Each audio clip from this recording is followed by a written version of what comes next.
welcome once again to Pokemon Mystery Dungeon Rescue Team DX, Part 30.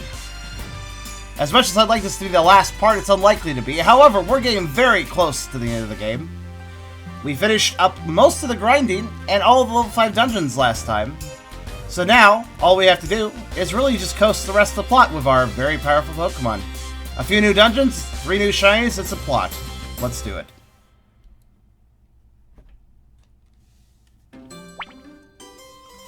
And there is indeed only one question mark on the main screen, too. This 100% playthrough is starting to finally coalesce after 244 hours of gameplay.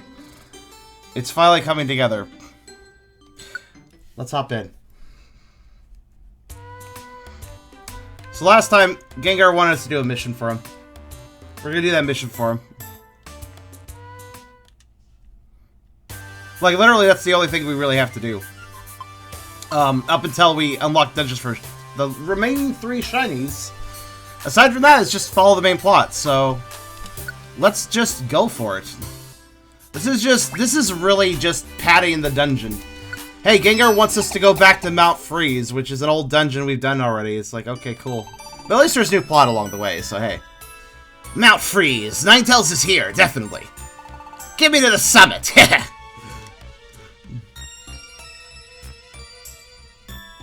This is a painful amount of playtime. It kind of is. But yeah, this is just, you know, get to top, win money and prizes. Anyways, we're just gonna let our guys roam. And let's get through this as quickly as possible. At this point, with the amount of grinding I've done, the last thing I want to do is explore an old dungeon again.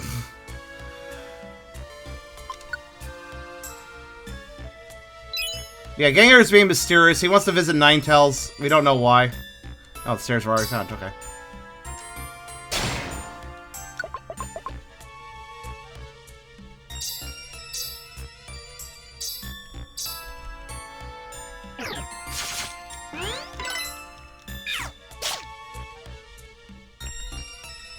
So we're just gonna find our way to the stairs each. And honestly, with our group sprayed out, it won't take very long, obviously. So, especially when they're right there.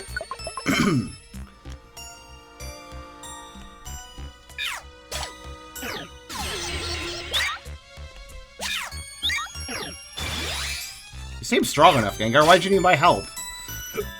Gengar could not complete Mount Freeze, and that's a confusing thing, because the Mount Freeze isn't that hard. I don't really know why he couldn't beat it. Alone, I mean. This place, I don't know, it's an early game dungeon. I know it's not that many. 13? I'm just gonna say 13. Gengar is a level 100. I don't know what level he is, though. Let's see. How you been doing there? Your level... Oh, wow, his level does not exist. And I'm not allowed to see his stats. That's interesting. That's really interesting. I think he's the only character in the game where I'm not able to see his stats or level. Huh. He apparently has no recall either. He has Cursed Body. That's really odd. I think he's the only character in this game where you don't get that much information when he's in your party.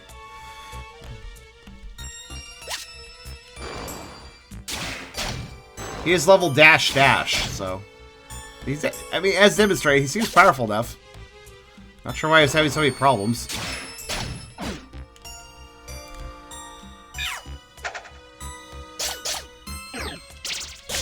Yeah.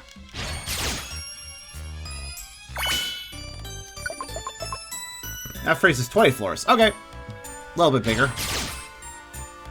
But hey, it's not a 100 floor fucking marathon fest through a level 5 situation, so I'm fine with that.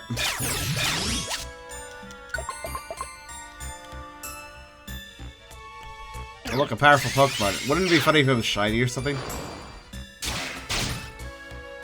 Oh, also interesting, shiny Pokemon can show up during a story mission, which I wasn't expecting. I thought they kind of turned those off for story events.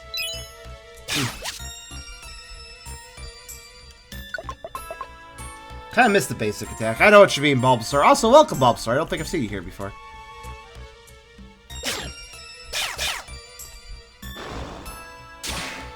I wonder how many people have done 100% runs on this game.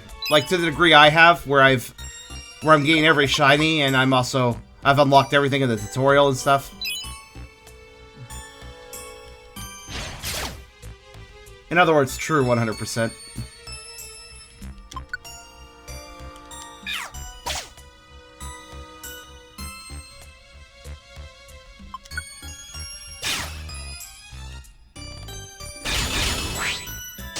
Oh.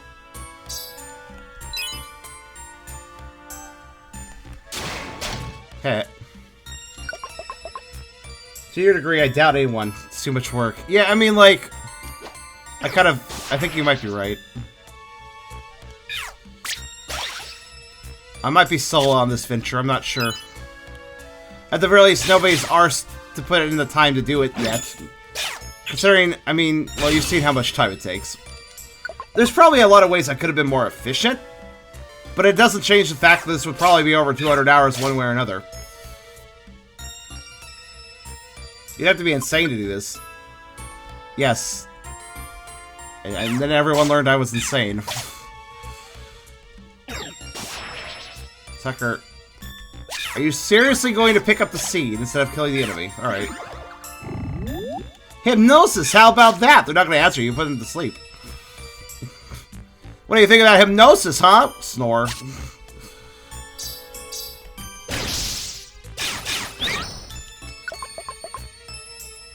Learned? We've known for some time. Oh. Fair?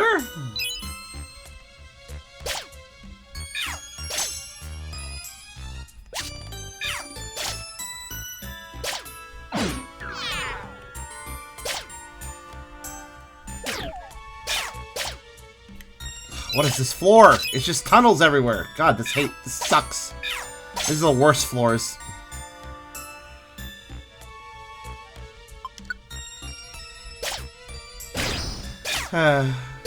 Puns. Oh my god, it's nothing but... This is my least favorite floor type right here. It's like, just give me a fucking room. The entire right side of that was nothing but tunnels.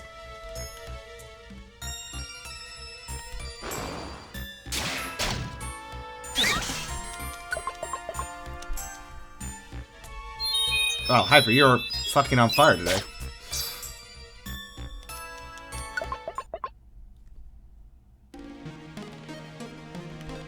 So how's it going?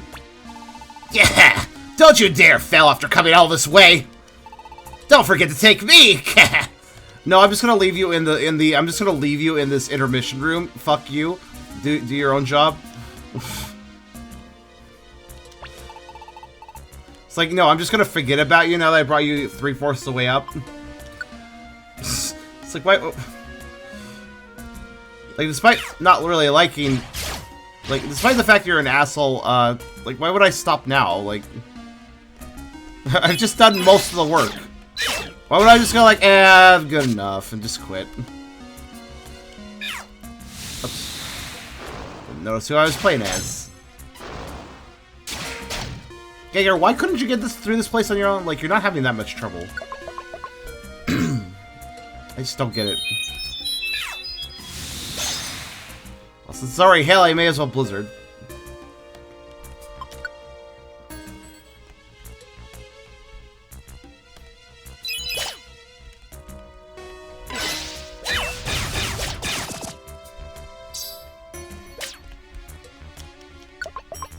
Because he was scared to go alone. Oh. Ghost type is scared, eh? You don't go hop up about and stop there. You go all the way up and throw him off the peak. Yeah, see, if he gets too ornery, we can just do that at the top. Oh, okay.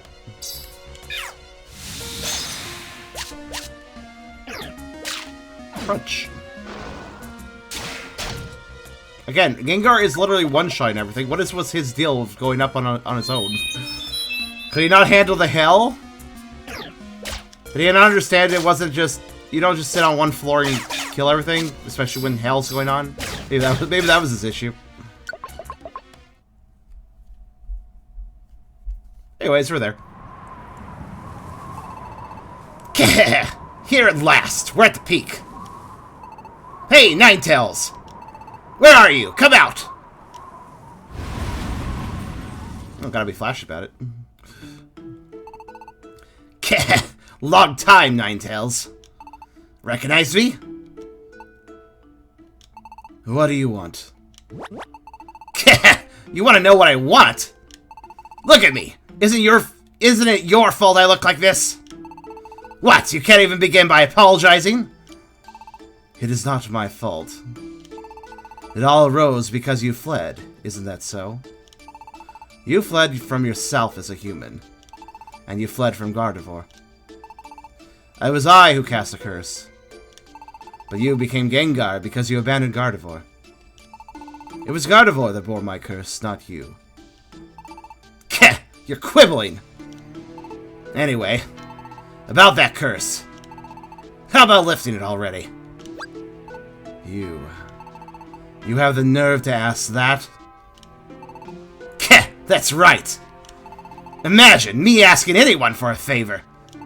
I'm breaking out in hives at the thought! Turn me down and I'll KO you! Well, it won't be me doing the fighting. It'll be Dante here.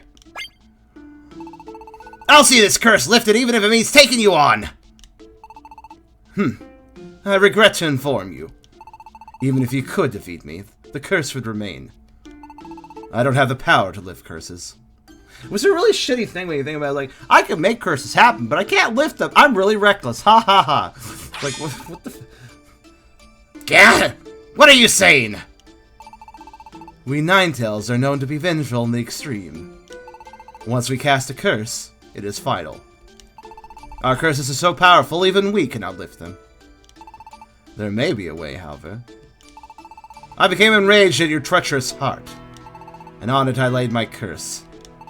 For that reason, depending on your heart now, the curse may be lifted. Take this with you. Have a cool sunball. Okay, you receive the Ninetale crest from Ninetales. Gardevoir's physical form is sealed within the murky cave. The seal can be broken by that stone. The Ninetale crest. Gotcha! We just go to this murky cave and plunk down that rock. And that breaks the seal. So goodbye to the curse. How do you like that? It's ridiculously simple. There was a way to lift the curse after all. You had me scared. Hey, I kept you waiting. Let's get home.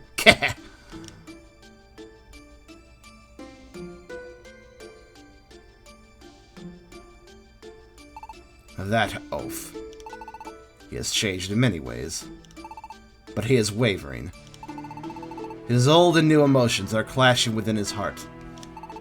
If he would only realize that upon reaching the murky cave, if he does not...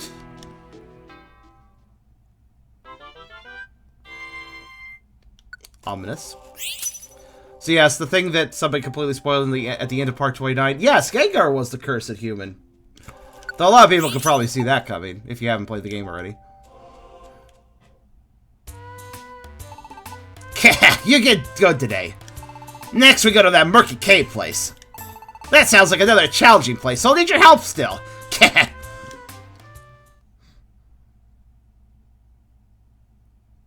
Challenging, quote-unquote.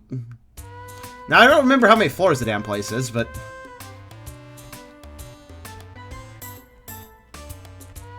Are you getting paid for this? No. He's not even giving me rank points. If I had badge rank stuff, he's not even giving me rank points for it. Nope, I missed that. That was like, hi again. I don't know. Whoa, Gengar again. It's the murky cave next. I know, we talked about this literally yesterday. I'll need your help for that. No. Is that right? See you around. He always walks away a little bit. Not that, but I need your help. I have to go to the murky cave. I'm prepared to do whatever it takes. When I get there, It doesn't matter. I just need your help. Take me to the murky cave. Alright, since you're a bandit. fucking Karen. Then we'll go to the Murky Cave. Gardevoir's physical form. That's where it is. For my sake, Gardevoir. Nah, that's not important. I just feel like going. Okay, go there for me. To the Murky Cave. I know. You want to say it 5 more times so I really understand where we're going. The only place I want to go to is Murky Cave. Okay, that's 1 out of 5. I'm not about to take along for going to other dungeons. I'll only take along when you got to the Murky Cave. 2. Look, I was making a joke, but you don't have to actually do it 5 more times. Hi, what's up? Gengar in the Murky Cave. Should we head out, Dante? Off we go to the Murky Cave. I'm curious about Gardevoir, too. Let's take Gengar to the depths of the Murky Cave. Alright.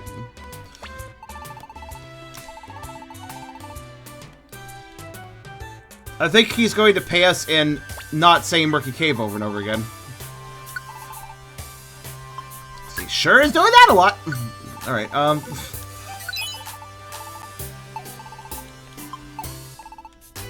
like, literally, how stupid do you think I am, game?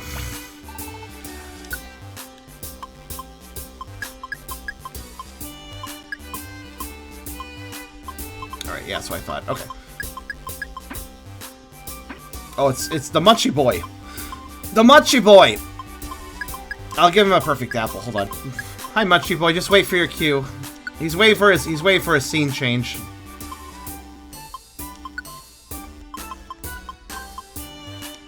Also, bear with me for a moment.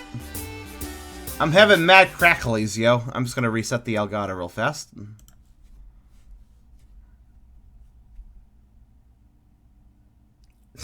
Apparently, Gengar thinks we're gonna have a murky memory about Murky Cave. Okay, that's better. Right,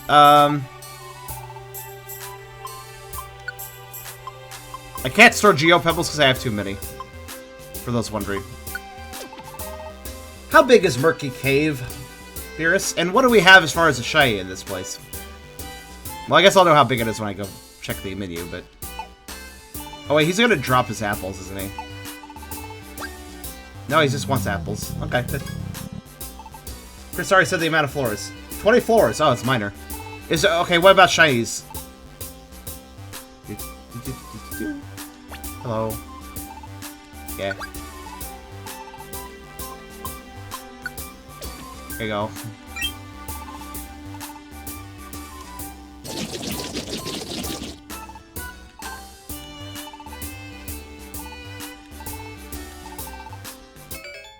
Okay.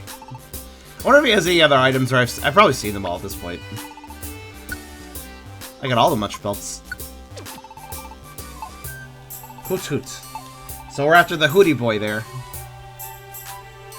Fair enough. Actually, hold on a minute. Before I do anything, I'm kind of curious. Do the townsfolk have anything new to say? No. You know, it's really interesting. In PMD 2, every time a story event happened, everybody had something new to say. But in PMD 1, that doesn't happen as much. PMD 2 really had the organic, ever-changing NPC dialogues, but PMD 1, never. How you doing? I haven't talked to you in a while. Okay, you're bored as usual. Honestly, they could hide a Pokemon down here, like a new guy shows up. They could hide a Pokemon down here, I'd never see him. Unless I was really careful, because I never go down there. It extra thick, doggo. Yes, I am that. Hi, Kite. Story is over. No, it isn't. Well, I mean, I guess kind of. But even PMD2, like, in post-game, had a lot of story events still happen. Like, one post-game situation had Team Charm show up in town, and then everybody in town talked about Team Charm and how cool they are. Anyways, there's Murky Cave. With all the grinding you saw me do, you probably thought, oh, you're out of dungeons now. But I will tell you this. I'm actually gonna grab an extra skateboard, because I'm just gonna pop in and leave. Gengar's probably gonna berate me for doing this, but I don't care. This is how we operate, folks. Though...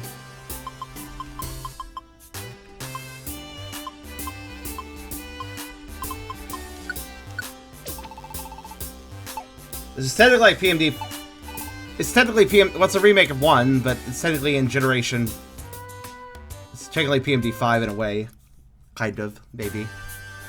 Alright, so I noticed no strong foes listed, so I guess during the first run you can't even find them.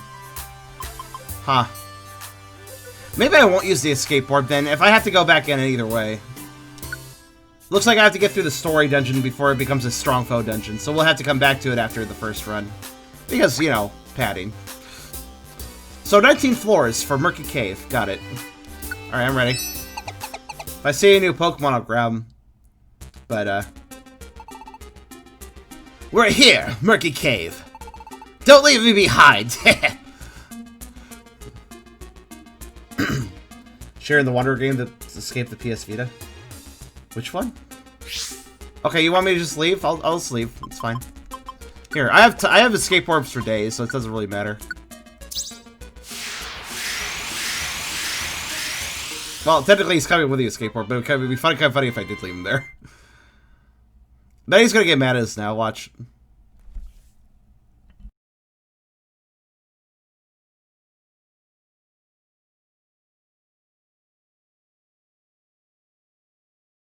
Okay, I just had a really violent sneezing fit. I bet my boyfriend's gonna come in here and wonder what the fuck happened.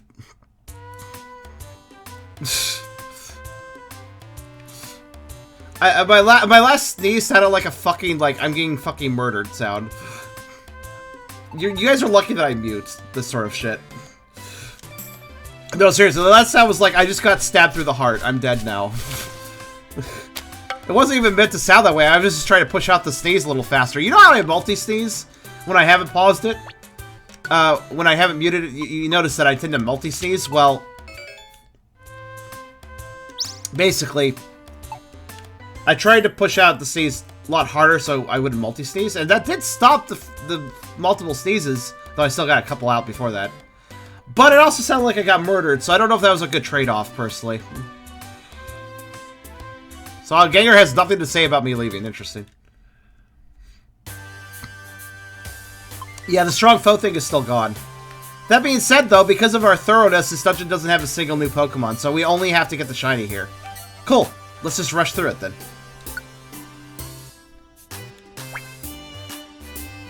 Huh. Dante is locked. That's interesting. I didn't actually notice that. Oh, I did interact. He's going to say the same thing as before. He's going to say that blah, blah, blah, I won't go to other dungeons.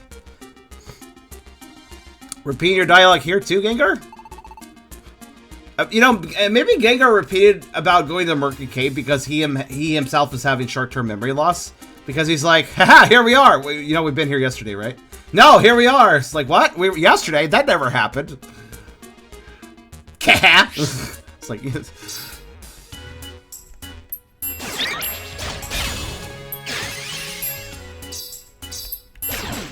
Smackles!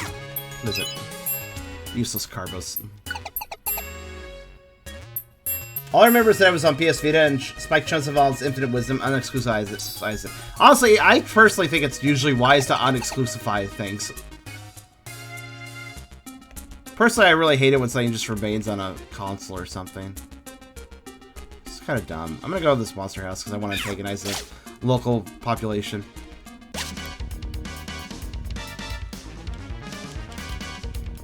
Bunch of pre-evos, who cares? Get out. Oh wow, the Sir Script avoided that. Not that though. Alright, who lived through that? Oh god. I've unleashed the recruiting hell. Haven't I? Oh, I have. Seriously, whoever thought this recruiting system was a good idea, the way it was designed, the way it loads, the way it forces the player through dialogue boxes. Just use Blizzard in a monster house and you see the immediate problem with the system.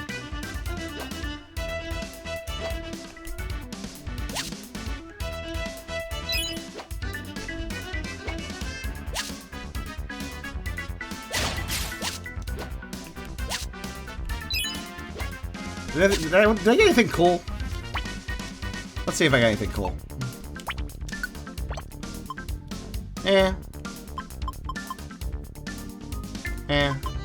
Wait, here we go. One thing I can use. Let's see, who can use this? Yeah. The only person who isn't literally max stats is Brooke, and that's because I ran out of max stat items before I got to him.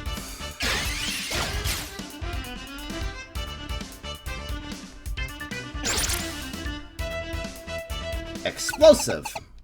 Yes. I should make sure to keep an eye on my health items at all times in case we lose it or something. The best idea is to use Blizzard at a distance so I don't trigger recruits. Use an empowerment seed on Gengar? I mean, I guess I could, huh? Alright, fine.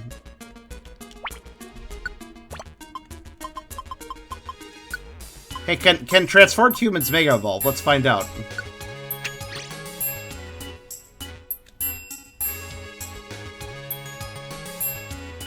I guess not.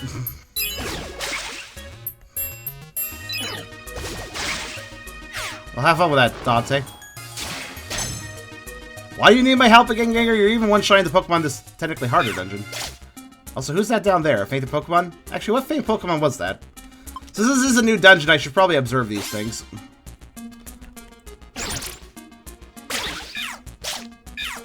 Are you done? Come on.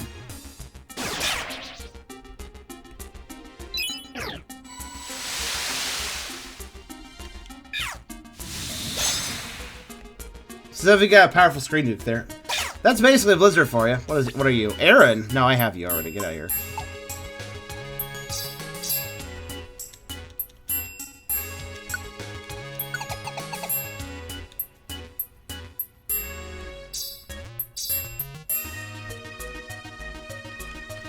Late game dungeon, game throws Magikarp at me. Okay.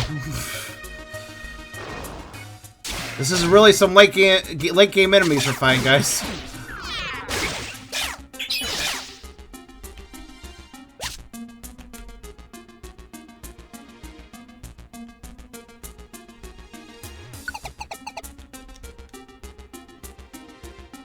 Like I said, after you beat the level 5's dungeons, that's most of the challenge gone, really. And I'm perfectly happy with that after this level. After this much time spent, I don't care if there's no more challenge. It doesn't disappoint me, you know?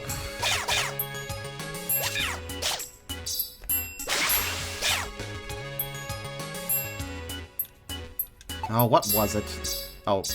Porygon Z. I should have that. Oh, I'll check.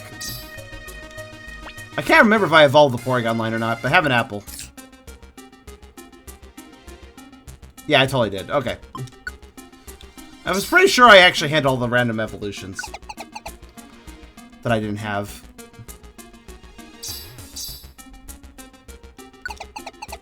Sure, maybe the local late game Pokemon wanted to nominate some fresh fish, and that's my Magikarp. Perhaps. Oh, there's the Type Boy. Good hips Pokemon.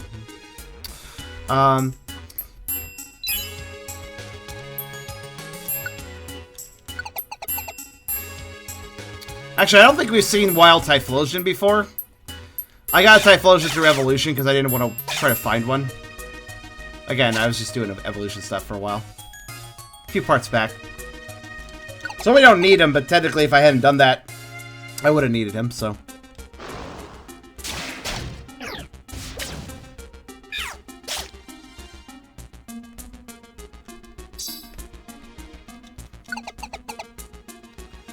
That's a good point of golf. Magikarp are here making a meal of the weak Pokemons. Oh my god.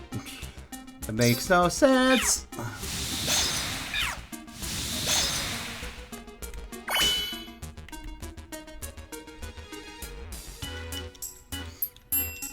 Alright. Proceed.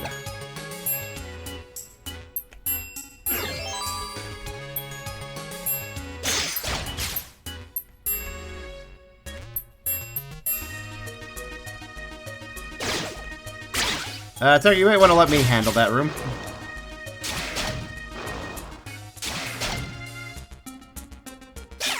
Hi. Stairs are not here, by the way. Oh no, he protected himself. As far as I remember, when the weather is sunny, water types are weakened, but ice type attacks are not. Which always weirded me out, because I feel like ice-type attacks would be more affected by sunny weather than water attacks.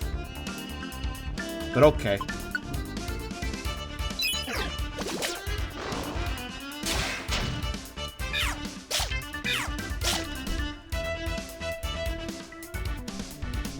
I could be wrong though. I don't seem to see ice-type attacks having a problem though. Yeah, they seem to do their normal damage, from what I can tell.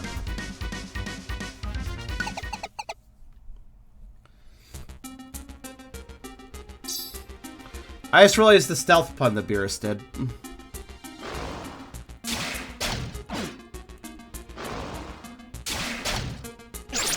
Sad thing is I've done that pun before too. When a joke is so unfunny, it becomes a funny and also a meme. I miss the stairs. Oh well.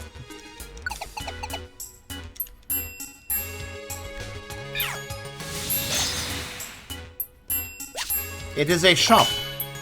Now what might be in the shop?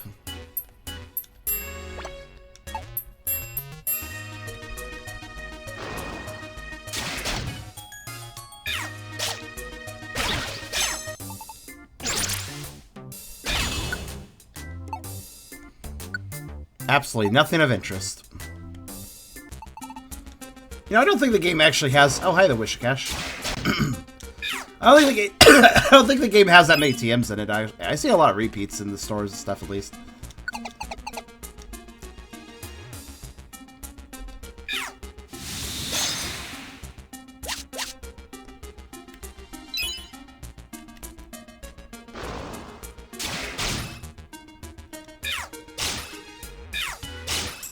Okay, the Pokemon here are strong enough I can actually see Gengar having trouble getting through the dungeon.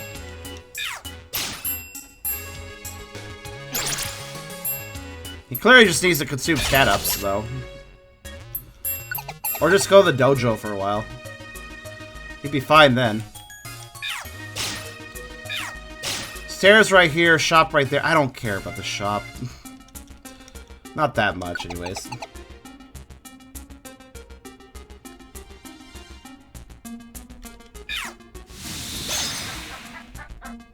Oh. Lucky coincidence followed. What a lucky coincidence. It's a weird sleeping position, Espion. We're all about puns here, especially when Epic's here. Epic is here, so it's the pun environment is strong whenever he's around. Even Beer's gaining on it.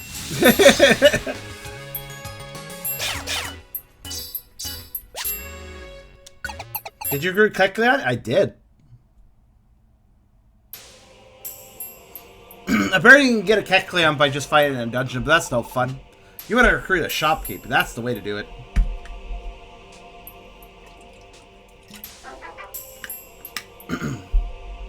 That's true, I suppose. Also, hello, Anonymous here. Whoever you might be. But you have a ghost icon, so I always like that. We're here at last! This is it?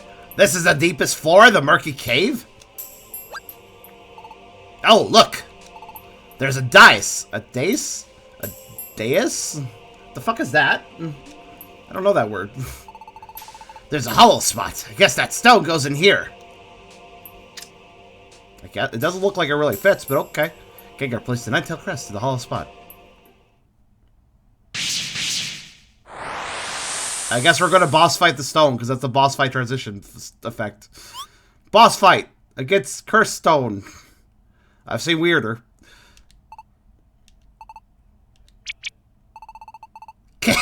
What's this about? Nothing's happening. Huh? I thought I heard something. Did you just say something? Where's my other party members? That's odd. I could have sworn I heard something. Welcome. Welcome. Welcome to the murky cave. What? What? Where's that voice coming from? Who are you? I am the Judge of Darkness. You have nothing to fear from me. I mean you no harm. Just now, a key was inserted to break the curse. That curse, is it the one on Gardevoir? Exactly! Please lift the curse now! I cannot allow that right away. I must first know if you have earned the right. I must evaluate you. Please sign this SAT exam. You must bear your true feelings to me. What? You're going to test me? What, I have to fight some boss creature? How meta of you, Gengar. Oh no, nothing so barbaric. All that I need is for some questions to be answered. However... What? I can't move! Gengar, you will not be doing the answering. Dante. Dante, you will answer. What are you saying? Why is someone else speaking for me? Because I'm the protag. Let me do it! Gengar, your heart is interwoven with conflicting emotions. You will probably never show the truth within your heart. What? Dante will enter Gengar's heart. Please navigate carefully through Gengar's emotions.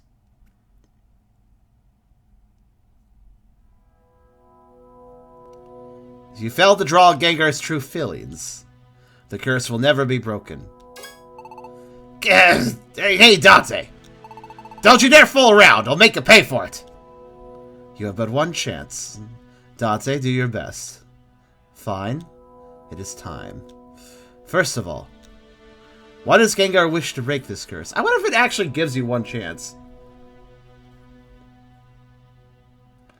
I actually don't remember, because this is such a long time ago.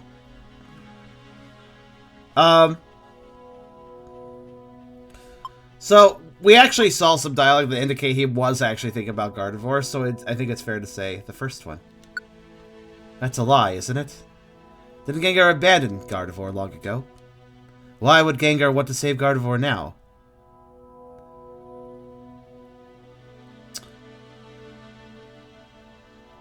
Probably for taking the curse. Because Gardevoir did take the curse for Gengar. Gardevoir certainly did protect Gengar from the curse, sacrificing herself to do so. But what did Gengar do then? Abandon Gardevoir and ran. Yes. Gengar abandoned Gardevoir and fled. Why did Gengar abandon Gardevoir? Gengar only cared about himself. That's right. Gengar didn't want to be cursed himself, and abandoned Gardevoir. When Gengar was a human, Gardevoir was his partner.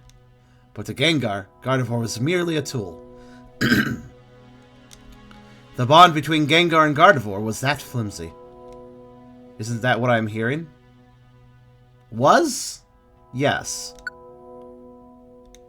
If that is truly how you feel, my questions will end now. You have no regrets? I mean, I answered truthfully.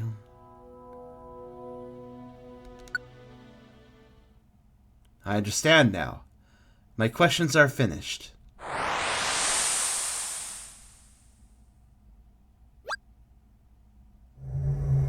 Gengar, whether you have the right to break the curse or not, I will now render my judgment.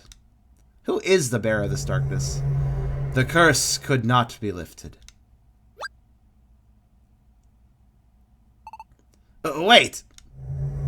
It is most regrettable, but the curse on Gardevoir will last all eternity. Wait a minute! Let me say something! It's true. I abandoned Gardevoir and ran. I was afraid that the curse would follow me. I had to get away, no matter what. That's what I thought.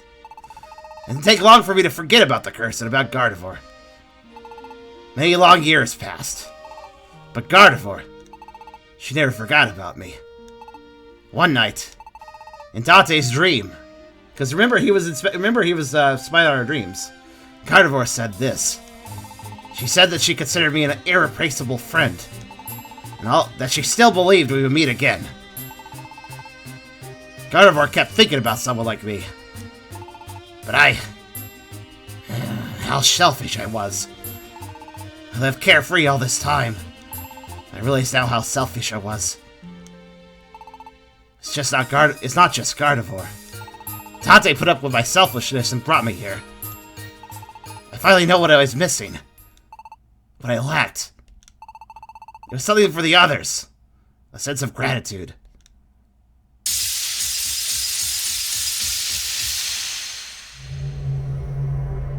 The lock bearing the curse. It is opened.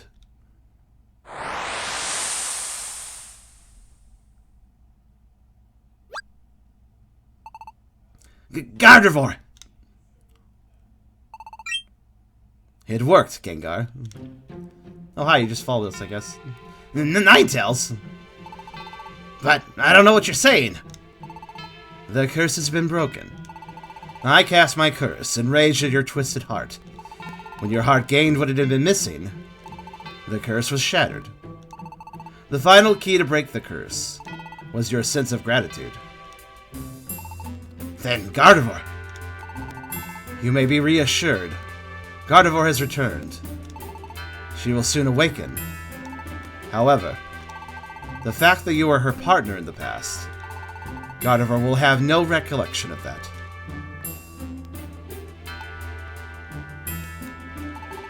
That doesn't matter. Gardevoir is back. That's enough for me.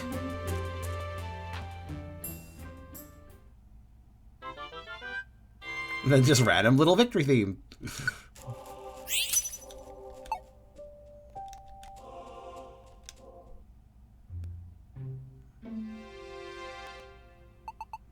Thank you so much.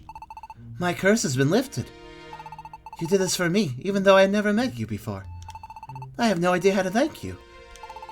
From the bottom of my heart, thank you so very much for saving me. Good for you, Gardevoir.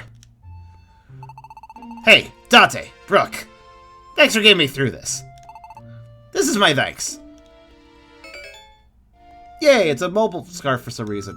I guess because he's a ghost, that lets you be a ghost too, kind of. Adios!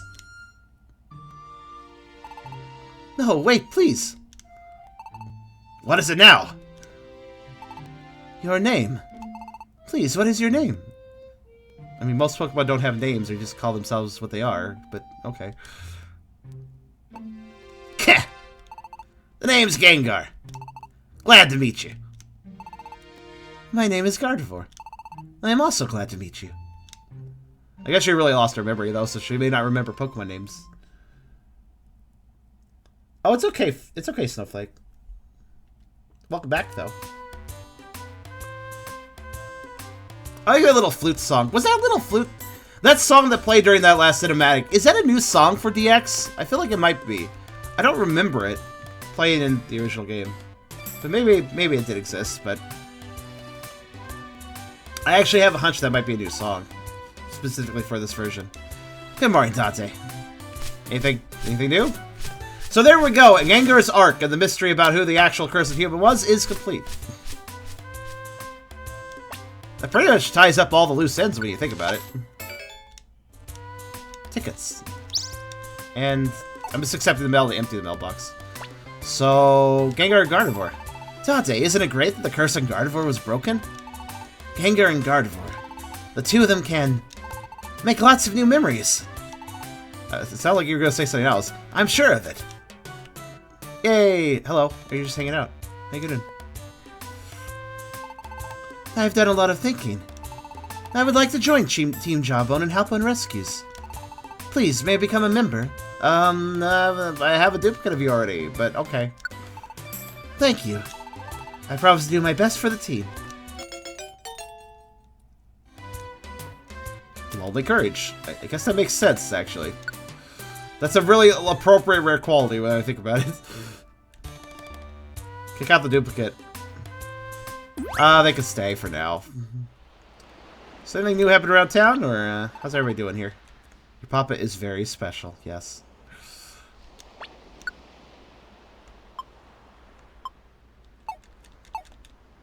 She must be the only one. Maybe. Out of curiosity. But I still... You never got any new caps, right?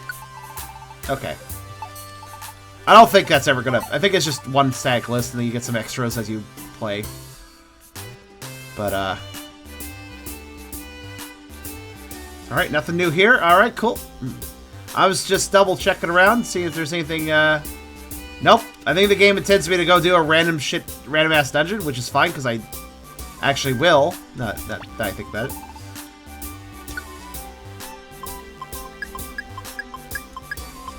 There would be more to do, though. There is more dungeons to be had. But first, I suppose we will... put all these items away.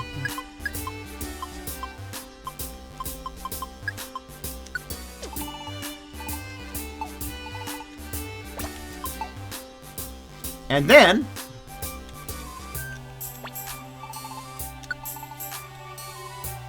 oh, protein. Or an iron.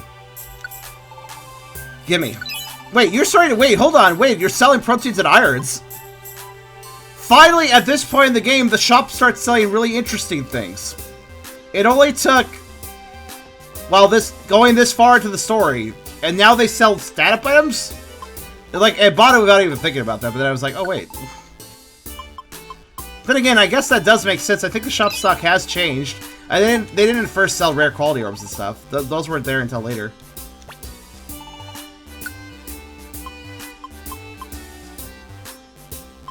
Also, I'm very confused by Hyper's exclamation.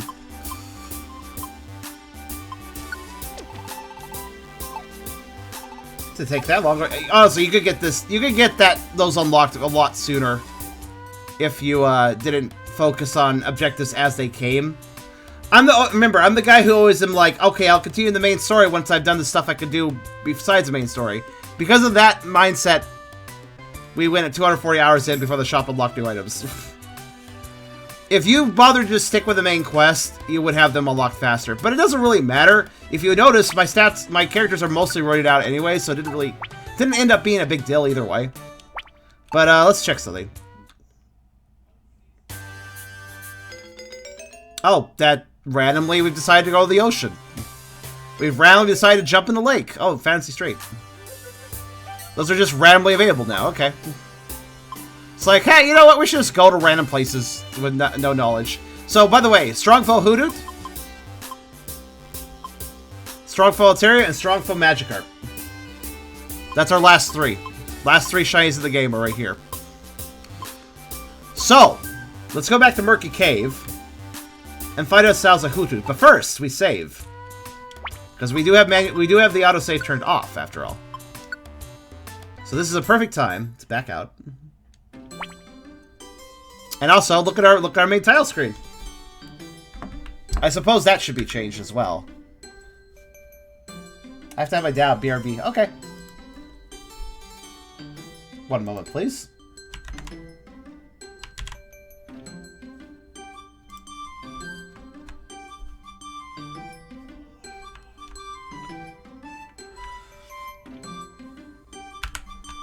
I'm going to hand this off to you, Beerus. One moment.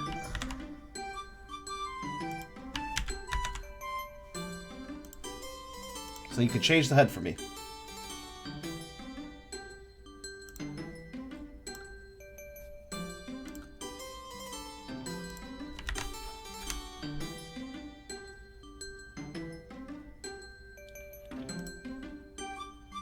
Alright, now that I've done that...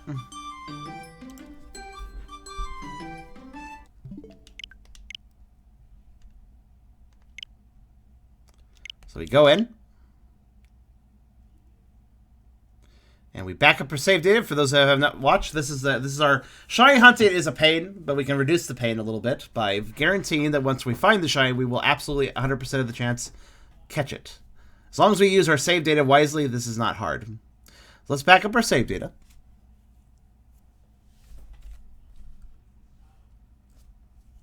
Done.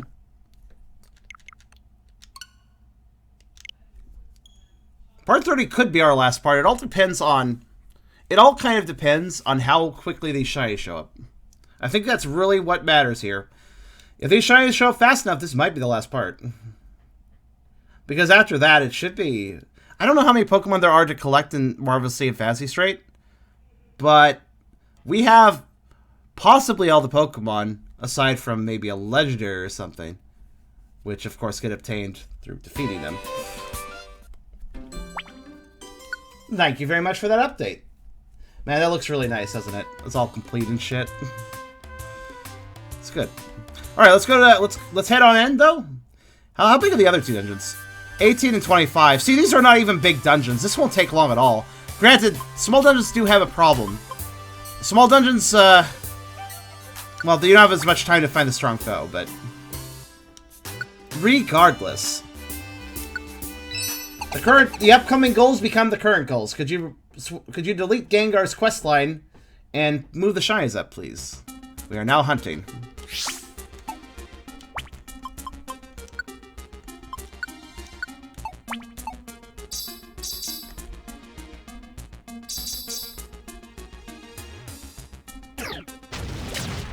Mudkip. That's rude. Now die.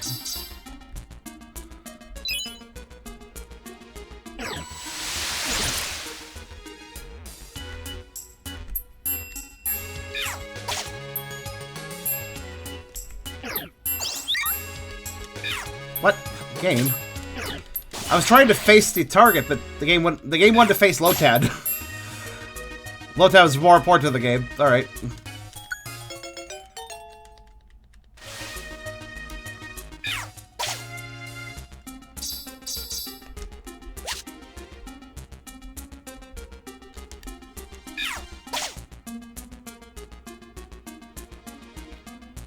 That's 2.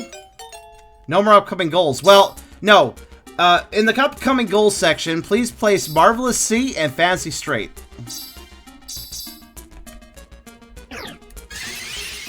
They kind of technically fit with the shiny, but, well, they still count as dungeons we must complete besides that. Not that that's the hard part anymore, but, you know.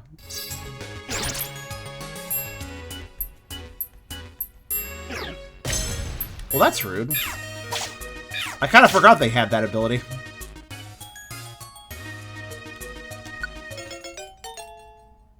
Wow,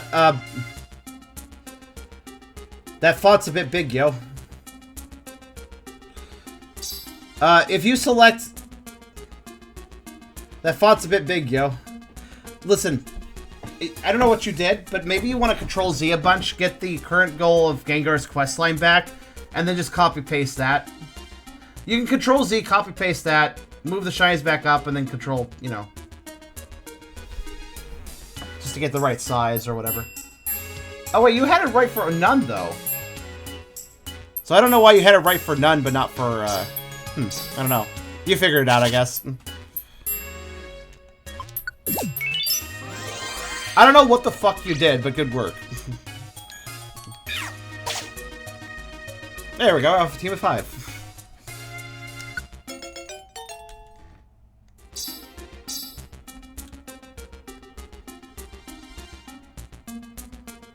I don't know. You probably... Well, here's the thing. You probably...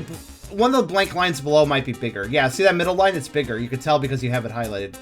So just delete that middle line, you'll be fine. It was just that line had a different font size. You could have just personally... You could adjust font size, obviously, though. Just an FYI. But let me actually save again. We're gonna save again because I just realized we actually should save once we have the team ready, like I just do now. Then we back out, we back up the file,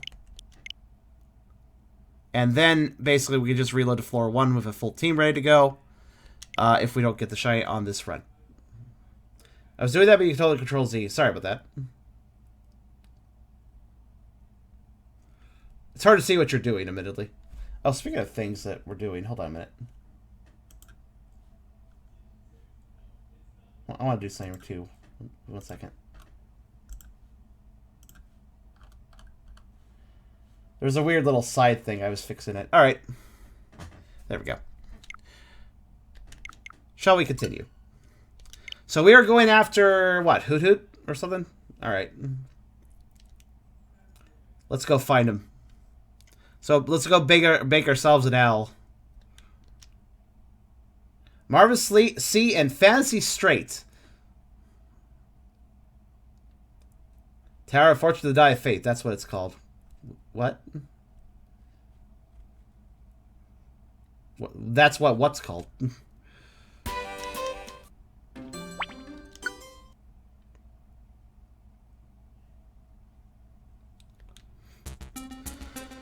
Well, anyways, let's see here. There.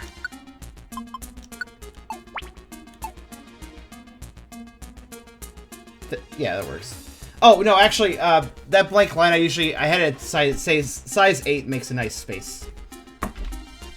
I think it was size 8. Or 6 or something. Yeah, there you go. That's how I do the nice spacing. Alright, let's see here. Put you there. You there.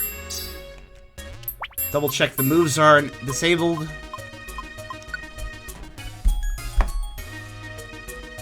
Okay, hold on a second.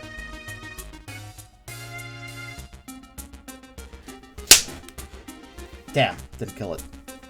Fruit flies! Eventually they'll all die in winter, and I won't have to deal with them anymore. We don't have infestation, we just have them constantly popping into windows. Yes, I thought so. Dark Pulse is turned on. Range attacks must be turned off, otherwise we're in dangerous straits. Alright.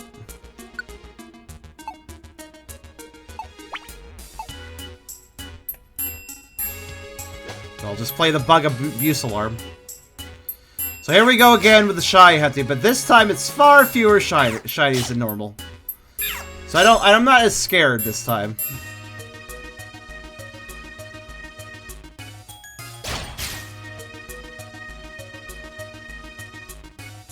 We have definitely handily done 3 shinies in a stream before, so if we stay efficient and just see what happens, we should be okay. Send everybody to the grinder and we should be alright.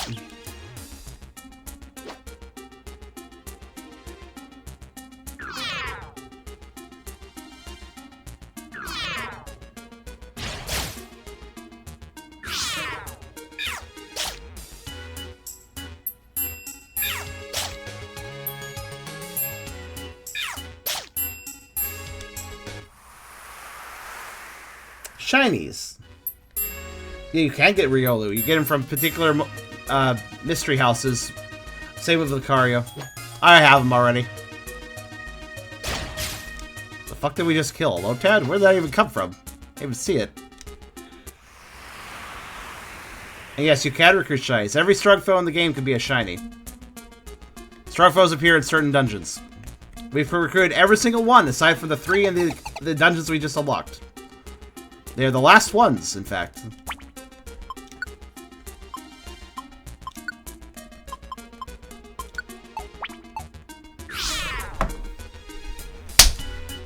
Damn it, I missed it again.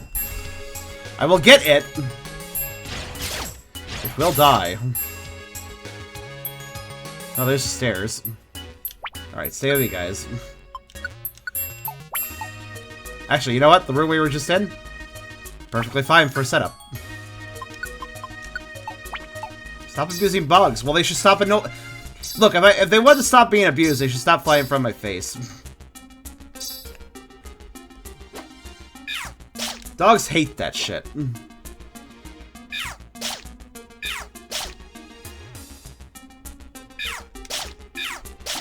Yeah, it could say stop saying hi 372 times though, is what I'm trying to say.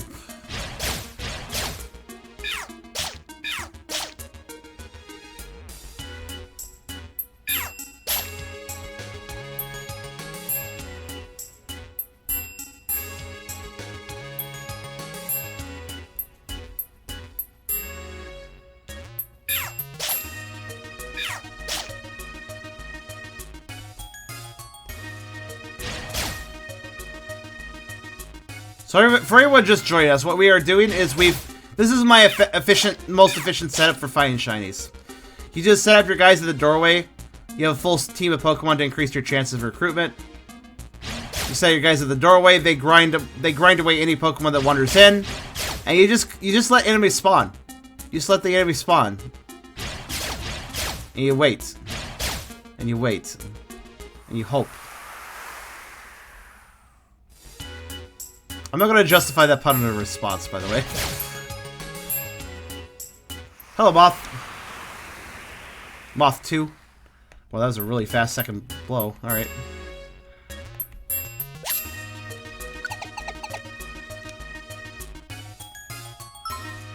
That's a dead cow. Don't worry, I already have the udder girl. It's all good. Oh yeah, the iron. I forgot about that. Probably should use that. Brooke.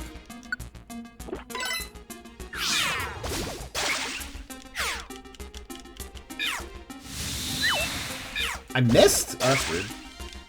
Still kind of confused how Mega Evolution Tab more or less still exists, even though Sword and Agents of S.H.I.E.L.D. came to the beginning of another one. Agents of S.H.I.E.L.D.? What? You put a weird spin on that Sword and S.H.I.E.L.D. title. It threw me off really hard for a second.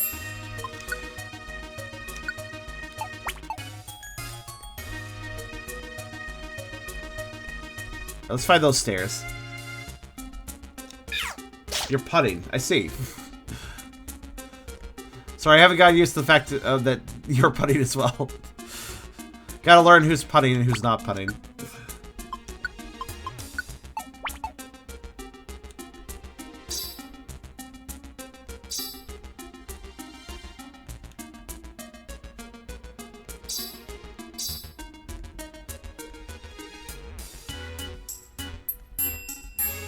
Alright, that'll do.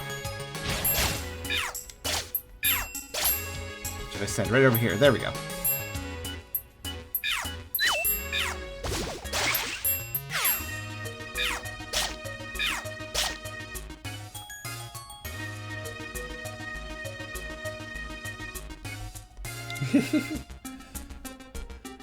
It's gonna be puns everywhere.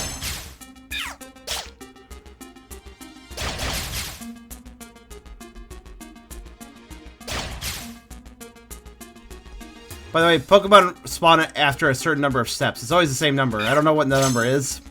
It's like every 30 steps a Pokemon spawns or something. I don't know. Maybe 20, actually. No, like I think 30 is actually pretty accurate.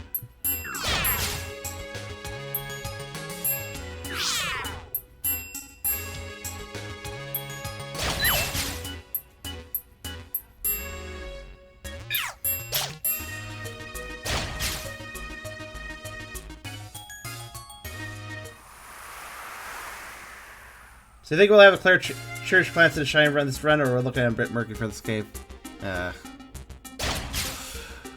Personally, I don't see the shiny hunting to get that difficult. Time to go.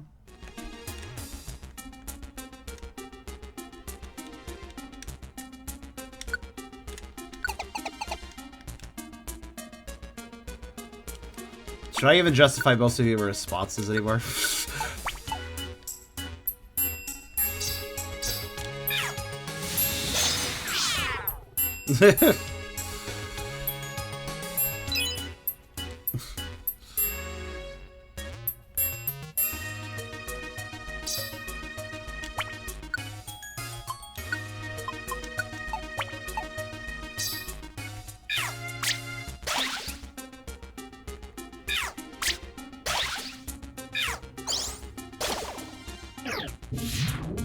Everybody here is really weak.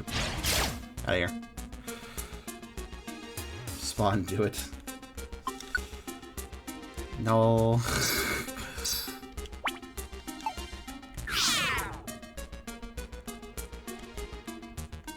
Okay.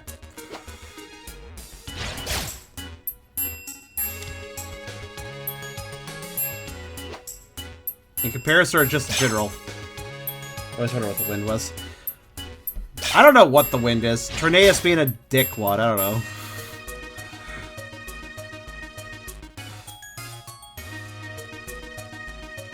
A lot of sleepy boys.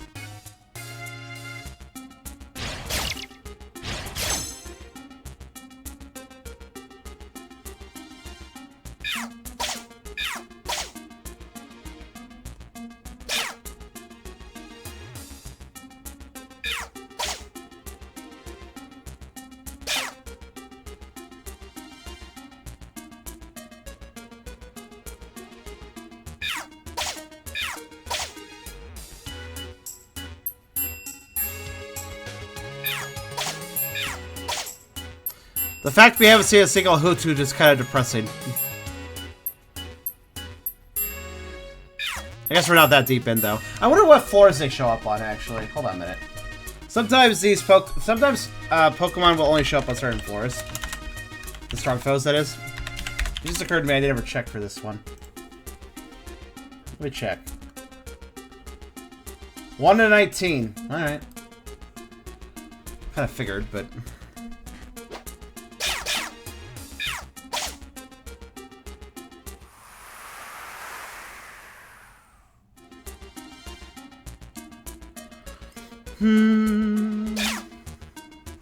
Alright. The amount of time between wind blows is very short in this dungeon. Okay.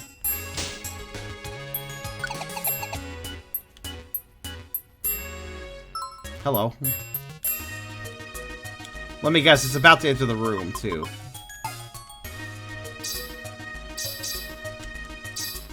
It is. Let me guess, it's shy, too. Alright, you guys have fun with that. No, it's not shy, though. Well, there's a Hoothoot, at least. Oh, okay, I can't one-shot them. Good to know.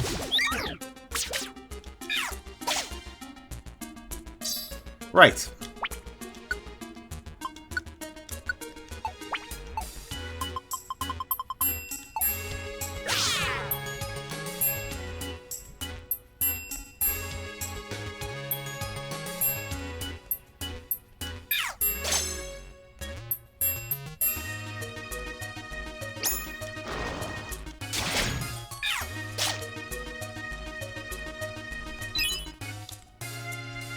Okay. At least this dungeon has an obliging layout. That is to say, I don't have to do a lot of setup to get, you know, well, set up. Okay, there we go.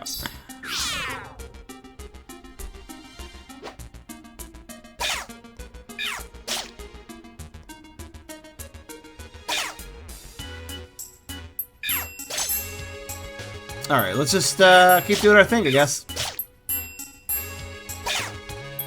Shiny Hunting at this point is kind of soul-crushing, but because we've done it so much, but on the bright side, it's so close to done. It's not like not even funny.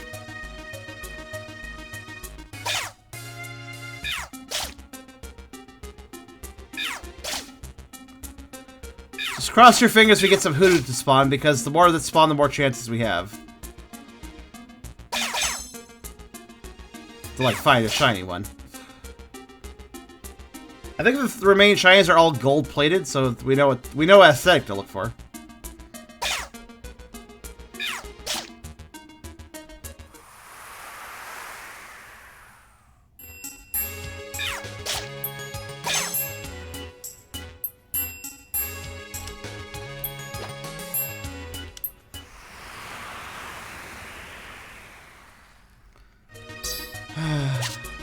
Is this the only dialogue I'm stuck with, puns?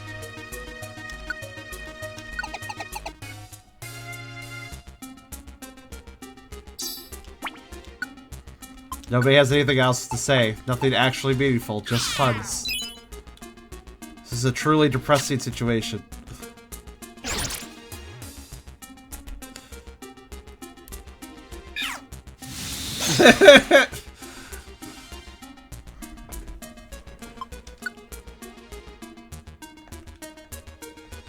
Don't threaten me with silence, you know I hate that.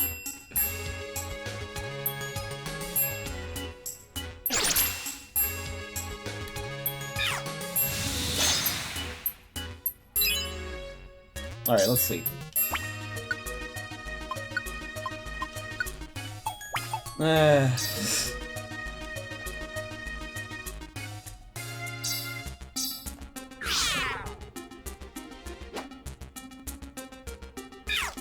Well, that was actually pretty fast to spawn another one. Hey, how nice is that? Alright. You get out there and have some fun there. Get out there, sport. It's going up. It's going left. It's going left. It's Going left-er. Okay.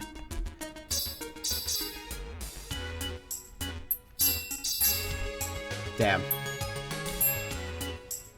How dare you dash my hopes. Oh well.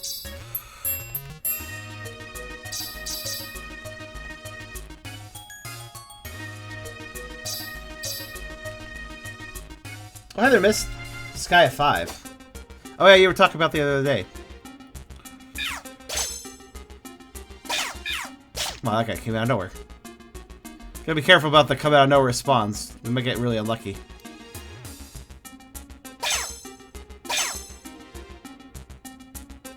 Here's how a shiny hunt goes well. Okay, cool. Got another chance. Here's how you know if a shiny hunt has gone well or not. If you find the shiny before one run of the dungeon is complete, then the shiny hunt has gone well. Put it simply.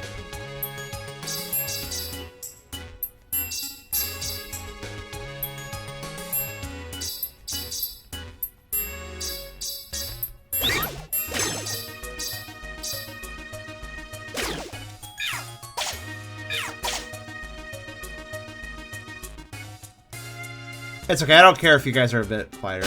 I mean, there's not that many people.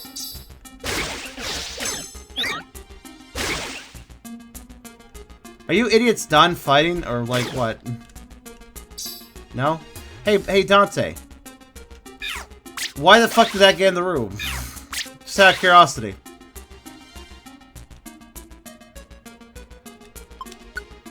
I swear.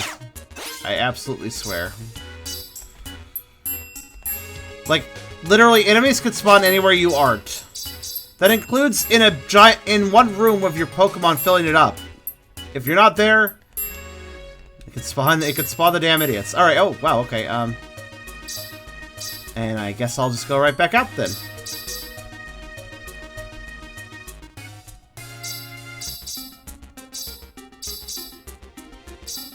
Down? Okay.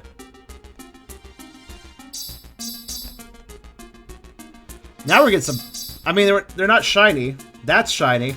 Alright. They're not shiny until they are. Well, that was actually pretty efficient. Alright, let's, use a rare quality orb and... No, use an invite orb.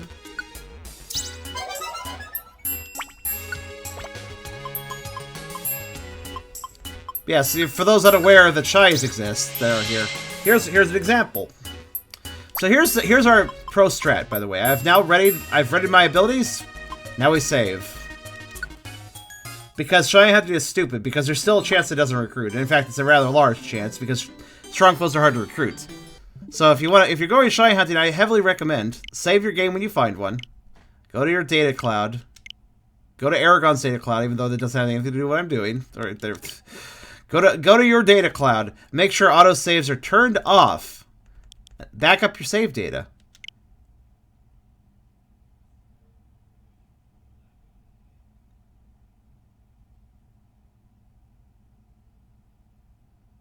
Takes a second, but it's worth it. Takes a long second for some reason that time. Once you're done with that, return to the game. Try to catch the shiny. If you catch it, cool. If you don't, load your save data. Try again.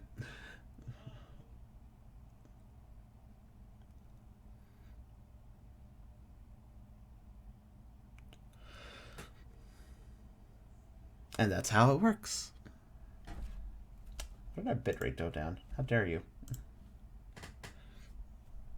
That's okay. There's really little to say during shiny hunting. But after that, guys, well. At least this is a bit of low... At least this is going to be back and forth. We're going to explore new dungeons and shiny hunt. So it's going to be a grind mix of other new things. So, you know. The fuck is that move? I don't think... So we didn't catch it. And this is exactly why we have our save data. So I moved down and used false type twice. I need to make sure I don't repeat the same action. Because if you repeat the same action, then you won't actually catch the shiny. You need to vary your actions up. So anyways, you download your save data. And overwrite. It's okay, guys. You guys don't have to talk about much. Honestly, feel free to pun if you want. I'm kind of... It's not that the puns hurt. It's just that they hurt a little bit, maybe. But not like as much as I'm indicating. This is me making fun of the situation. But yeah, where is everybody today? We have 23 viewers. I know that DX streams aren't that popular, but the last few DX streams have been actually pretty good in popularity. I figured people might want to come by the possibly last stream, so I want you guys to campaign the Discord channel and get more people over here. Where the hell are people today? Get them to come on by. They're the next contestant. The price is right, after all. I don't know. This time I'll walk 2 steps and then attack. There we go. And that's how it's done. By cheating, because fuck the system. Fuck the system of having to get RNG to make the strong foe appear, have RNG say it's shiny, and then have RNG that the shiny wants to be caught. That's too much RNG, yo. I will cheat the hell out of that last one. I don't care. Will that cause a bit of discord? Oh god. 2 more to go. Honestly, that was really quite efficient.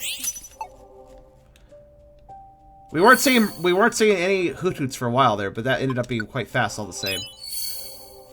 So cool. That is hunt number 1 done out of 3.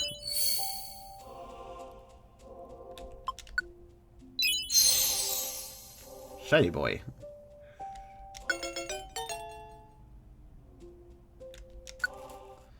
Alright.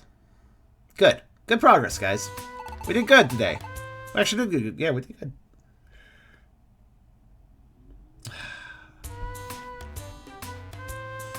Oh my goodness me. I deserve like a $1 donation for every pun made in my streams. I'd be rich.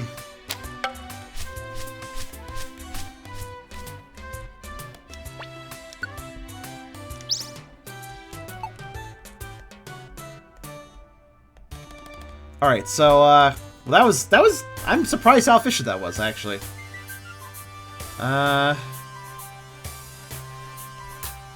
let me do a little runabout. You know what's weird? I keep checking the dojo because there's something weird. During one of the trailers for PMD DX, they indicated a cutscene happening at Makahita's dojo. There was a cutscene at Makahita's dojo at one of the DX trailers. And that cutscene, I've never seen it. It might just be a trailer cutscene, like they didn't actually include it in the game, it was just for the trailer. But it's still a bit odd. You know?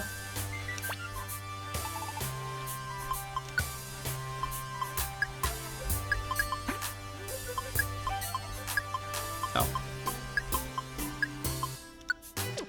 Cut content. Ooh. Time to hack the game so we can access it.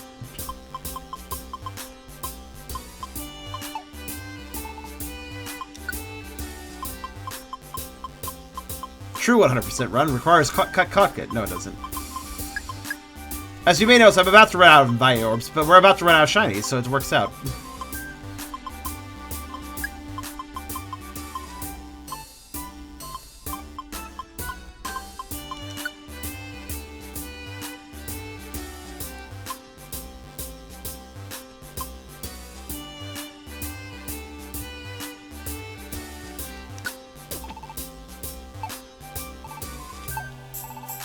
I'm like thinking about how I want to do this.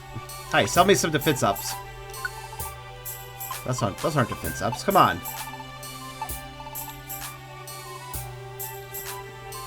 That's so arbitrary of you, Beerus. It's like the most arbitrary thing. Alright, So these dungeons straight up let me see the strong foes right away. So we can both complete the dungeon run and get the shiny run at the same time. Cool. I don't think these guys have bosses in them either, so I think it's just run on through. I was going to say the Fantasy Strait had something we needed, but we got Ninkata by complete fucking chance in the level 5 dungeon anyways, so don't need them here. So I don't actually know if there's anything we need in these dungeons. What we're going to do, we're going to pop in, then pop out. We're going to start with Marvelous Sea because it's smaller, and also Magikarp. And all we're going to do, we're just going to hop in and hop out. We're going to skateboard so I can see the dungeon list. The Pokemon list. I still think the dumbest mechanic is that I don't get to see the Pokemon before I've gone through the dungeon at least once. That just makes me resort to leaving immediately with a skateboard, so it's a really dumb mechanic.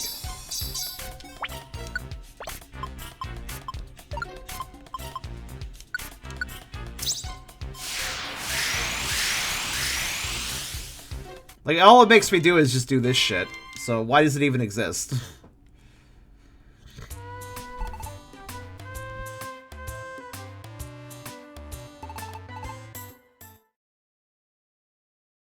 Somebody is mowing their lawn. I hear it.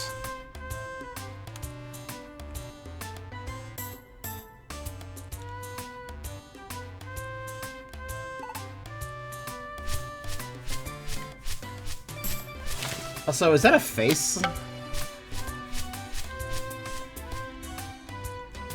It cut into the stream? I mean, on an audible level, slightly. I couldn't tell if that was a face. Also, I want to see something. Hoothoot's Gen 2, right? I want to see something real fast. There it is. Yeah, okay. So, Noctowl we got earlier. Hoothoot do we have now? Alright. Shiny-wise, I mean. Alright, now that we've arbitrarily entered the dungeon...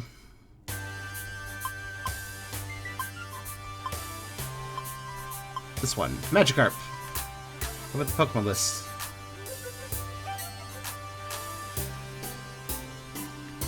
Once again, it looks like we are fine on the Pokemon list, so this dungeon has no Pokemon we need. Excellent. Right, let's get ourselves a shiny and get to the end. 18 floors. Good news about finding a shiny Magikarp, I'm probably going to be able to one-shot it with the False Swipe, so we could speed that up a little bit. Not that it took very long with Hoodoo. So, I don't know. Worked out.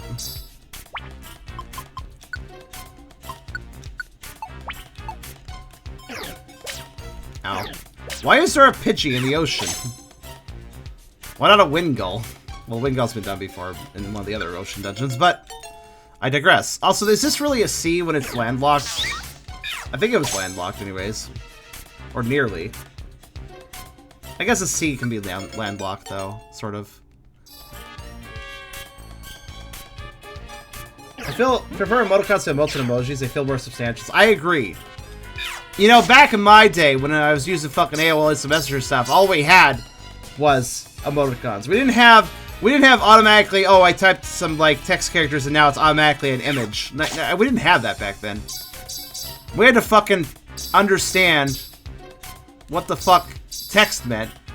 And we weren't given this lame... I actually don't like emojis sometimes because sometimes the emojis don't express the emotion I want them to. So, like, when an emoticon automatically fills into an emoji, that actually bugs the shit out of me. Because it doesn't actually represent what I want. For instance, the smiley face. The smiley face for an emoticon can be fucking sarcastic as hell. It looks sarcastic. It looks fucking sarcastic. But if it's replaced by an emoji, it usually doesn't look sarcastic anymore. So I used to use that emote as a sarcastic thing, but now I don't because it's always an emoji.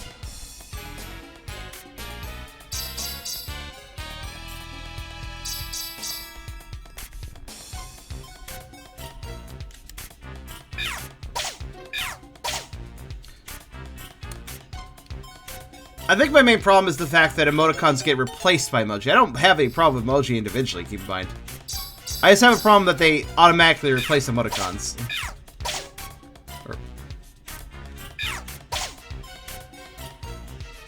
Yeah, see, Twitch does it right there. I also think that I have a natural... I do have an unnatural hatred for some emojis. Because I'm sure you know what I'm talking about when I mention this. Have you guys ever seen an Instagram post with, like, a ton of emojis, or Facebook, or sometimes even a YouTube video? And then you just want to fucking drag out the person who used all those emojis and punch them in the face or something? This is like, oh my god, dude. Like, LOL, I'm using this emoji to express my opinions and feelings because I'm a shallow person. Ha! It's like, what? Also, speaking of what? What is this Pokemon doing? It's moving and then stop moving. What is going on with you? This Weedle was moving. It was asleep, but it was moving. What the fuck? How is this sleeping Pokemon? That sleeping Pokemon was literally moving around. How? How the hell did it do that? That was weird. That was really weird. I've never seen that before. Like, no, Pokemon don't sleepwalk, though. That's not a mechanic. The game is haunted. I don't know. Oh, let's save, actually.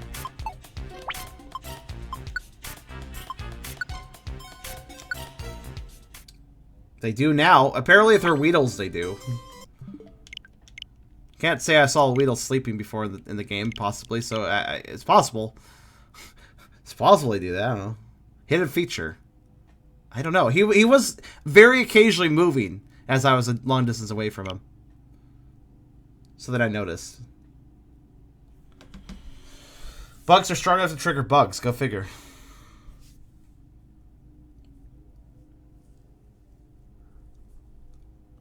I don't even know if that was I don't know what that was. I just know that he absolutely fucking moved. He moved like a few steps away from his original position. Like, it's very obvious. Hi, Silver. All right, we have our save data backed up, so let's get to the hunt. Hunt number 2. Let's make it. Let's all pray it's as fast as it was for the Hoodoo, because that was pretty fast. The Hoodoo one. Now we do have an added difficulty, quote unquote, in that we have to escort the shiny to the end of the dungeon as well. But that shouldn't be a big deal.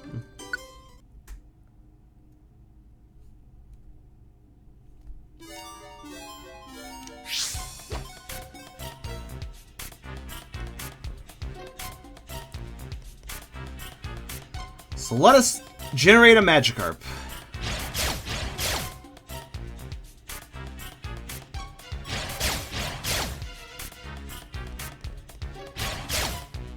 Also, I finally learned how to use the fast forward button in a more efficient manner.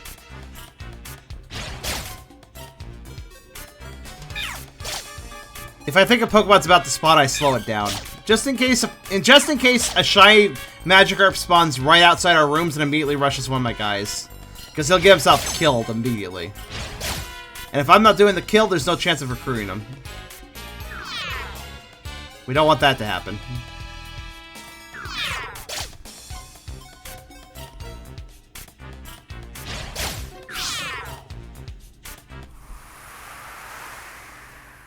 Kill him, revive him at the end. Corpse weighs nothing, takes a far less space to the battlefield.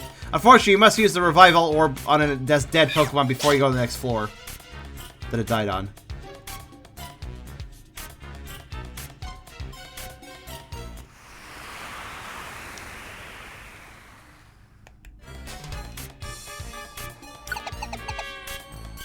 Gosh, with all these gusts, I think I've caught wind of a problem.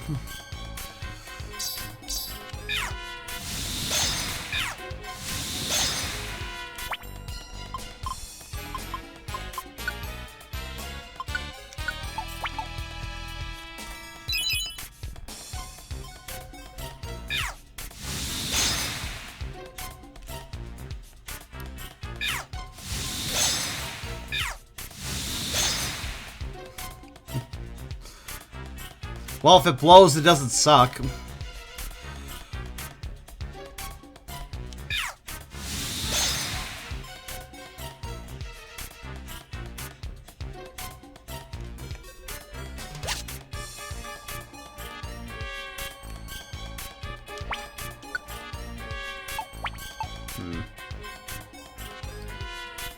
Try to find a good room to do this in.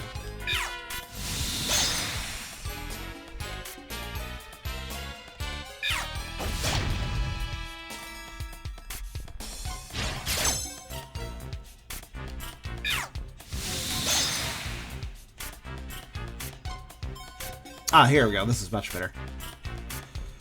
We need a nice little cozy 2-entrance room.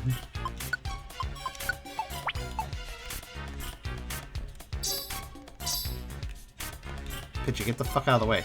Oh, I'm gonna have a problem. Yeah, that's fine. I'll worry about it when it happens. The Pidgey's gonna fly over the ocean and try to follow me, I realize. That's okay, though. I can handle one Pokemon following me. Like when I go to recruit the shiny, if it's on this floor. Gotta think about these things. There it is. Okay.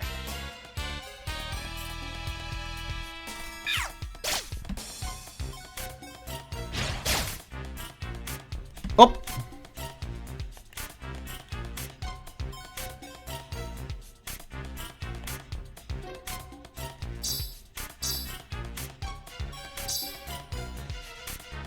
Okay, it's going that way, huh?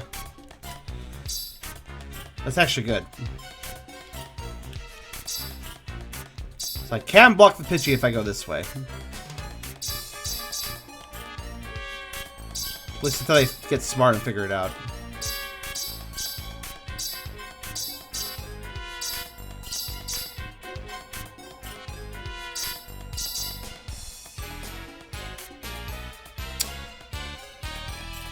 Well, that was fast.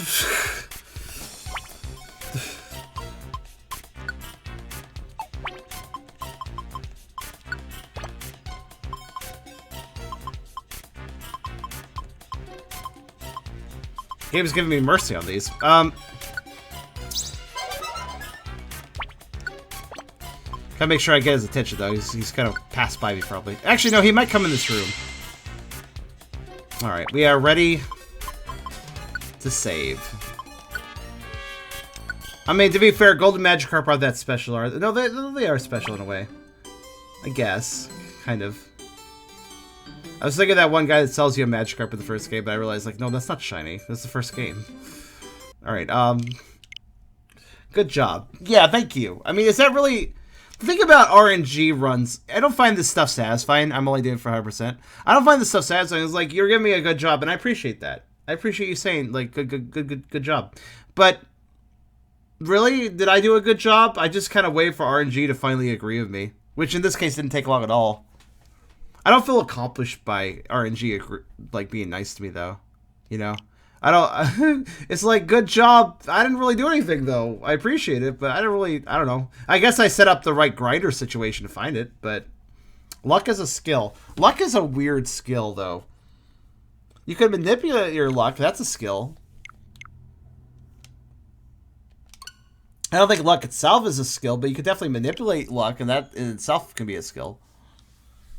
The path to luck is a skill.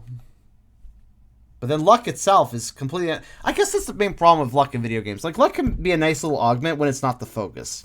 I think luck works best in video games where it's like you're playing, you're having a good time, but there's also some luck that happens along the way, and it like randomizes and adds variety. But you're not focusing on luck, you're not trying to go for a particular objective of the luck, you're just kind of... It could just happen as it comes. I think when something is officially defined as luck, though, that basically means like it's something you're trying for. Think about it this way: if you played Splatoon, you know how the map, you know how like in a lot of multiplayer games, what maps on rotation is kind of determined by, if not by votes, it's just by random chance. Nobody considers it quote unquote luck what map is picked because nobody is trying to vie for a particular map generally.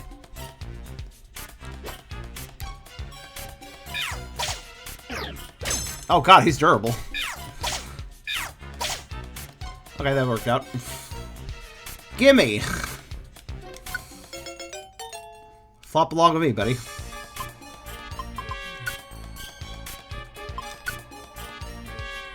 Alright, good. You can manipulate and understand probability, which is a skill, but luck itself is not a skill. Exactly. Honestly, the skill is basically taking something that's a luck situation and making it skill-based, and reducing the amount of luck involved. For instance, a good example, card games. While it's generally frowned upon, I would point out that counting cards, aka like you're playing blackjack, you're like, okay, well I know that the ace of hearts is out of play. Stuff like that. If you're counting cards, that lets you know more information. You're not relying on like luck, like I don't know what hand this guy has, it's just luck-based, let's just go with this. You can get an idea of what somebody has if you count cards, which again is a frowned upon practice, but nonetheless it's a great example of how you take something that's luck-based and you make it less luck-based and thus more skill-based.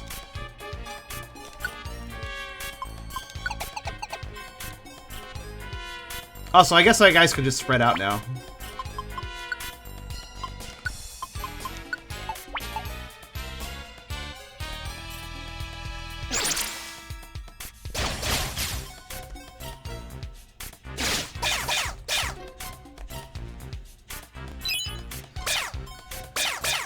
Luck has always happened despite your input, which obviously is a skill. You don't consider to be Sunny to be a skill. Yeah, exactly. And I guess that's the main problem. Like, some people really enjoy, like, luck-based stuff in video games, but I don't consider it really all that like, it's exciting to get the thing, sure, but I don't feel like I accomplished something. The only thing I can pat myself on the back is I found the most efficient way to hunt shinies. So I found the most efficient way of rolling the dice. But the dice are still going to land however they want, so it's not very... That itself is not really much of a skill, I would say.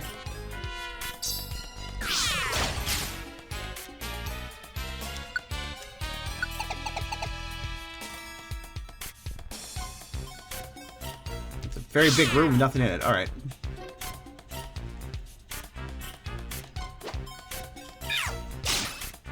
Was Pepper not an accomplishment then? Okay, luck can still be an accomplishment when it's a lot of work. In that case, it was, so that counts.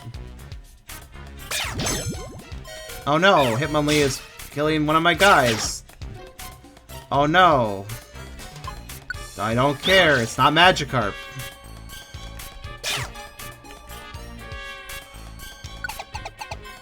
Should have fucking hurried up, asshole. You don't want to get killed, why are you moving so slow? Alright, actually, no, I'm gonna grab that. I don't know if I've seen a Lasso Orbs picture before. Hello, Kento. But yeah, Peppermint was an accomplishment because I put in the work to have the RNG trigger. In other words, it wasn't an accomplishment that I found Peppermint. It was an accomplishment that I waited long enough to find Peppermint.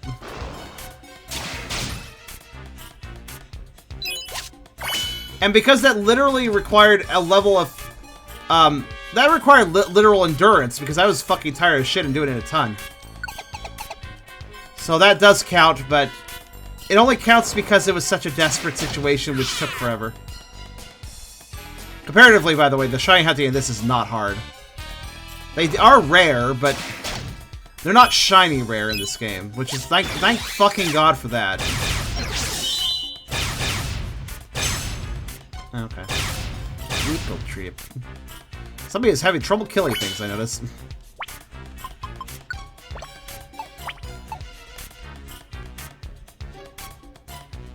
So the shinies would be accomplished if they made you wait ages. No, they wouldn't be. I wouldn't do it. I wouldn't do it at that point.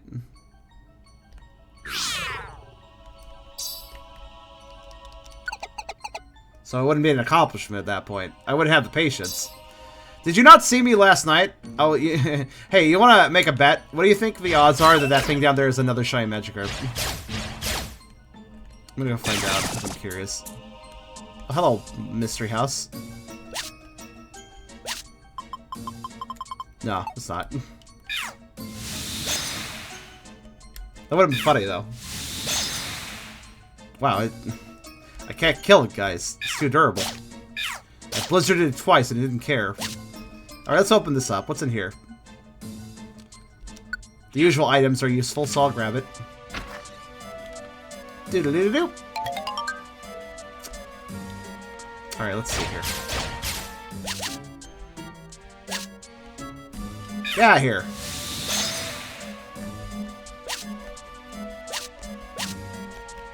Obviously, I do not care about a Mime Junior, and I have that already.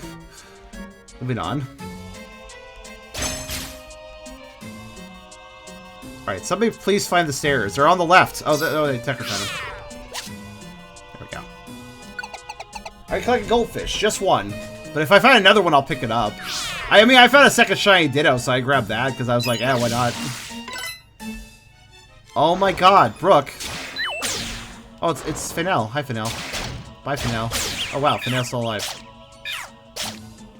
Okay, there we go. Fennel wants to join. Fine, Fennel. I do have an open slot.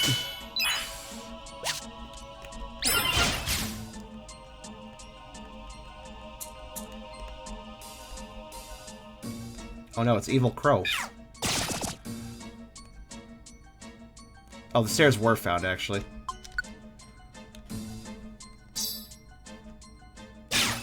I just didn't notice.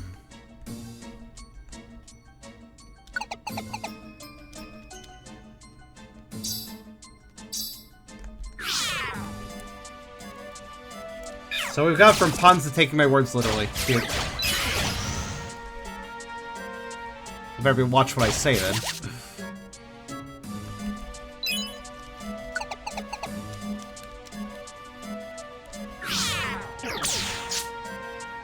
Nice try. Oh god, it's mischievous. I just noticed. Scared of that. It can't hurt me with that attack I used, but I am still scared of that. It left though. Okay, what's another one? Perish Song, friends. Not a good thing.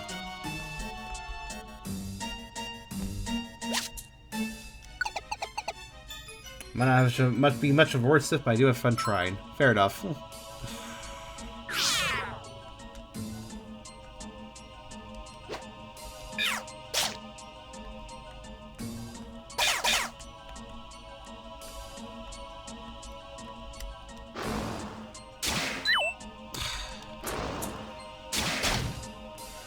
Tucker, you're a god. Why are you missing?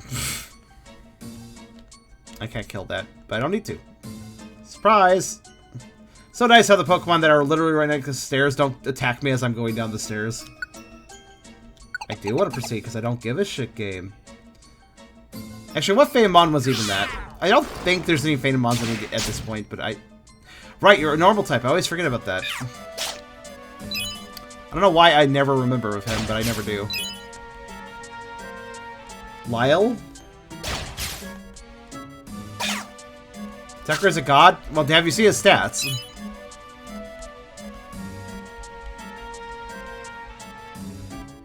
Dunsparce greater than Tucker's ball. What? I don't understand.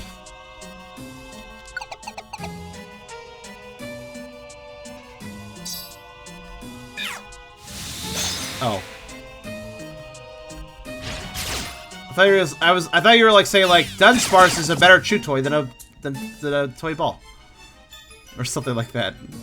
Oh god, no, oh no, not one of these dungeons, Oh, these rooms are great. Absolutely wonderful rooms, these ones.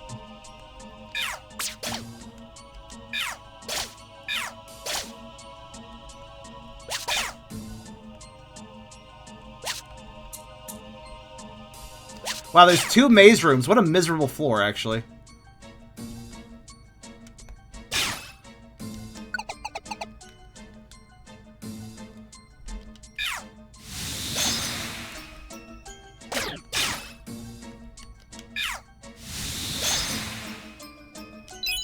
What? Yeah, just let them run off after it.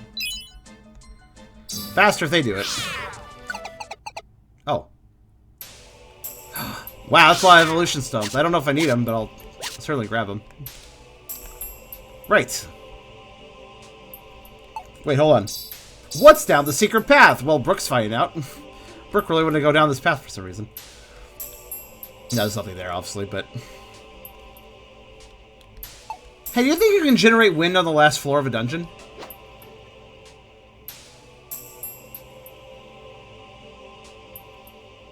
I've never thought about this until now.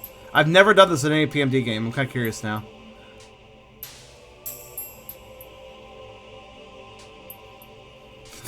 What? I like how they're just running around. I like how they're just like, I'm just gonna run everywhere. Okay, let's get them back together with me. Hello, Michael. Oh my god. What the f... Please look at Brooke for a moment. Laura, right? You okay there, Brooke? You good? You good? Oh shit, I need to take my soda out of the freezer. I just remembered. Give me a sec.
Okay, that was a bit close.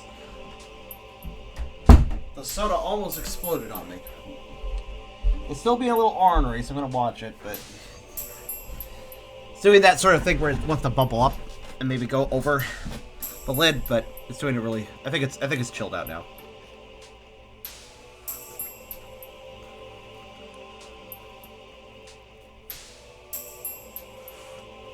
It's also very frozen, but it didn't blow up like I thought it would. So I guess that works out, ultimately. I'll just keep an eye on it. And let's continue. Let's continue doing this, because this is very important.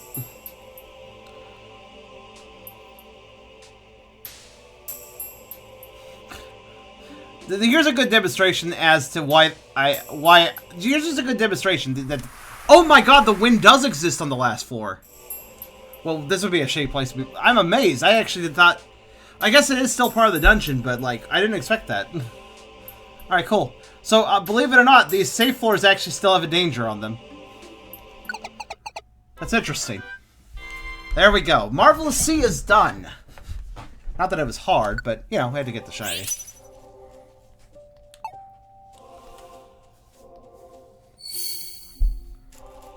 Dweedle. Go away. Also, a lot of non-sea Pokemon in this dungeon. Does Brooke need an ambulance? I don't know, maybe some sort of pills. Hi, Magikarp. Claffy. Do not need.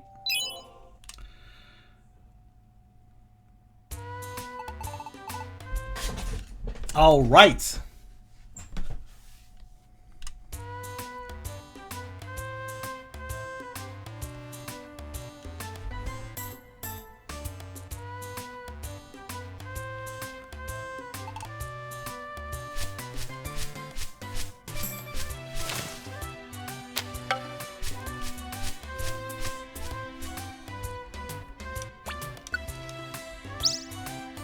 There's one single shiny is all that remains between us and the last hard part of the game. If you can call shiny hunting hard. I do because I don't like RNG, but Marvelous Sea is marvelously gone. Please have a marvelous time removing it. Also, we got a lot of evolution crystals, which I don't know if we need, but we might, so good.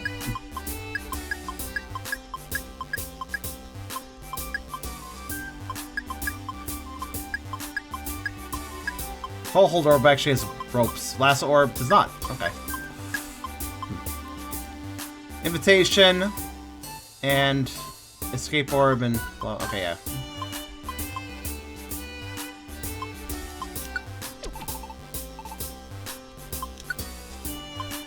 Kind of keep track of what I need. Also, I'm gonna sneeze now. When am I gonna sneeze? I know I'm gonna sneeze. I could tell I was gonna sneeze. Oh god, you ever had that moment where you're like, I'm gonna sneeze, and then the sneeze doesn't happen, you're like, what the fuck? And then you feel weird.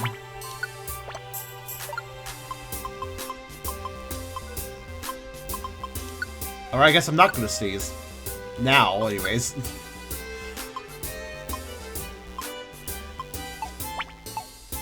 It's really discomforting, isn't it? It feels ominous and like something's terribly wrong when it's like, this is gonna happen, then it doesn't happen. Like, what? By the way, if I was a cheeky game developer, you know what I'd do? I would hide a Pokemon right here. Right here! Somebody you could talk to that you would have to, like, be super clever to notice. Or, like, maybe back here. Obviously, nobody's super important, but just somebody secret to talk to would be kind of neat. I want to see say, actually. Also, thank you for the follow, I think. Had that happen 3 times in a row? Oh, that sounds bad.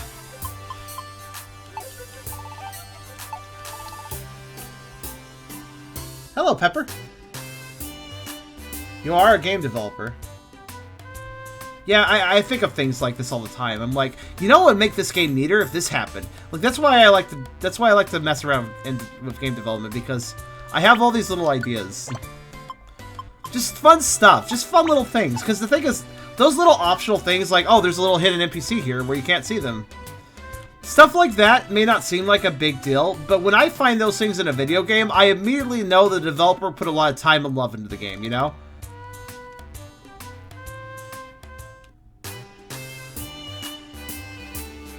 When I say if I was a game developer, I mean more in the sense of if I was a game developer that actually had some sort of clout or decently produced stuff that anybody could play, which I did a long time ago, but not anymore. Those games got lost, unfortunately, with the annals of time. What the fuck is Magikarp? I didn't know he's so high on the list. Alright. Right.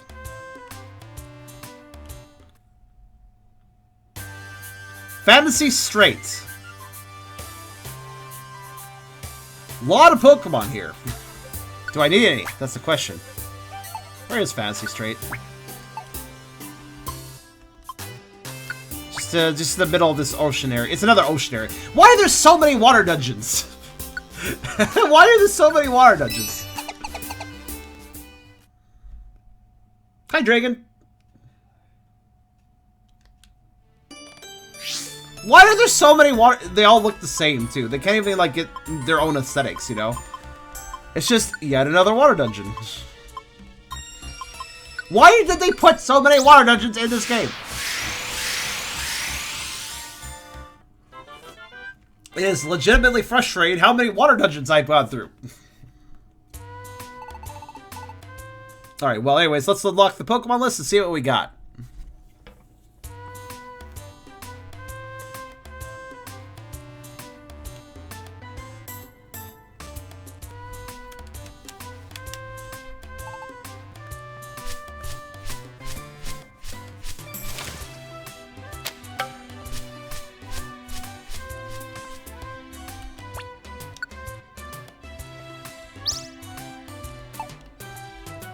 Right, now that we've done that, let's go back in. Fantasy Straight. Who do we need to catch here?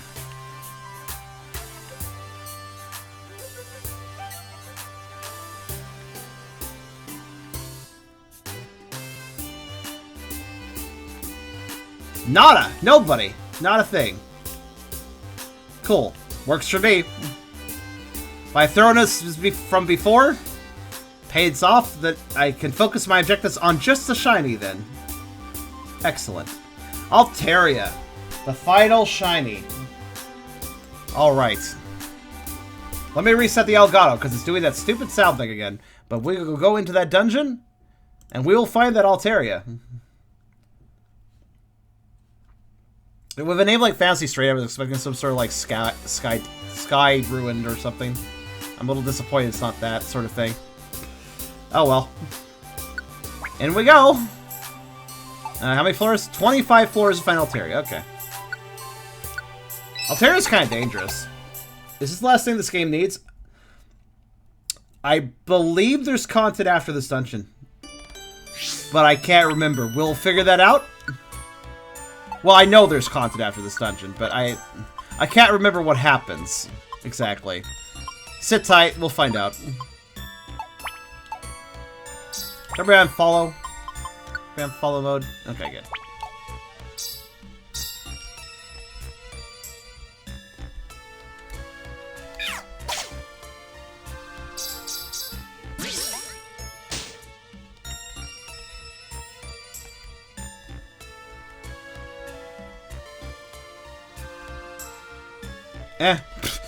That's really dumb, but okay, I have... This is why I bring two, to be fair.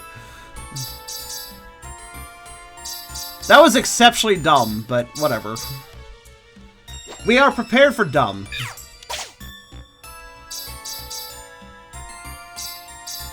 Because this game can be dumb, if it isn't obvious.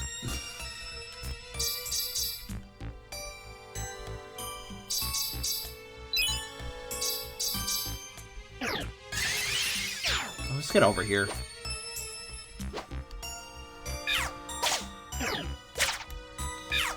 Well, they're strong here. They actually didn't die instantly. Alright. Of course, I got growled at, but even so. Oh. Well, that's just rude. They are super strong. I'll just have to wait for this confusion to wear off.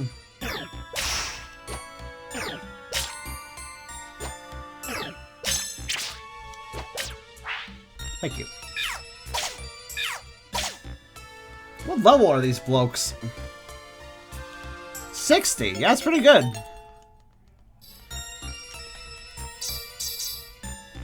Like they're mono-a-monoing me pretty well. I even have False Swipe super powerful, keep in mind.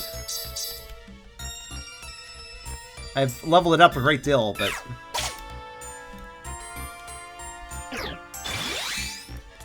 Alright, get over here. Let the wing attack hit him first. I'm gonna add into that. There we go. I gotta put a little thought into recruiting these guys since I can't one-shot them. It would help, though, if I wasn't growled at, so let's just fix that.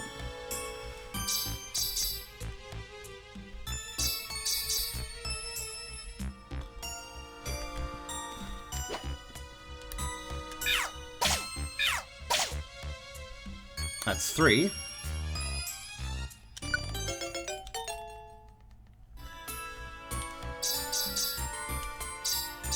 I don't know if the strong foes recruitment rate varies depending on what dungeon you find it in. I just realized, like, I don't actually know. Because I know that, like, stronger foes are harder to recruit, but does that apply to strong foes?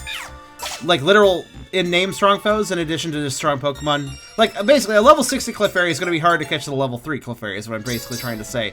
But does that apply to strong foes as well? They have their level variants as well, but they also operate on a different system, because I know they do. Because you literally require a friend bow to even try to catch them, so... I don't know. They might have their own set recruitment, or maybe they indeed are hard to catch the higher level they are too. Which means Altaria would probably be the hardest one to catch. If we weren't using a trick, that is. I really hope we get our last recruit before I hit another apple trap and lose my... What the fuck? And lose my other, If I lose my other rare quality orb, I actually gotta reset, and that would suck. Bit of tension is applied as such. But I'm gonna save the moment I have the 5th monster, so... Where the fuck is it? Come on, idiot. Oh, of course, there's one right there. Oh, god, fuck! Okay, there. Seriously, though, I like that I take 4 steps at the beginning and then immediately lose a rare quality orb. That's pretty fucking great. Thanks, game. Alright, get everybody in position.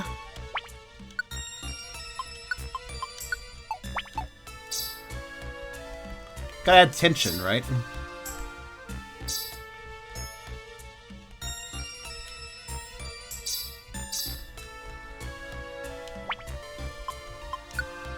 Alright. Gotta save. Hi, Hyper.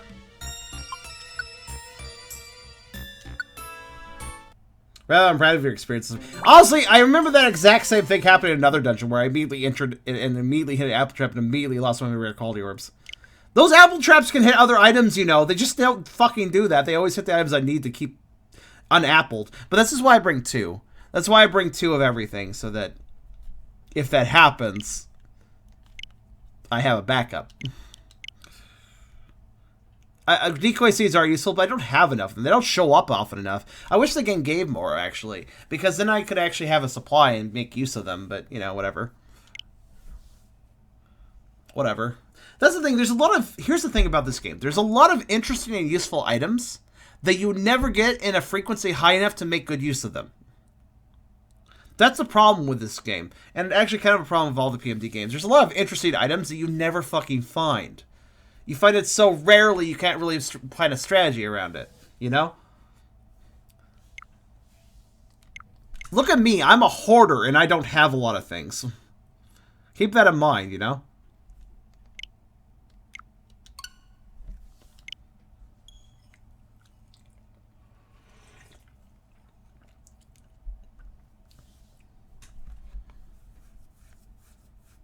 Like, what's the point of making a unique set of items if they never show up for the player to make use of them? It's kind of a wasted effort at that point.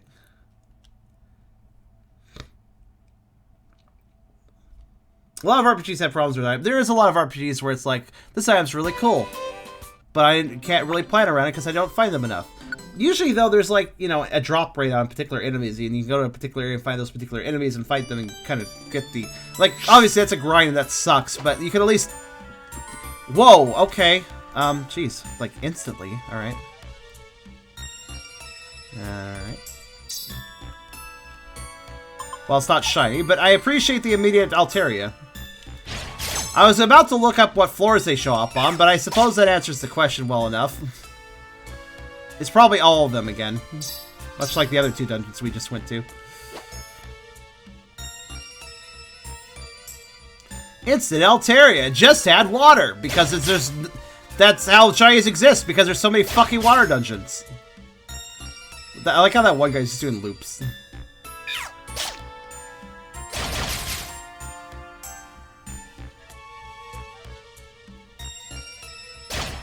I'm the opposite of a hoarder in games. I'm the kind of guy who's E-tanks outside boss just save time I have to respawn. That is fair. But in this game, you would have, like, very limited items because you're not a hoarder, you know? I'm also about efficiency. I'm like, well, I could use an item or I could just attack. Attacking is much faster. And again, I want to point out how many hours we put into this game and point out that I think playing for efficiency with this game is kind of, like, important. Not that I was doing a great job of it all the time, obviously, but... Look, I've been way more efficient about some stuff than I'm sure a lot of people would be. So, I think I can attest that it's still something I do, you know?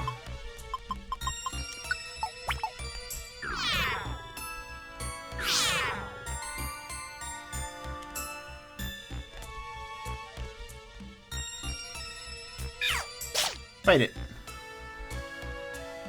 Bite it. Bop it. Bash it.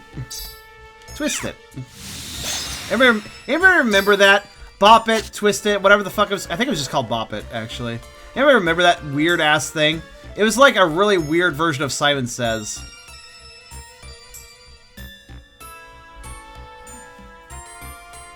I take it you use the chips in Zero. A little bit during the last boss rush, the last arena, because... I was getting a little fed up with certain fights happening over and over again, so I wanted to figure out how to kill them faster, but...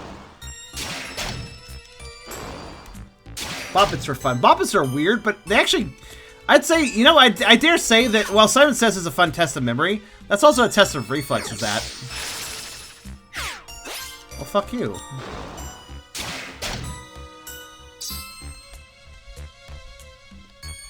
And fuck you too, whatever you are.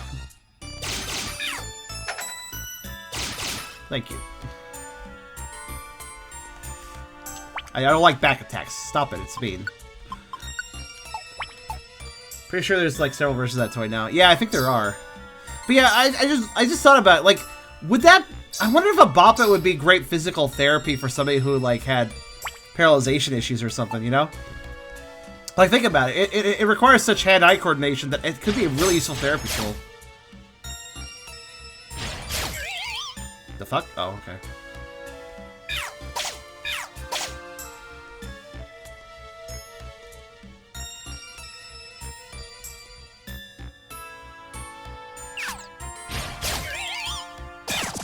Okay, what the fuck is so cute? I guess Clefairy.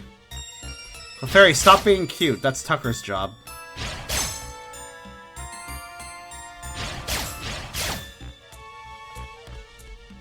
I gotta be careful. There's a lot of Pokemon spawning in the room just under Nestuff and immediately going north, which is very dangerous.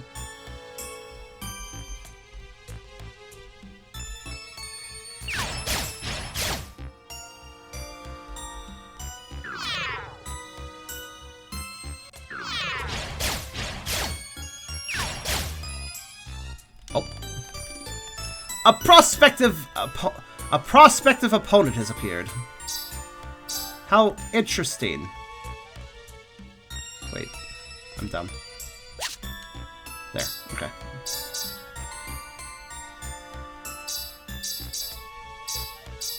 Up, you say? I am poisoned. This will not affect my ability to destroy you, though. This means I might die at some point. Whatever. Going straight up, going straight up. Out of the way, poisonous creature. There we go. What might you be? Nothing in particular that matters. Alright. But just for shits and giggles. Ow!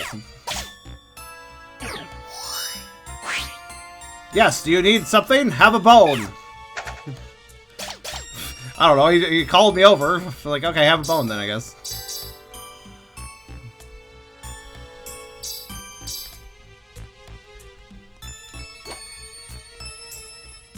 Like, maybe don't summon the level 100 God Cubone to your side if you want to fight him. Like, that's not maybe the best idea. Oh no, another one. This is awkwardly timed because the wind is about to blow, you see. Alright, well, we must go for it. There is nothing in life except for death, so go for it. I don't know. That's a quote now. Where's my TP going? He's going left? Alright. Let's intercept him here. Oh no, this room doesn't go like I thought it would.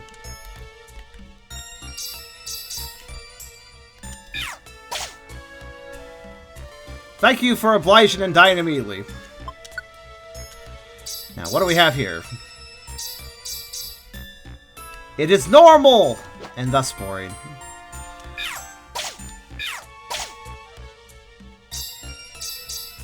Alas, it was worth a shot. I am happy, however. Okay, I'm less happy about that. Here's what we're gonna do. You're gonna fight that. I'm gonna walk over the stairs. There we go.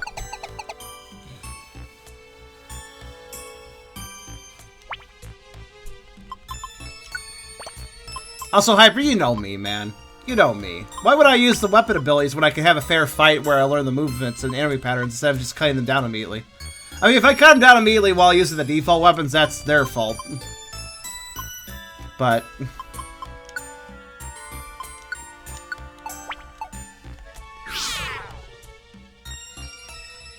I shall explore as Tucker today.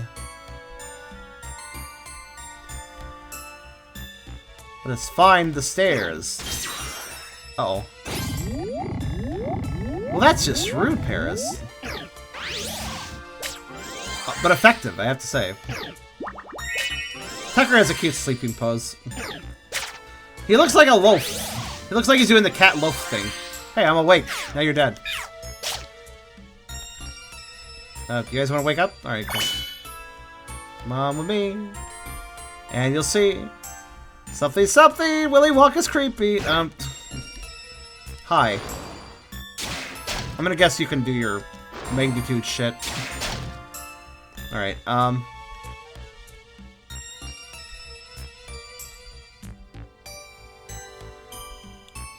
This room will do.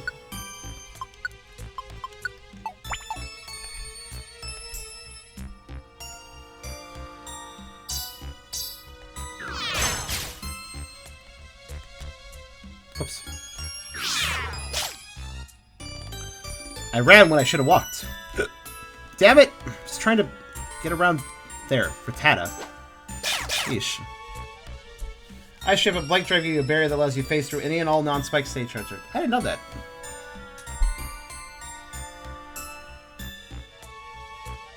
Though actually, I did technically because I got the ultimate thing at the end. And I noticed there was a shield with that. That ultimate thing at the end uses all abilities at once, so I saw the shield through that. A lot of sleepy boys here. Slightly problematic, because that kind of messes up the spawns a bit. Stop sleeping, everyone. Why? Seriously, why are there so many sleepy? You can't just sleep. You can't have, like, life schedules. That's... You're a video game character. Stop it.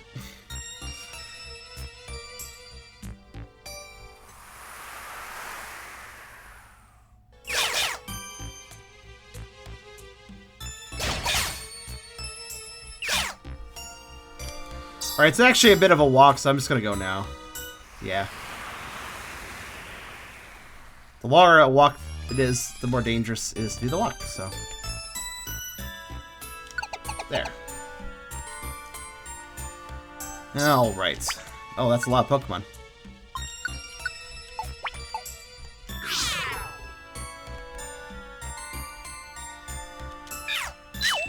Oh. Ow. Well, prevented Sturdy from activating. I'll take it.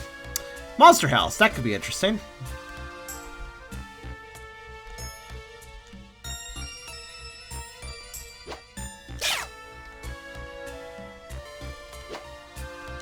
Let's kill the other Mons first, though. Well, faint them. Whatever. Words.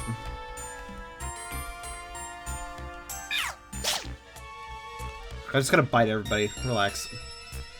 I didn't even notice until the very end that the chips actually mess with your things like speed and like the Psycho Chip lets you float. I never noticed that for any of them normally.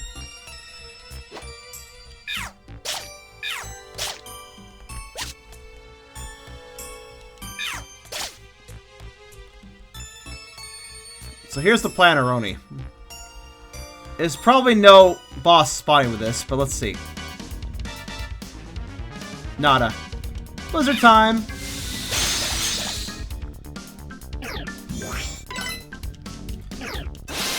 Oh, you're gonna be make everybody fast boys. It only matters if you survive, though.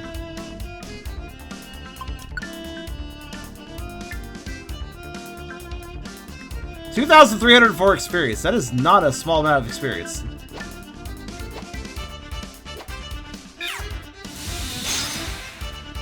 Alright.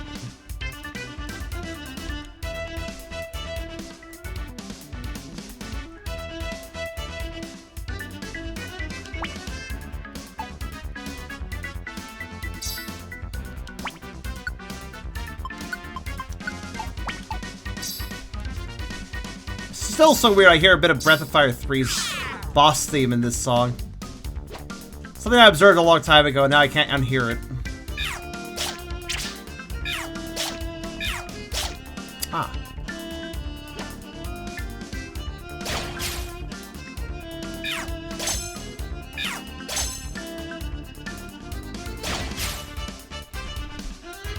Psycho Chip lets you float jump though. It's really useful, I'd say. If I ever used it, but I didn't. So Hyper, you know about Knives, right? The character in that game?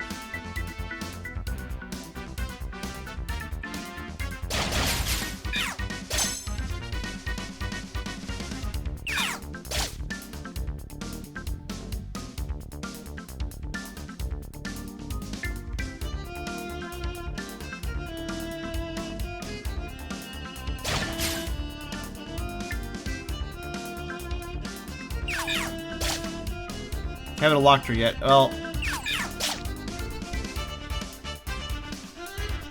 that's not.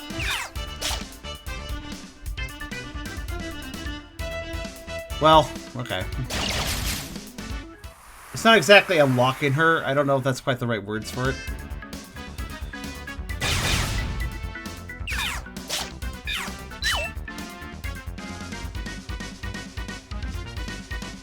Right. It's just, I ended the stream by not doing the last thing in the game and literally putting my webcam on so I could give a middle finger to the idea of that being designed as it was.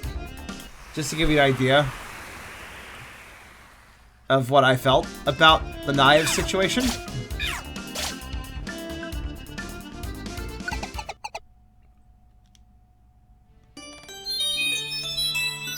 Oh, Blizzard floor. Well, we can't... Great, we can't farm here because it's a Blizzard floor. Oh, well. So let's find the stairs then. Or we all die. Don't suppose the weather would change.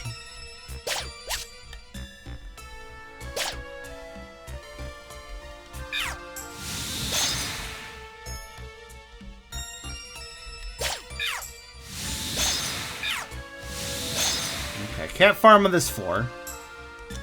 Next floor then. Farm on this floor. Good. Also, I'd like to know how there's a blizzard underwater.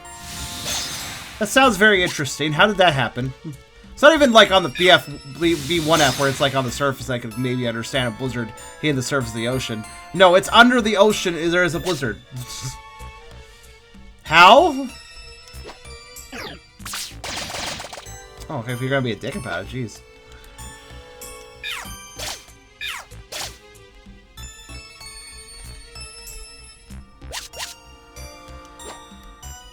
Oh, hi, Crimson. Good to hear. Yeah, Hyper, let me just tell you this. When it comes to the knives, when you're done with playing the game, go watch my YouTube video from yesterday.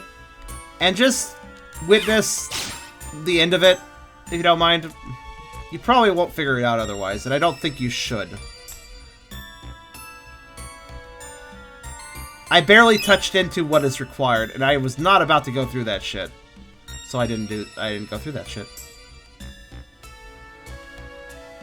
I elected to say, no, fuck that.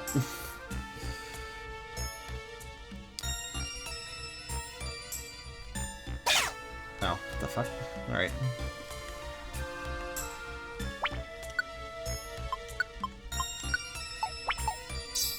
Well...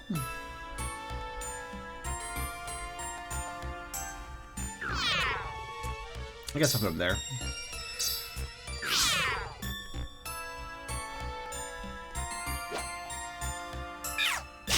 We're a little far away from the stairs, I realize, but this is the only room in the entire floor that has 2 entrances instead of 3 or 4.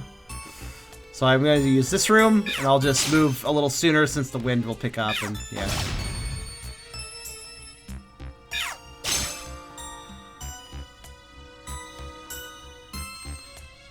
It's kind of exciting in a way. This is the last shiny hunt. This is the last shiny hunt.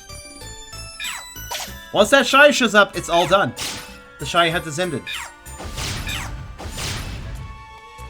This inane process of getting shinies is over.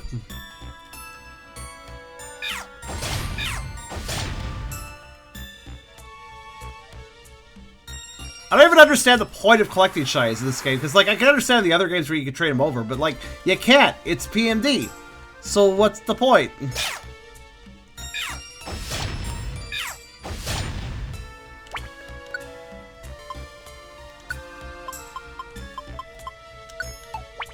I mean, the point is prestige for a stream. But if you're playing individually, I don't see why you should care. Unless it unlocks something. For getting the shiny specifically. I don't think it would, but... I don't know. I guess I don't know. For a fact. Breaking rights. That's not how you spell rights. That's a different sort of rights. That's like when you're doing some sort of ritual and you do a rite. Bragging rights. A dark, unholy ritual to brag.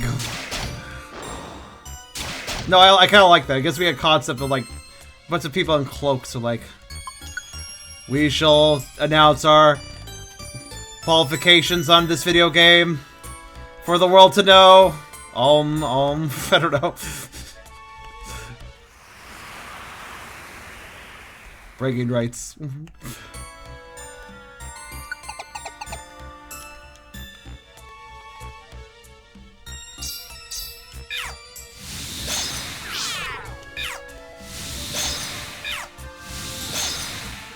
There we go, it's dead now.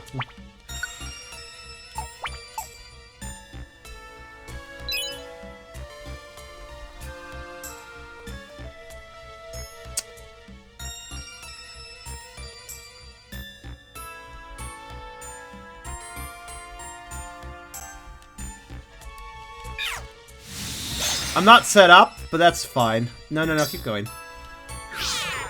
Ignore it for the moment.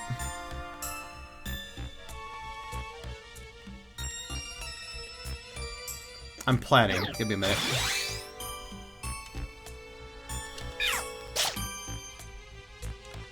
Okay.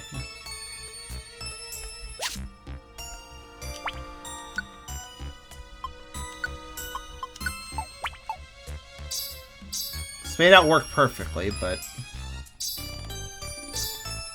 if I go up here,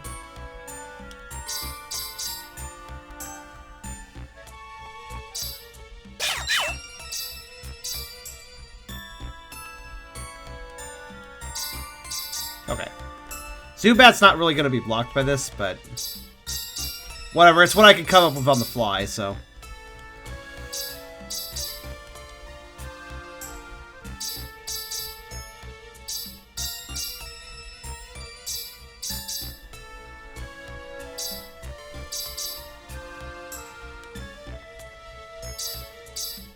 Oh, okay. Ah. Nice cotton guard. I don't give a shit. Oh, actually, I kind of do, because I... whatever. There you go. Come over here.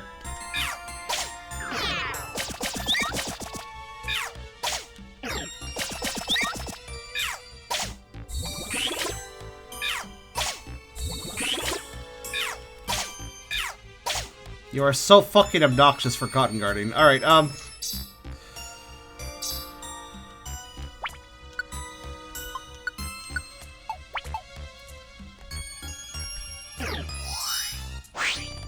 hello, you need my services of biting? Bite. Bite. There you go. Why are there Ledabus spawning? It's the fucking ocean. Look, that forest spawn is a telltale sign of Ledabus problems. Fortunately, I can come over here and deal with it.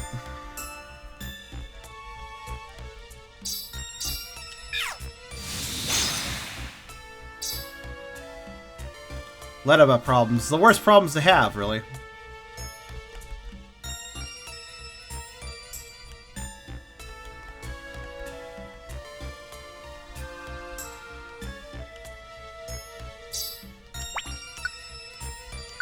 Alright. We are seeing plenty of Altaria, though, so we're bound to get one shiny. Which is good. Once again, I'm going to need to move like 1.5 into the wind cycles. So a little after the first wind cycle, I can need to start moving. Just to be safe.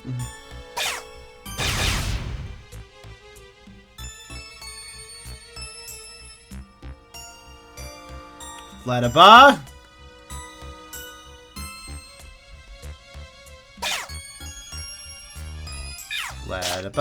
Ledabus, you're so dumb. Stop spawning groups of 4. What the fuck are you doing? I don't know why they are the only enemy to do that.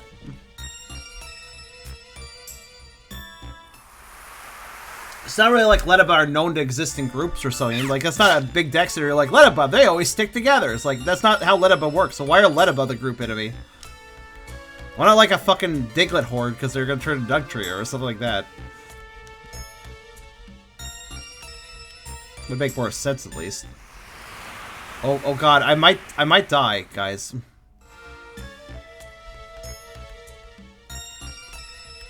Well, I'm not. I mean, I have 3 wind flows. Still, that blew really fast.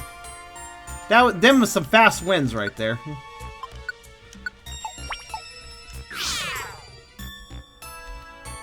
Hello. I bring water. Oh, there's the stairs. Okay, cool. Out of curiosity, what's this room look like? Ah, it's infested by Sentret. Alright.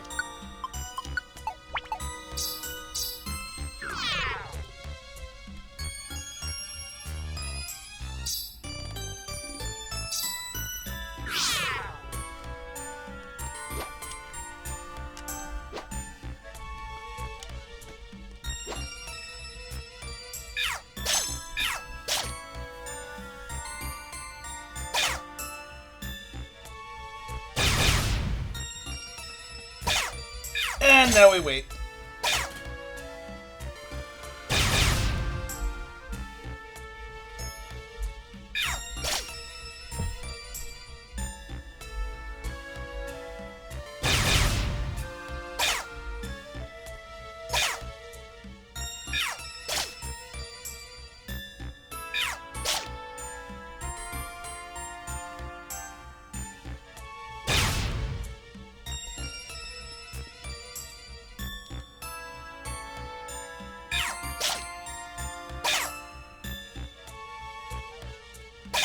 I think the problem with grindy RNG is the fact that, like, if somebody's dedicated enough, they're gonna get it, right? Like, if somebody's dedicated to what they're doing, they are going to keep pursuing that RNG until they get what they want. So, at some point, I feel the game should just be like, alright, here, have it. You're gonna be here until you get it, so just have it. At least that's the way I feel. Again, that gets back into the RNG system I talked about in previous streams, where I'm like, every time you have a chance of proccing and fail, I think the proc chance should increase by like 0.1%. I still think that's a really good idea that's never been really implemented in games. It's not even that technically hard to program. Just keep track of a variable, that's all. That is a lot of fucking Letaba. Honestly, the Letaba spawns are quite obnoxious because they take up 4 spawn slots instead of just 1. Obviously, but, you know, spelling it out for you guys. I think it's implemented a lot. It's not clear where it's implemented at the very least. Hi.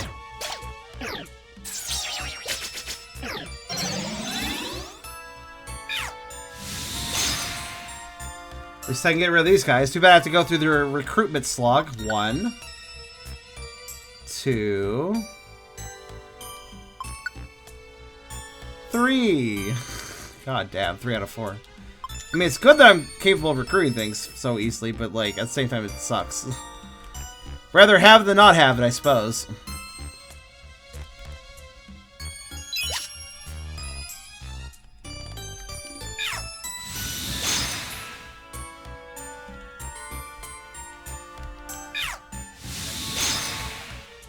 Alright, stairs are here. Let's open it up just for fun. And I'm gonna go down here, I think. Okay.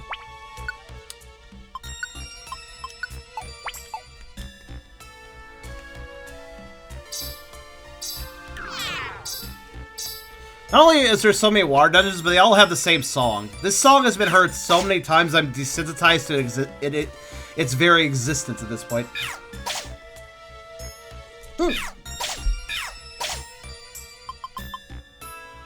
Well, I wonder what that was. Though I would normally say knowing my luck it was shiny, but actually, sources have shown that actually when I mess up, it's usually on a normal one. That's why I gotta watch my trigger finger. This is it's very honestly this is technically hard because what I gotta do is really monotonous, but at the same time it forces me to pay attention. You know?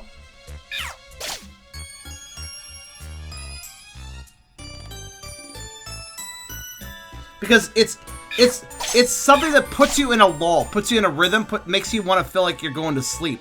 But if you don't pay attention, then when the moment that something changes happens, you're gonna be fucked. Anyways, it's fine. Whatever. Let's keep going. I've seen multiple shinies in the same dungeon, so it's not even a big deal if it was shiny. We can still get another shiny just like that.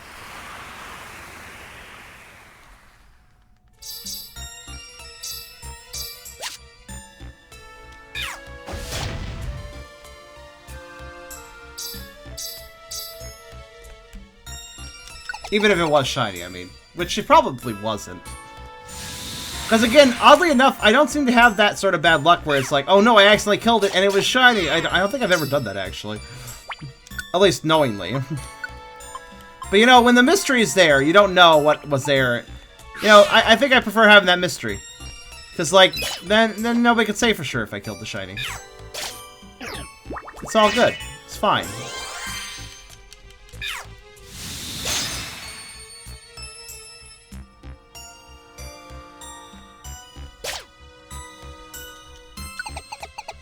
How's there a sandstorm underwater? The same way there was a blizzard underwater, my friend.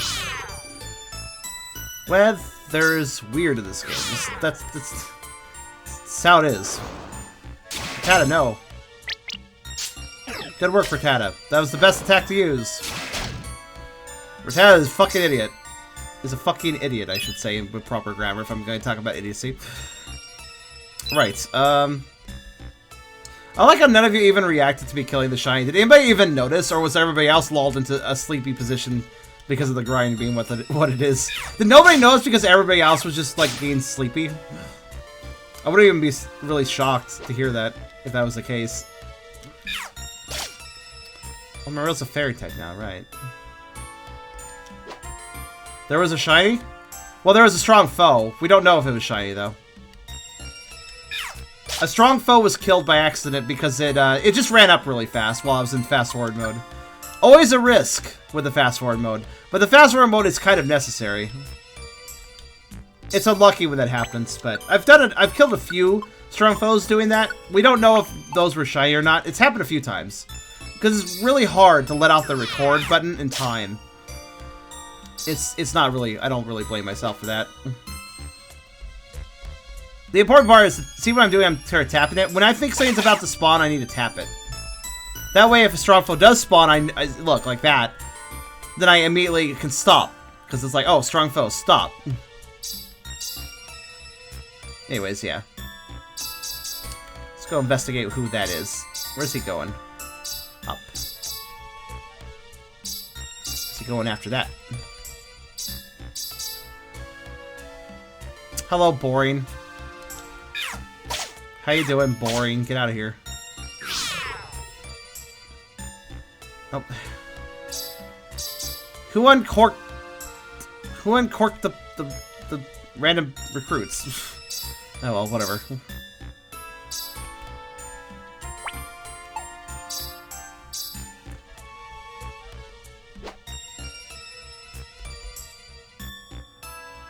I was working on a kobold. Oh, you're drawing one?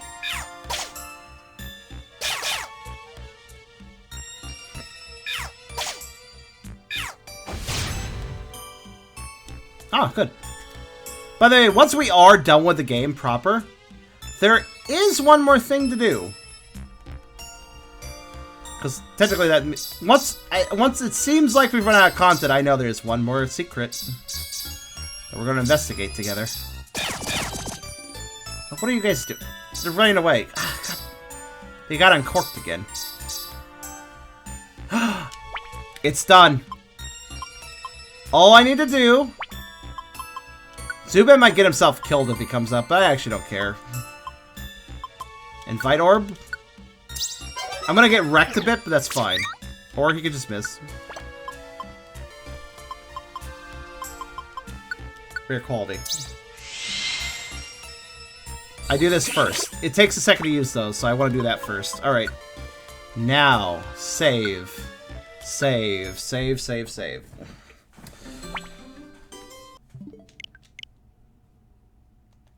Go in.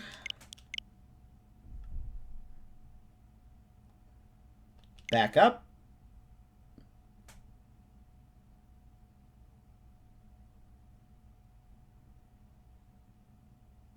Five hours later. Backed up. Alright. Just like traffic.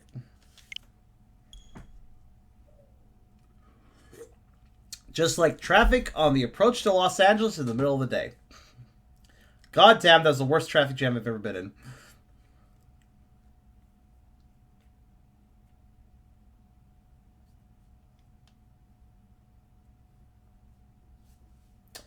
So you're painting a mini kobold. Okay, cool. What colors are you... What kind of design were you doing for the kobold?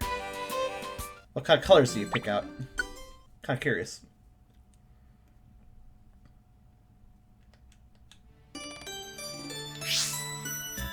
Yo! Ow. Boop. Hey, that was easy. Altaria is recruited. There are 2 big Pokemon. Let's get rid of the stupid Zubat that doesn't fucking stay in the fucking lanes. Get the fuck out of here, you little piece of shit. I told you to stay back. And you fall anyways because you have no fucking IQ. Literally, I can't control his IQ. Also, wait, everybody got out. Oh, well, whatever. Fine by me.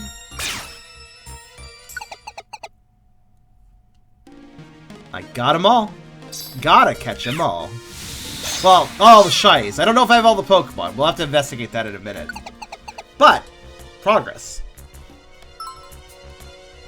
Let us complete the fantasy strain. I forgot how many floors this place is. We do have all this Pokemon in this dungeon, though. So I know that much.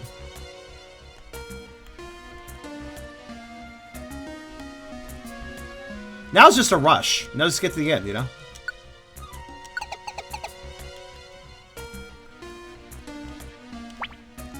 I guess it says something about the game where it... I guess it says a lot about a game if you're, like, excited that you get to now rush.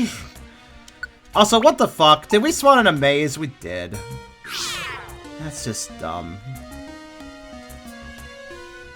Well, Terry figured out the path, so I don't really care.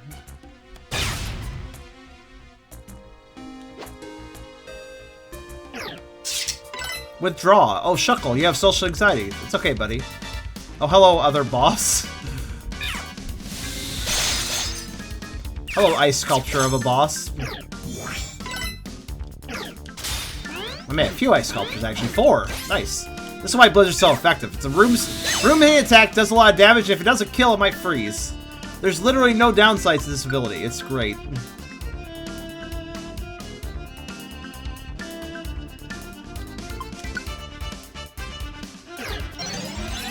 Shuckle, you're the luckiest motherfucker for still being alive right now. Get out of here. 30 or 25. A lot of players are saying one or the other. They can't even figure that out. My god, the guides on this game are fucking useless, aren't they?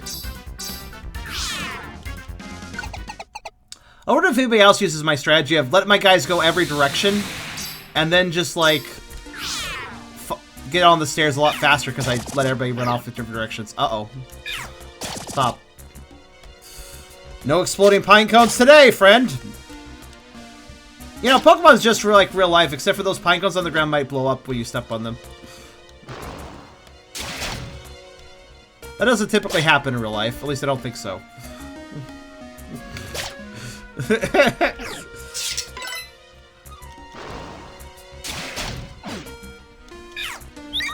Has anybody made a pine cone bomb? That sounds bad. Don't do that. Granted, that would not be the worst shrapnel, I suppose. Still would hurt. Still could severely injure, I suppose.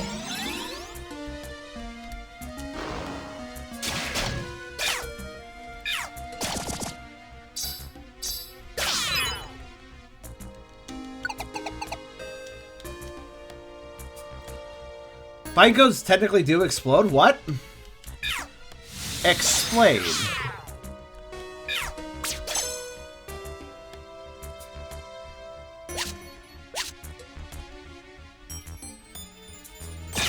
It's just kind of funny when I think about it, because it does, a pine cone does kind of look like, there's literally a grenade that was nicknamed the pine cone for looking like a pine cone, so it is worth noting that pine cones do kind of look like, well,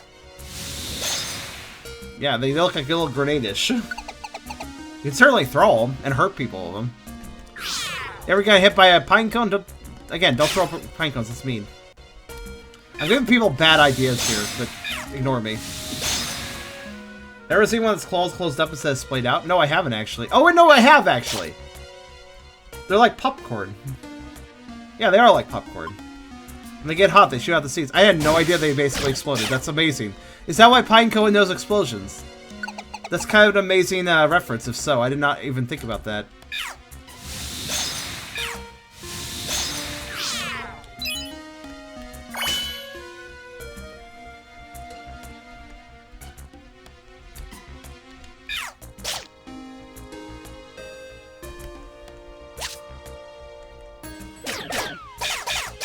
Monster House?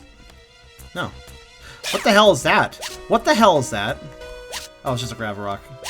I don't know, it's like, it looked, because of the water layer, I thought like, oh, what's this like two-colored rock? I've never seen this before. It's like, no, it's just the water effect. Oh, hi. I mean, sure, I guess I'll open it up.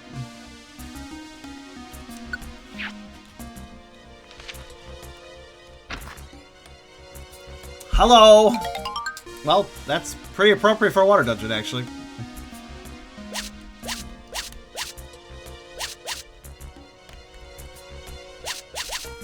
Alright, cool. On we go. The mini exploded first. I want to see one explode now. Oh no, it's fake Tucker. He wants to destroy us. He does not have the he has the power of darkness, but there's only darkness in his heart. as well. Alright, ow.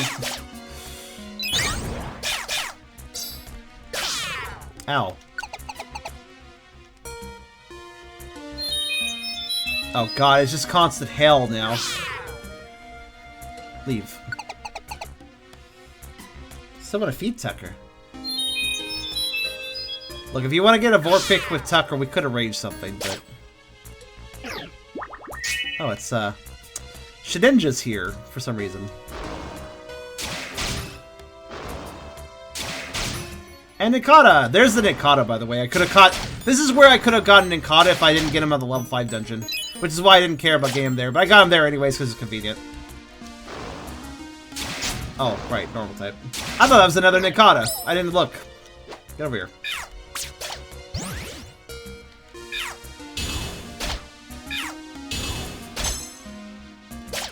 Mews are consumable size, to be fair.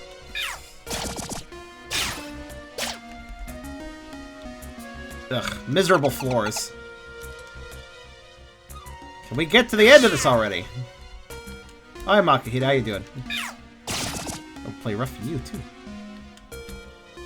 Catapult you. There it is. Alright, nope. Go in there.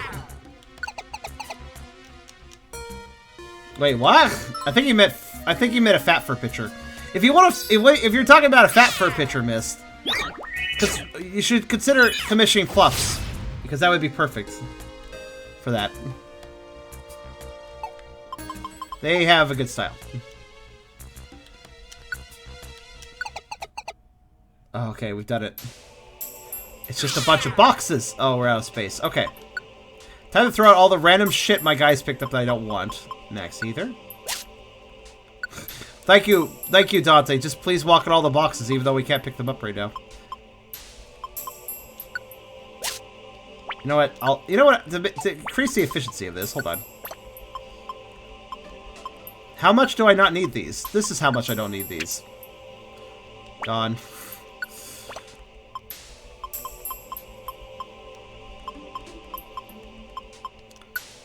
I would actually like to pick up the boxes because... Oh, what the hell's up there? It's a accuracy drink. Cool. I have too many of these. I could just throw that one too. Look how big those drinks are. Look how big they are. So big. I never realized how big they were. What are those... Oh, I wonder what the TMs are up there. Hmm.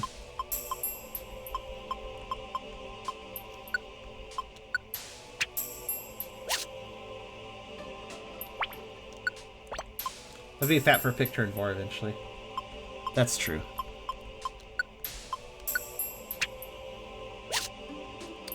And Dante pick up the PP up drink. Okay. And then we got 3 other items up there. I keep throwing items so they can pick them up. What TMs did we get? We got Fire Blast. Boring. We've seen that a million times. What else we got?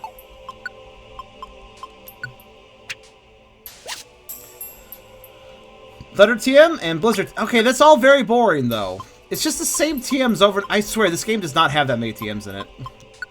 I'm pretty much sure of that now.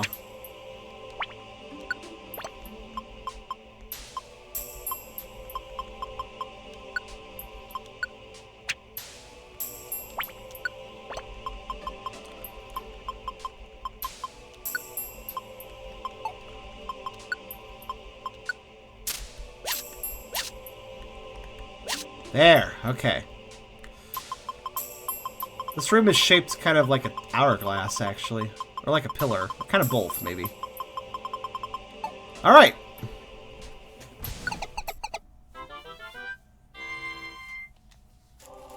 Fantasy Straight ain't no clearing Fantasy Straight? That ain't no fantasy. We did it. I do not need Nidoran. Goodbye. I do not need Weedle. Goodbye. I do not need Clefairy. Goodbye. I do not need Rattata. Goodbye. Altaria.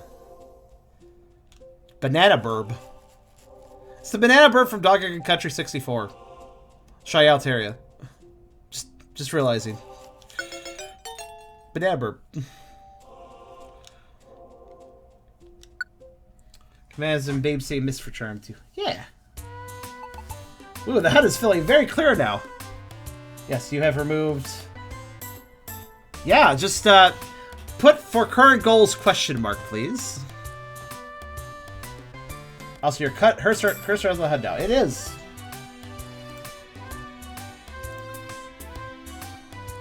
I actually need more. Can you put a few spaces so I can get it off? Okay, never mind. I got it off anyways.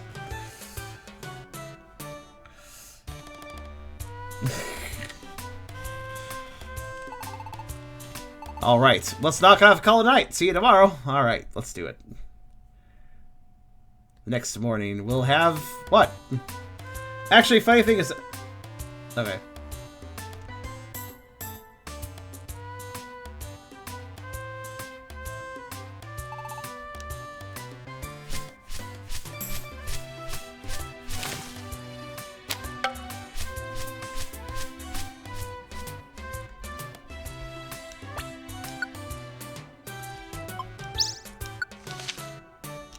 Thanks for the gold ticket. Alright. I was expecting something of a fanfare at this moment. Let's talk to everybody. See if any of them have anything new to say. Anything new in the Pelipper office? Doubtful. Well, there is one thing that's new here, technically.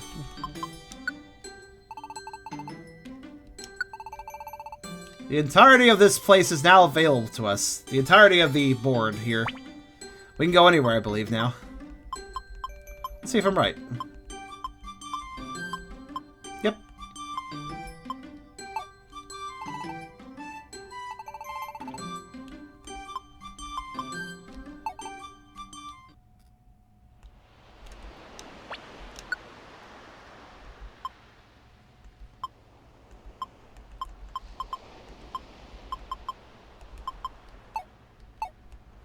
How you guys doing? What do you have? Anything new to talk about, Dante? Brooke? Dante, let's give it our best for our rescue team. How many jobs we get? Alright, pretty standard. Oh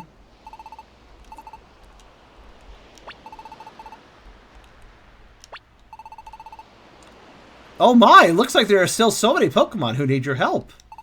Reading their messages, I can feel them longingly waiting to be rescued. Okay, your message is not different. Alright, thought it was for a second. It's like, are they commenting about something else I need to do? This pose is so awesomely cool. Awesomely cool. For some reason, I bet we could find one in the mystery house. We already did. Okay. Hello. We have all the camps.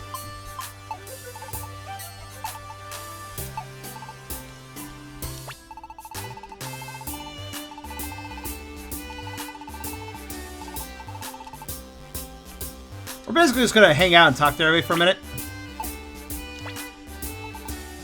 See if anybody has anything cool to say.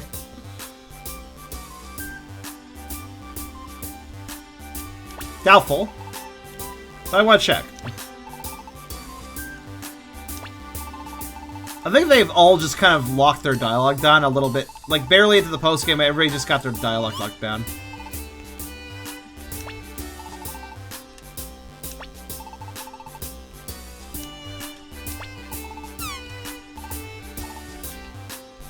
I wanted to deposit money again. Because, why not?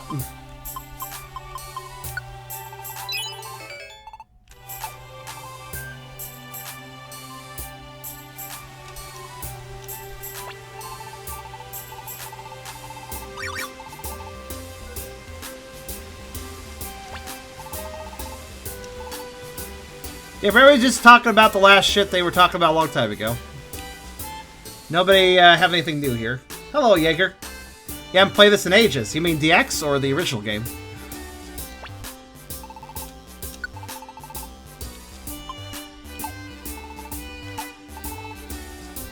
DX came out, what? How long ago now?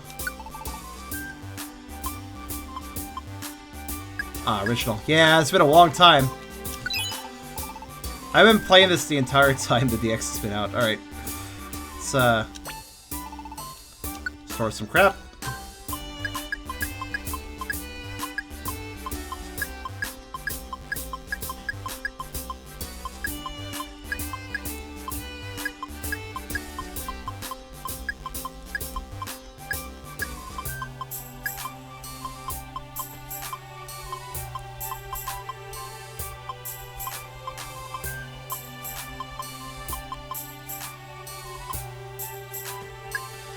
Hey Beerus, you want to do something with me real fast? Can you pull up the shiny list? I know you have access to it. At least you did last time I remember. The full list of shinies. Let's double check to make sure we have all the shinies. I'm thinking.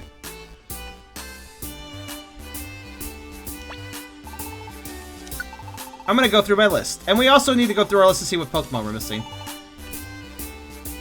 So actually, let's just, yeah. Let's examine everything. Also, wait, hold on. Okay. No dungeons unlocked. Alright. Okay, well, I know I probably have all the shinies, but let me give me a second.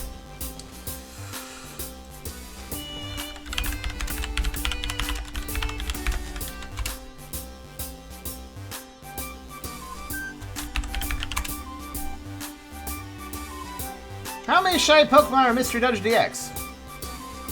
Here we go. The list is... Okay, let's go alphabetical list first. I think we can sort that way.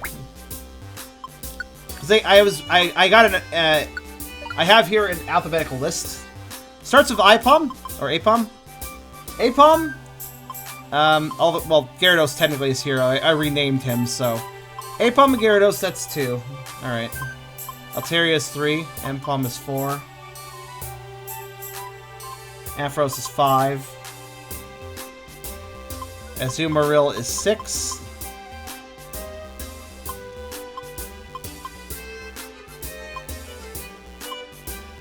Celebi kind of doesn't count because he was obtained differently, but technically still. Not part of the list, though. 7 would be Corsola. There it is. Ditto would be 8. There's 2 of them, just for good measure. Dragonite, 9. Electrode for 10. Espeon for 11. Right there. Execute for 12, and Executor for 13. Gyarados for 14, but obviously I pointed that out earlier. 15 would be Hoot Hoot. Right there. Licky Licky would be 16.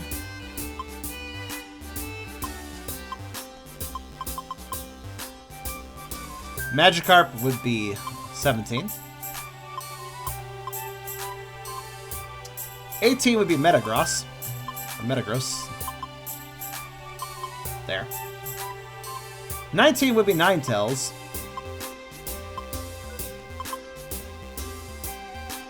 20 would be Noctowl. Rapidash would be 21. Fuck Rapidash, still. I'm obligated to say that whenever Rapidash is brought up. I think I renamed it. Right. Rapidash got renamed. Hold on. Rapidash was over here. There. Let's see here. Next is Shuckle.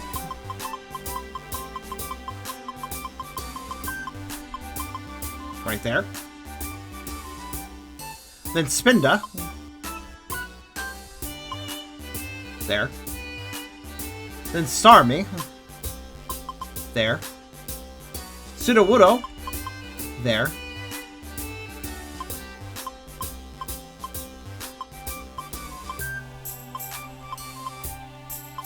Wobbuffet right there. And Zangoose right there. That is every shiny. That being said, now let's discuss the Pokemon. How many Pokemon are in this game? Do I have every Pokemon? I'm not actually sure. I'm not entirely sure.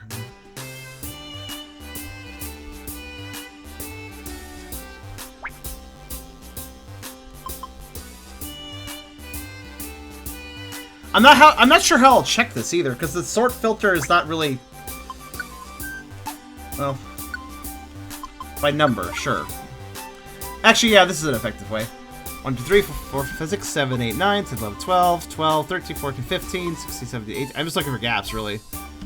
22, 23, 24, 25, 26, 27, 28, 29, 30, 31, 32, 33, 34, 35, 36, 37, 39, 44. Just going through this, see what I... This would be the fastest way to figure out if I missed something.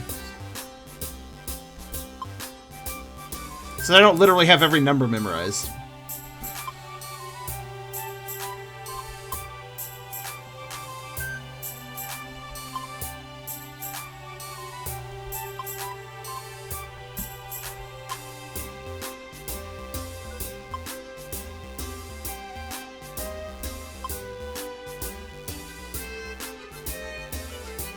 This will get hard at the end, though, because there's some random, like, later gym Pokemon added in, too, so I'm gonna get really confused at the end, honestly.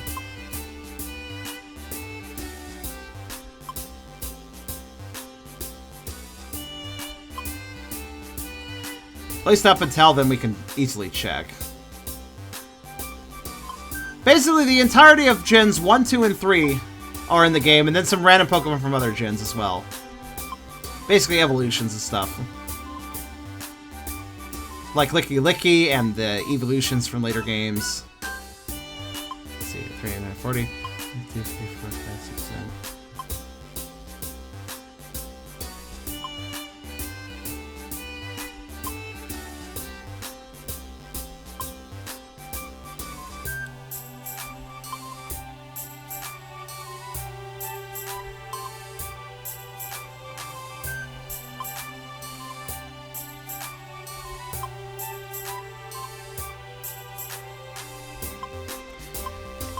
And I'm pretty sure I already know, but A, B, C, D, E, F, G, H, I, J, K, L, M, N, O, P, Q, R, S, T, U, V, W, X, Y, and Z.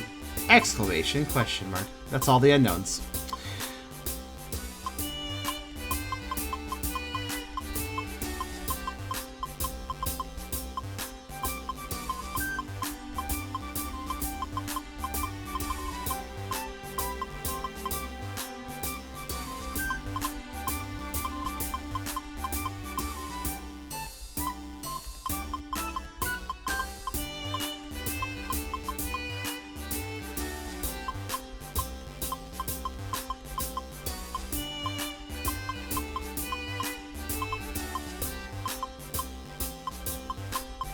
I'm concentrating, if you're wondering.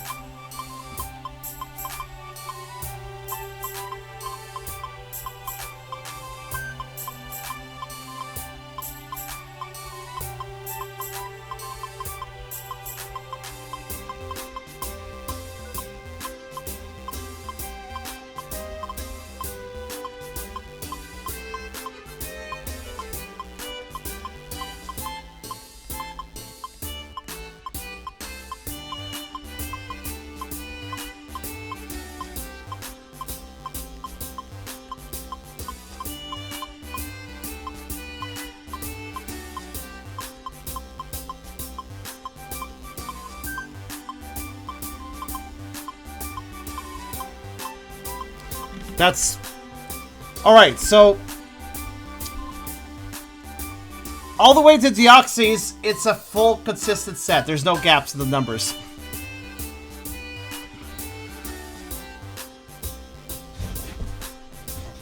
After that, it becomes hard to figure out.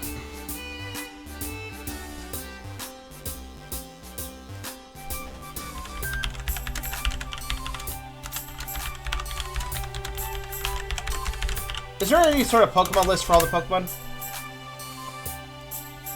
Let's see. According to this, it's a list of all Pokemon. Let's see if that's accurate. That's probably accurate. Let's see here then. According to a random list, I'm making one charm. Thank you. Please do make that list. I'm going to check my own list here while you do that.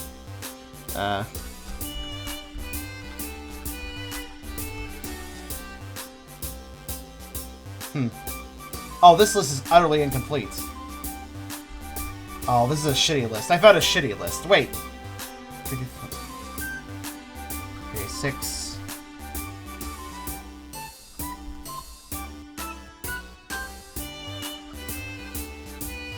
I'll wait for Beerus, because that's going to be the most useful. This list is a mess. It's like putting the numbers in a weird order. According to this list, it says 406. Doesn't say Roserade whatsoever. Did they just forget it can evolve? Okay, that's cool.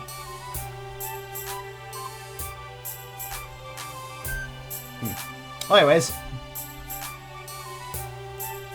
the tricky part is actually confirming you have everything.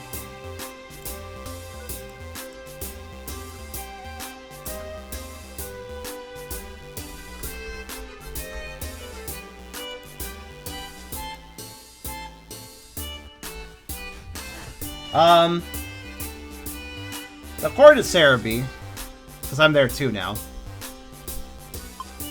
You do 406. After the first 3 gens, the random Pokemon that exist outside the first 3 gens are Bidoof, Roserade, Ambipom, Mismagius, Honchkrow, Chingling, Bonsly, Mime Jr., Happiny, Munchlax, Ralph, Riolu, Lucario, Mantike, Weavile, Magnezone, Licky, yep, Rhyperior, Tangrowth, Electivire, Megmortar, Togekiss, Yanmega, Leafeon, Glaceon, Gliscor, Mamoswine, Porygon Z, Gallade, Probopass, Dusknoir, Frostlass, and Sylveon. That's every single Pokemon listed on Cerebi. And that should be every single Pokemon in the game. So it's the first 386 Pokemon from Gens 1 through 3. And then any other evolution or baby Pokemon introduced in later games from those original 3 gens. Like, I don't know why you just didn't link it to me. But yeah, it seems to be matching. So, in other words, I've caught all the Pokemon and all the shinies. I've caught both non-shiny and shiny versions of all the Pokemon too. And Lucario. And yeah, I said Lucario earlier, dude. That was in the list earlier. Yeah. And oh yeah, actually, oh I see what you're saying. It added the baby forms and evolutions of all Gens 1 through 3 Pokemon, as well as randomly Lucario and Riolu. I couldn't find the Dex list? Oh, I found it instantly. I don't know where you were. Here. It's right here, dude.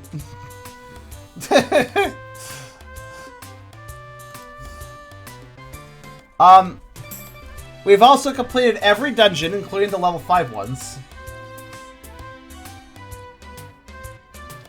Is there any... Okay, listen. In Super Mystery Dungeon, when you completed everything, you got a little extra thing happen. Is there no little extra thing? So the Makuhito... It looks like that Makuhito Dojo cutscene was literally just for the trailer, then. I thought that might happen at some point. Oh, thank you, Crimson.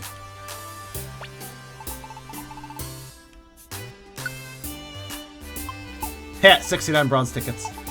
Excellent. Alright, here's what we're gonna do, right? Sometimes, right? Sometimes the game doesn't progress anything with, like, special events or plot or whatever until you just run some random dungeons. So why don't we... I know a quick way to speed that up is to just enter and exit a dungeon. So here's what we're gonna do. We're gonna use 8 fucking escape orbs just to make absolutely sure the no more content is going to unlock on us. We're just gonna pop into dungeons, escape, pop into dungeons, escape. Yeah, nothing happens. I don't think they expect people to 100% things in OG. Oh, Chow, you've seen somebody 100% this game besides me?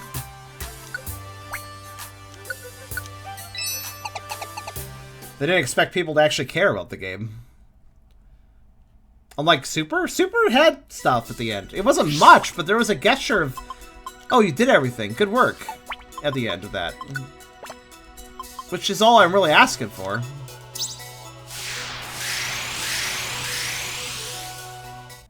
Probably only 100% PMD stream I'll watch. Here's what we're gonna do though. I'm gonna exit Sky Tower a bunch. We're gonna make sure there's nothing else to be done. Because if there's nothing else to be done, there's still one thing to be done. There is still one thing to be done.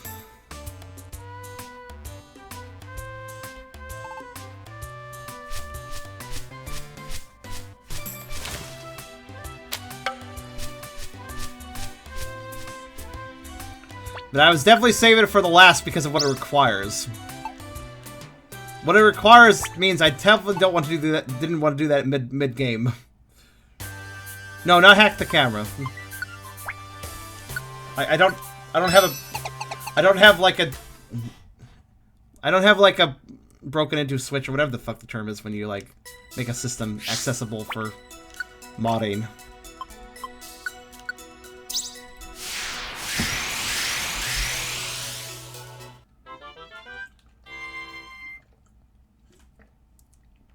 Cracked, sure, probably.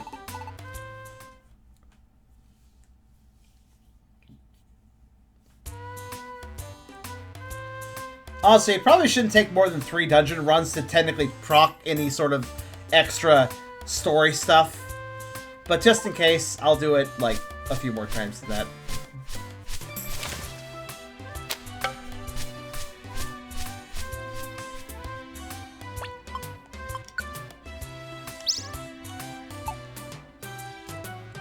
Homo Brule.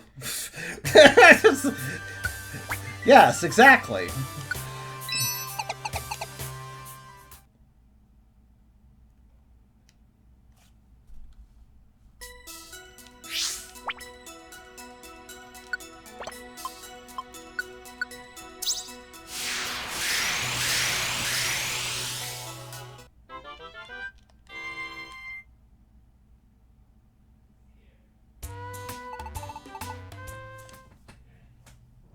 It's a shame if there's no 100% reward. I understand maybe no... I understand no rewards for... Oh yeah, we went through the Pokemon list. We went through the shines. I did not... I also need to demonstrate over here. And how to play. This had to get unlocked too. Everything here is also unlocked. We discovered every trap... every weather type. We stepped on every trap type. We discovered every status effect that the game wants to track anyways. We discovered all the dungeon basics, which were oddly kind of hard to get, so you had to have certain conditions happen to trigger some of these. Including dying. And then, of course, the gameplay basics. So this is all unlocked too. That also counts for our 100% run, as dictated by the chat a long time ago. Also, 0 drop frames, so that was individual buffering. Sorry, friend.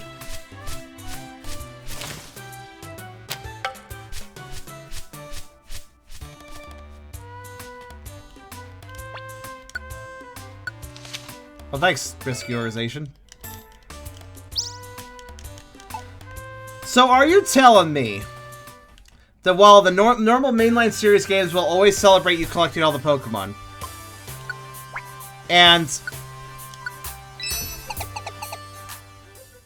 Super, I know specifically the Super Mystery Dungeon acknowledged the efforts, this doesn't? Okay, here's a question for everybody. Those of you that played the original game, or maybe you could just look this up for me. Does the original Red and Blue Rescue Team do anything if you get everything done? I'm sorry to hear that, Chow. Sounds like it's... Yeah, it sounds like personal internet issues, though.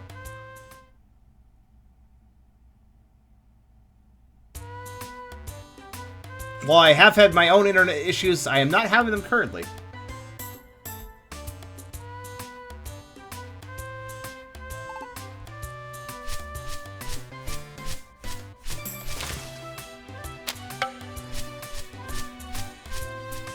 Hey, Beerus. Can I have you sleuth something for me?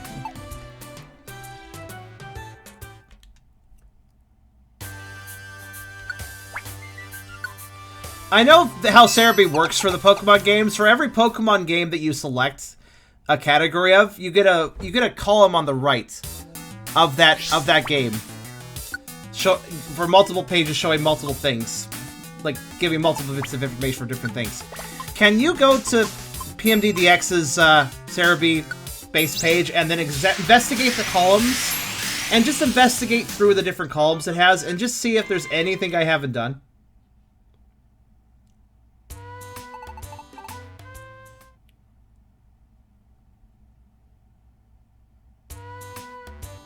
Like, there's obviously one of the columns is list of Pokemon. Another column is probably like all dungeon list or something, etc., etc. So you can like look through if you don't mind and just column it for me.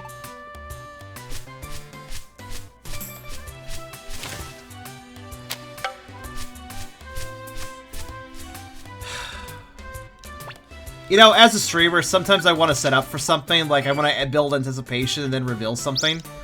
But then, of course, there's going to be some person, before I'm ready, going, hey, what about that thing? Yeah, no, it's okay. You're trying to remind me. No, I was trying to build up to that, though. We were doing this first. I was trying to find dramatic timing for that, but alright.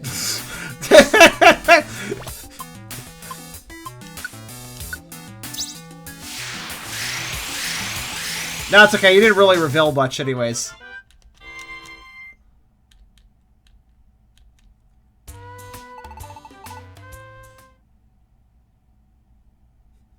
It's like you're directing a movie and you're trying to, like, build up to a character reveal and then somebody just jumps on set like, I think he's that guy! It's like, okay. The Illusory Grotto.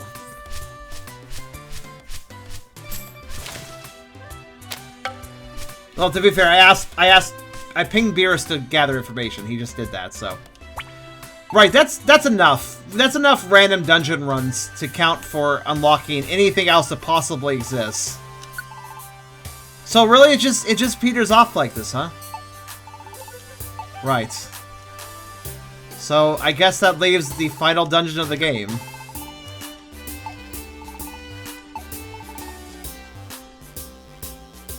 Unless there's anybody here that is either out of position or has an exclamation mark above their head indicating they have something special going on. I don't think so. Alright. Hello, King Decky. I'm at the refugee run. Oh, I know what you're talking about, that. Shush, Beerus. Stop fucking... Can you listen to what I'm saying about dramatic timing and stop fucking ruining it, please? Let me fucking build tension. It's the final dungeon. Shut the fuck up.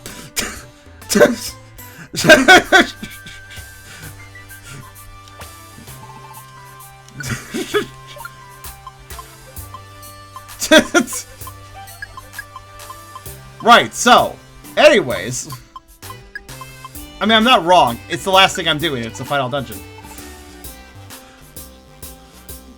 Well, listen, Beerus. I already told Epic to shush, and then you went and started doing this.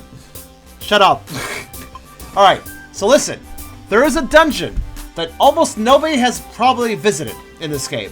I don't know if it was in the original games. I'm not sure, because I had no idea this existed, but then I heard in passing about it, and,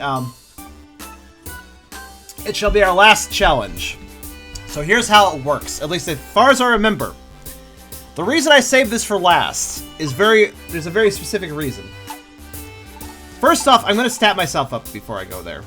Because we got a few more stat items, may as well use it. I have a lot of pebbles. Yes, I do. I have maxed out pebbles for that one type of pebble.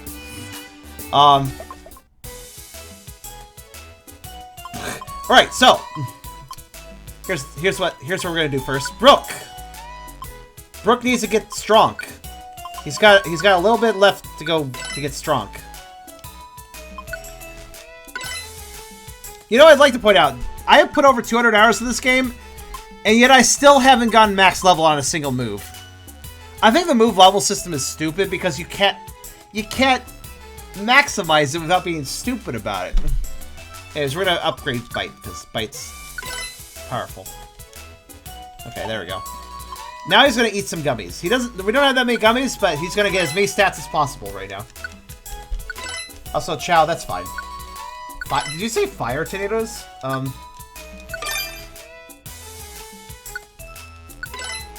Primson, shut the f— Do I need to mute the chat or something? To get people to stop, like, revealing everything before I get there?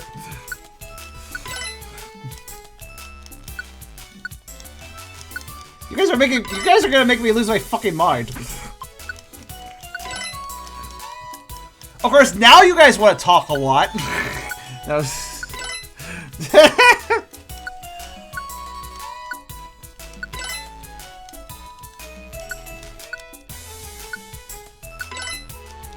Let me get to it! I'll get to it! Just wait a second!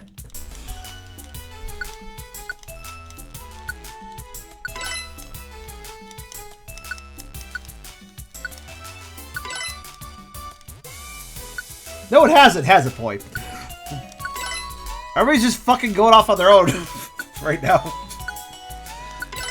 The one time I didn't want the chat to talk a whole bunch. Regardless. This dungeon requires...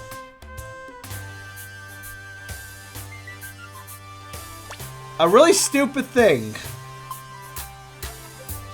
Mist is being good, I agree.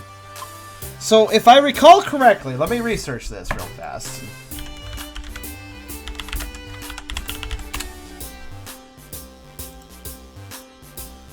Yes, okay, there we go. It's a time-sensitive dungeon that can only be accessed under one condition. Okay, so that's... Right. So here's what we gotta do.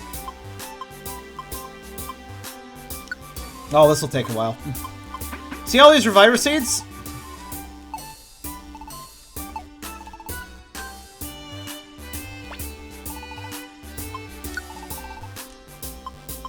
They gots to go.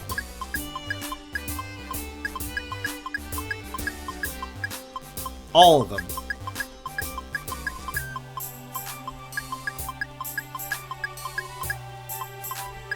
In fact, let me put my other items away.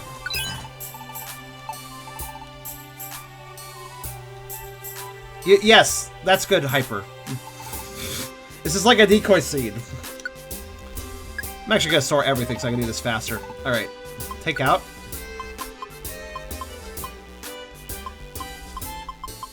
Maximum number. Yeah, it's much faster with 56 at a time. Glad we have a big bag to do this with. And this is what we're gonna do. Nope, not buy. Sell.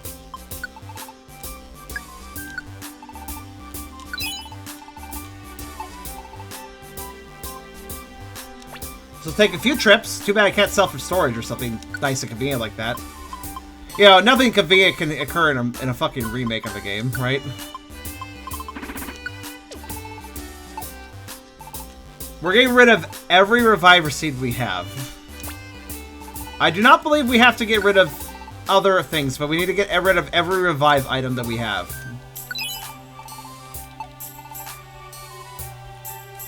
Right, so that's, This is why I saved this for last.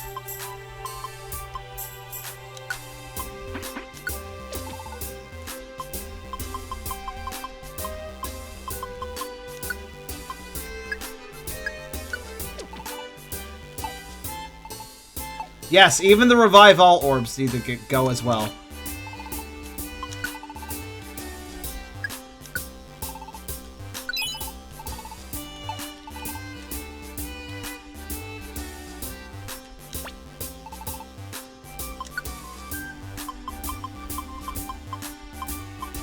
You can probably see why I waited till the end for this. Alright, and I think after the revive all orbs are gone, I'm very sad about getting rid of those. Those took a bit of time to gather up, but oh well. I guess they show up quite often though. I wonder if they're worth a lot of money. Yeah, not really. Honestly, Keklan rips everyone off. Oh, do you want to sell an item? I'll buy it for 5% of the value I sold it for. Like, thanks, asshole.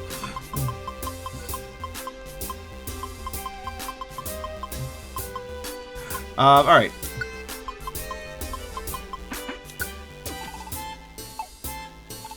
Okay. Now that those are removed,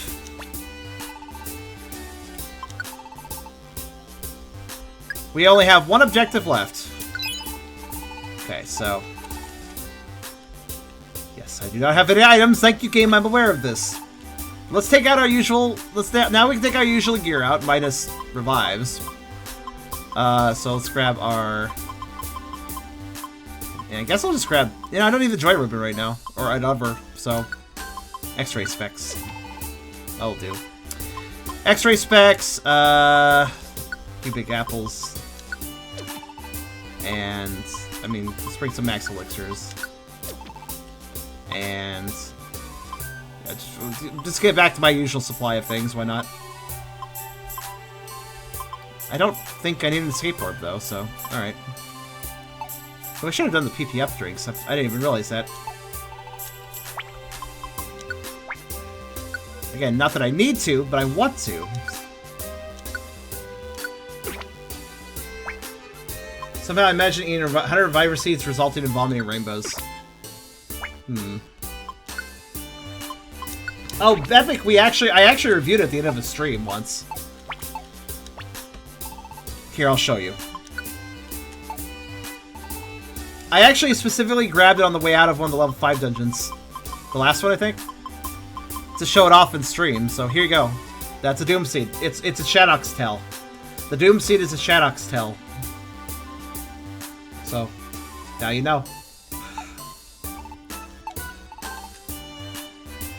Are you okay, Brooke? You just were walking in place there. Alright, now that I've done all that we just did, the last objective is to... Well, I'm gonna go use the PP drinks. That's disappointing. Are you saying Shadow's Tails are disappointed? Excuse me, are you saying that Shadow's Tails are bad?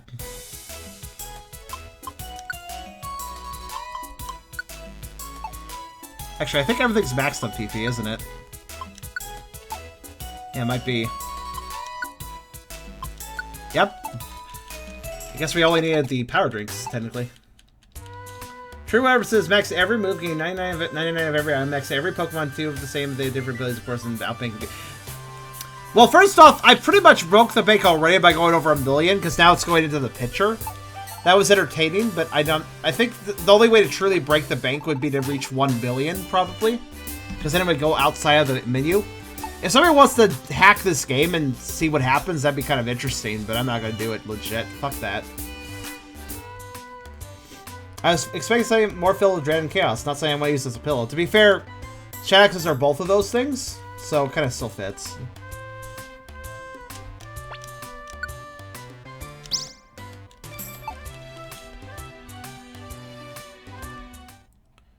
Right, so the last thing we have to do... Oh, do I have a skateboard, Bobby? That would be the fastest way. I do not.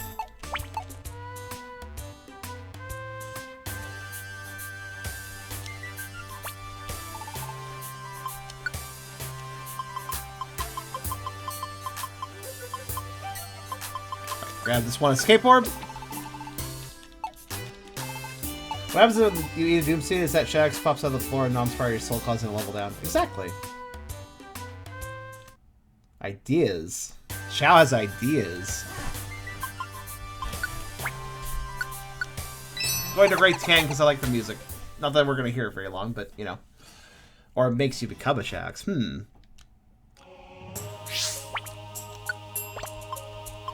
Right, so all we have to do is just go to one dungeon at this point and then leave it. Or complete it, either or. And that's all you have to do. Now we wait.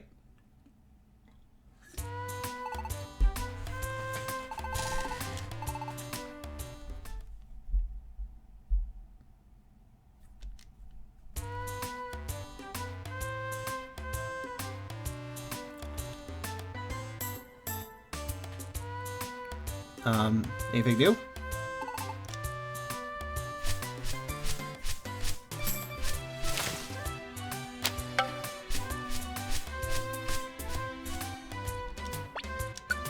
Yeah, whatever. I'm trying to keep my mailbox empty. If we go to this... Now, if we go to the dungeon area... Illusory Grotto is now open for exploration.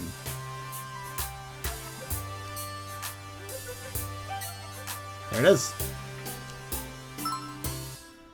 There's said to be a strange illusory dungeon that appears from time to time. It's also said that if you go there, you can get many items that will prove useful in your adventures. Floors? Unknown. Unknown? Interesting. Oh, is it literally time-based? Oh. Interesting.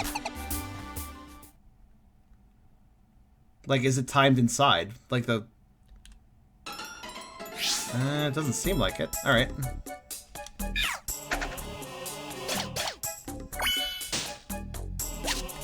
I'm wondering why the floor count was question marks. Very curious.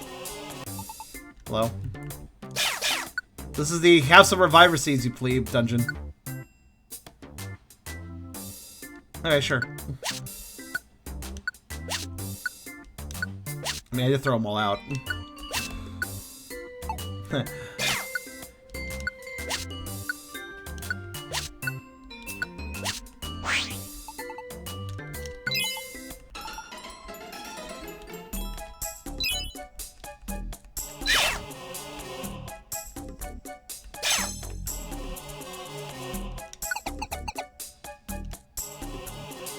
Oh, that water looks delightful. What a good color.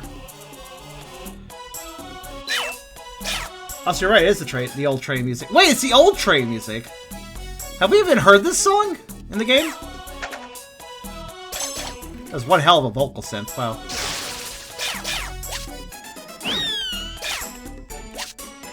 I mean, I remember this song, but I don't know if we've heard it in game yet. Levels of Pokémon inside depend on you, so maybe the floors do too. Interesting. I'll try to recruit somebody. So I can see what their level is.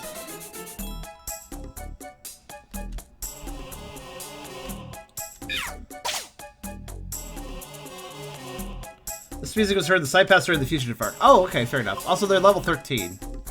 Huh. Okay. That one was. This one is level 13 too. Alright. You're right, it is the path music. I forgot. It's been a while since I've heard it.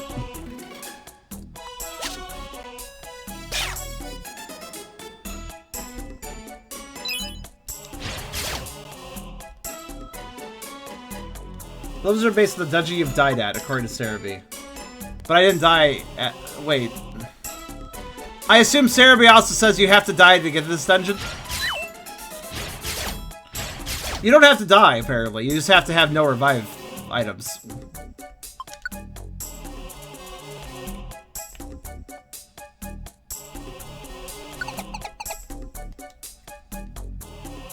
So I guess if you don't die, they default to 13? I don't know.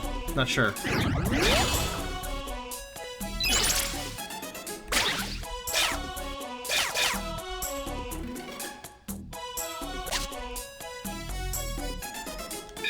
Oh.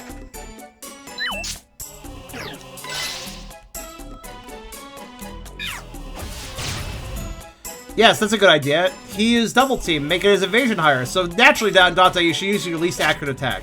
That's a good time for that. Alvin appears after having lost in a dungeon without rescue. The level of the Pokemon you encounter and scout the level of the dungeon you lost in, its size varies. Such a weird dungeon.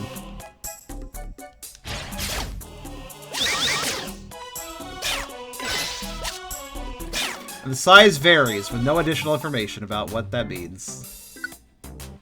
Bank orb? Huh. Oh, so you can get money out to buy items, I get it.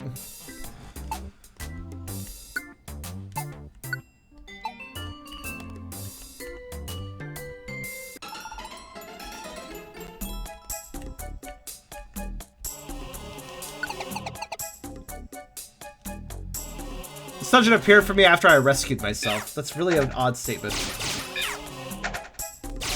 It is indeed a mysterious dungeon. What's this? A max ether in the ground. Wow. What a valuable ground item. Okay.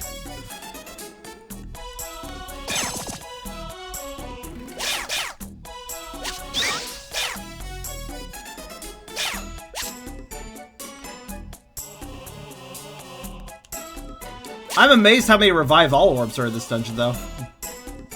They're not normally this quick to get.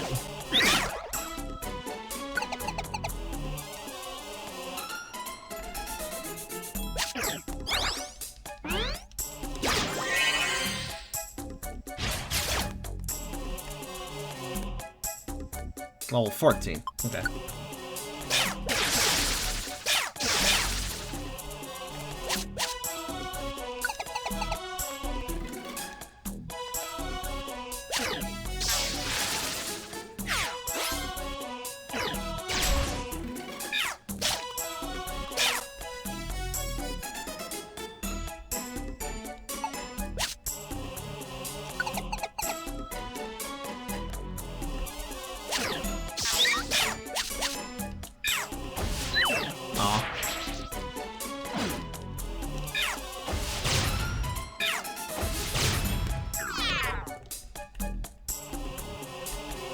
I guess it makes sense it has the side path music, considering it's working much like the side path.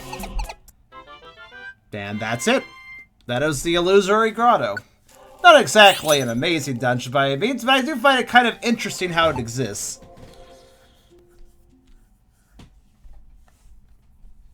It can never be more than 12 floors. Well, we almost had 12 floors, so...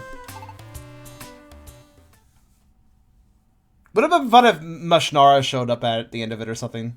Would have been appropriate for an illusionary dungeon.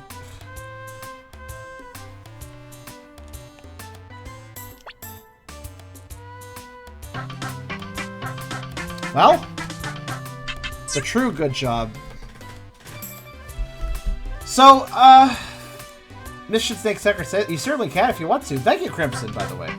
I guess the last thing I want to do is I would like to know if Beerus missed anything on the Cerebi page. So I'm going to just quickly look here. So, the game sections for Rescue Team DX and Cerebi are information, pre-release screenshots, and trailers. Actually, I need that, now that I think about it. Huh, there's a bunch of trailers. Let me show you what I was talking about.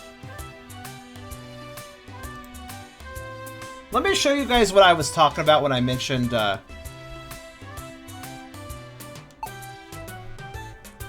that there was an event that didn't exist in game that existed in a trailer. I'm going to show you guys what I'm talking about.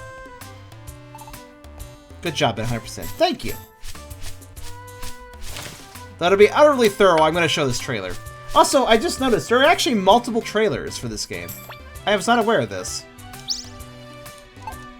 I'm actually kind of intrigued to watch these. So what we're going to do... I'm gonna pluck myself down at Healing Forest? No. It's a nice song, but... I need a place that's just ambience. Don't most games have multiple trailers? Yes, but this one has a lot more than you would think. There appears to be 3 trailers that dropped on February 21st, 1 trailer that dropped on February 18th, 2 that dropped on February 12th, 1 that dropped on January 9th.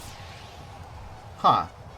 So the announcement trailer, some specifics. I mean, I think these are multiple regions, probably. I think there's some Japanese trailers here, which I'm intrigued to see. I'm kind of curious how they are different. So let's see. Details about this game are currently scarce, but the section will be updated details as they come. Yes, yes. There's also a bunch of pre-release screenshots on the Cerebi page as well. Alright, let's try something.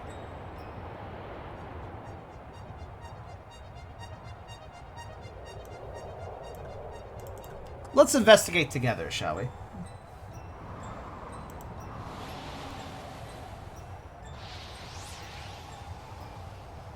Firstly,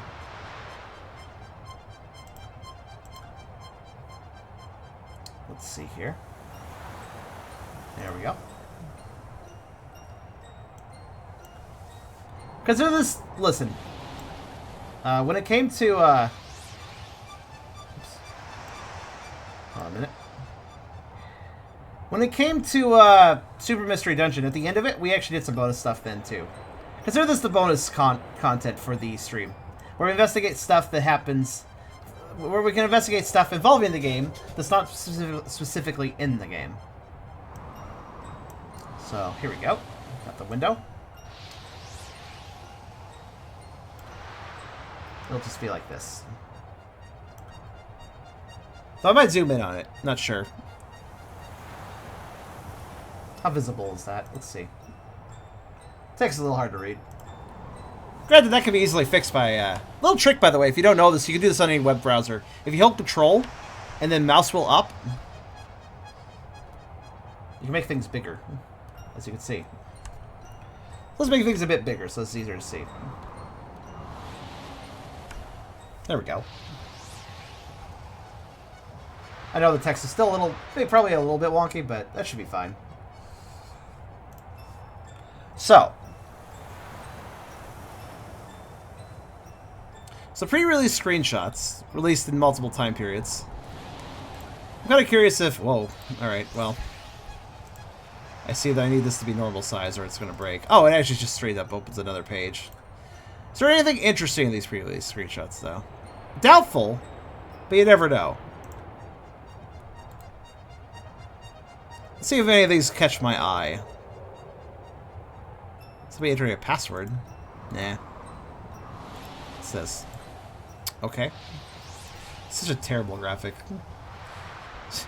This is just a like, hey, we have a Pikachu sticker. Just like tilt it and like throw it on top of some boxes, and we'll add like a little attack effect too, so it looks like cool and stuff. Like just so stupid. All right. Let's see. What do we got? What do we got? Ah, yes, the questionnaire at the beginning. What else do we have? I don't think any of these pre-release screenshots are terribly interesting.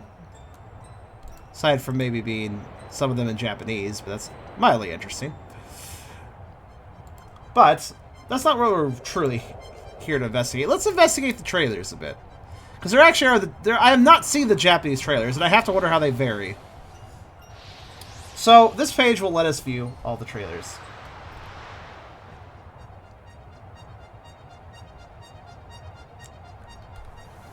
So, let's take a quick look through them. I might skip through them because some of them are probably going to repeat content, knowing how this usually works. But that's fine.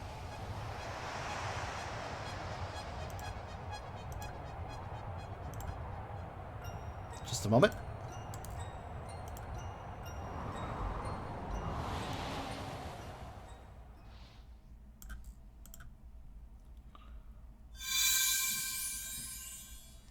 This would be the oldest trailer, I believe.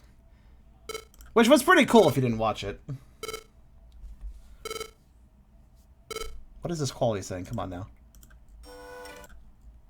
Is that just... Okay, Sarah may apparently record this in terrible quality, but that's fine.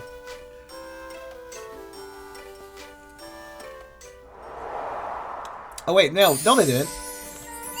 I just realized that the official trailer uses really crappy old footage of the old games. What the hell?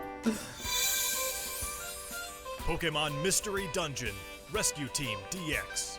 They use really shitty capture footage for their little introduction. What the hell? Something feels off. The fact it's low budget feels off. Also, the models are very low quality. Now, actually, I believe this trailer in particular has the thing that is not actually in the game. I will demonstrate when I see it. Pokémon Mystery Dungeon. Must have rented from somebody's YouTube. I think they did. I think they did. Was it not that trailer? I thought it was that trailer. Hold on. Yeah, look at the quality. Look at the quality of this. You can even see on this. It's pretty obvious. Look at that. Look at that terrible quality. It might be a little hard for you guys to see, but it is. It's like JPEG and shit. It's like, oh, whose 2005 Bandicam recording did they take this from? I'm very impressed they removed the watermark. Let's see. Was it this trailer or was it another one? I don't think it was this trailer. No. It's not this trailer that has the thing that catches my attention. The thing I want to show you guys. Alright, next trailer. Oh. What about the Japanese version? Okay, that works.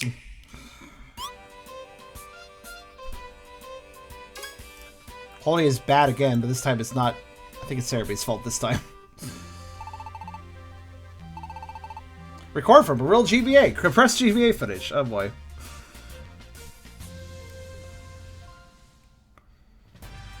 Hey, I pay for my Bandicam. You are like one of the few people that actually pay for Bandicam, friend. Oh, that's cute. I didn't even know the Japanese graphic had little question marks in it. That's cute. I like that. I think they couldn't get a hold of their copy of their own game for a genuine capture. They couldn't, apparently. 主人公となるポケモンとパートナーを選び冒険に出発します。ポケモン不思議のダンジョン救助隊 DX の舞台。そこはポケモンだけが暮らす世界。目を覚ますと目の前にいたのは一匹のポケモン。しかもなぜか言葉が通じます。なんと君自身がポケモンになっていたのでした。 I think the environments look fine, but I always think the models look off with the style they chose. They threw kind of a... I've addressed this before, but they threw kind of a lazy filter on the Pokemon. For instance, if you look at like the filter grain on Pikachu in this scene, watch very specifically. Watch how it doesn't move with Pikachu's movements, you know? Pikachu will bob up and down, but the static grain will remain in the same place. You see that? It's subtle. You can see it on any of the Pokemon. It's kind of a lazy filter. Cell Shade's also kind of lazy because it always worked correctly. As we see through the whole game, the outlines of the Pokemon don't always, like, they glitch sometimes, effectively. Like at the bottom of Caterpie there. Yeah, it's like watching an episode of Chowder. It's always low-key bothered me. I never could watch Chowder for that reason, actually. Used to it now. I mean, I'm used to it now because I put 250 fucking hours into this, but all the same, I don't think it's. I think this game was on a very low budget. The fact that we didn't get any sort of fanfare for 100% of the game kind of proves that too. As I've said before, Chunsoft got one more chance to make a Pokemon Mystery Dungeon game. I think Nintendo was like, alright, people kind of like the series, but it's not selling well. You can make one more game and see how it sells, but you don't get that much budget to do it.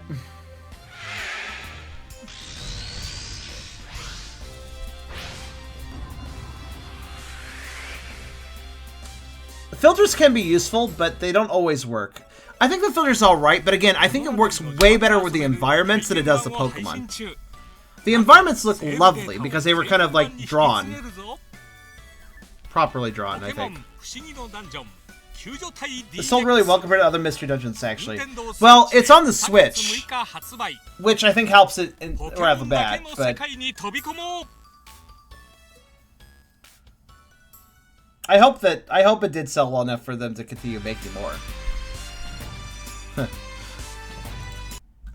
Wait a minute, does this lead to the... It leads to the Pokemon... Hold on a second, I actually want to... No, wait, that just leads... No, actually, yeah, it does lead to the... It leads to... I've not been on the Japanese site. I'm kind of curious if there's any differences here. If you've not been to the DX... No, don't install shit. I don't need Google Translate. I'm fine. I know where I'm going. Relax. And let's see, About page. How to play. I'm probably not going to investigate the website, because I've already investigated the American one, and it does look very similar. So I doubt there's anything particularly fun here. You guys remember when video games have their own websites, and sometimes the website had like a little cool thing, and then if you like a little bit of a small ARG, like a little game you could play on the website or trying to find something, and then if you did, then that would give you something cool, like wallpapers or something. Hey, what's this do? I love that. Okay, that's my favorite thing about this website. Look, it's a gust trap that blows you across, you know, the room. If you click the gust trap, it blows you to the top of the page. That's great. That's adorable. I really love that, actually.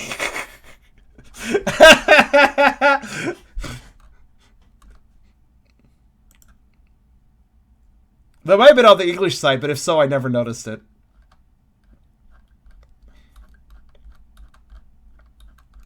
That's the best. That's fucking perfect. That was really clever. Okay, so I don't know why this commercial's just gone. That's a bit of a shame. But that's fine. Whatever. Oh, these are literally TV commercials. That's why their quality is lower. Null. The X is... Wait, Null. I just watched... Oh, I didn't watch that one yet. All right, let's do this one.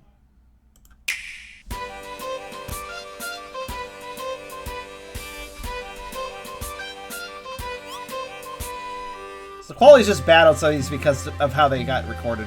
That's fine, though.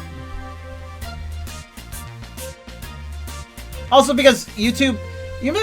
Guys, remember when YouTube let you choose what quality you want all your videos at? I can't find that setting anymore. I don't think they have it anymore. So now it just auto-chooses every single video, and sometimes it's like, you need 144p, and I'm like, but I have perfect internet. Why are you doing this?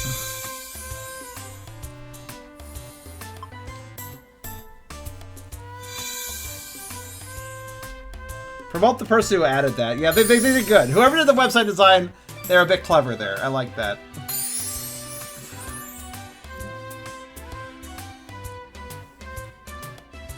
Now I'm glad I went to the website.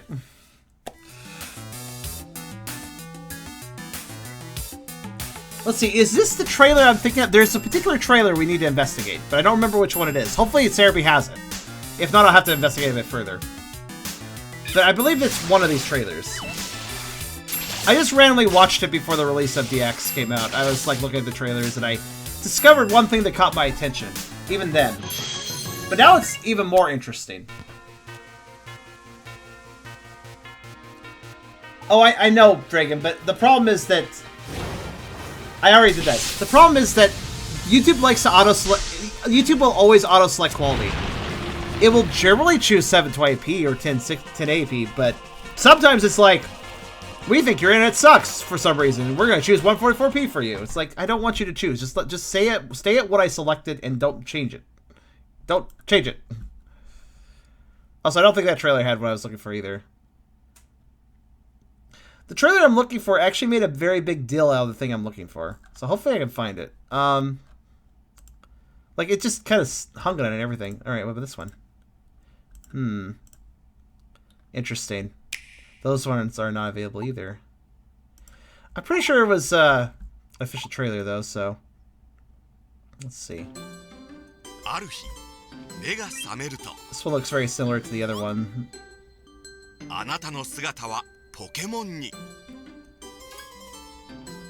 There's something fun about watching Japanese trailers, though. Let's see here. Nope, not this one either. Wait, what? Why is it in with... Oh, just in showing off some of the bosses. Got it.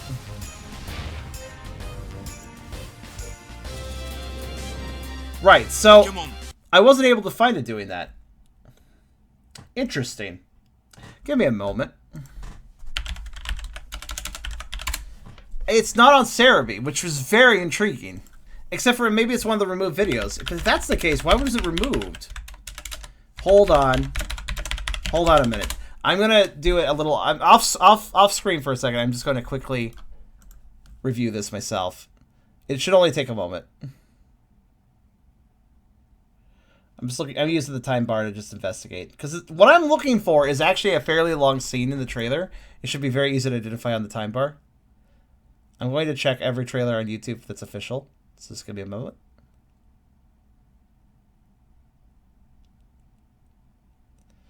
If this got removed, I'm exceptionally intrigued. I wonder if they removed it because of that scene, actually. But I remember what I saw. I'll describe it if I can't find it.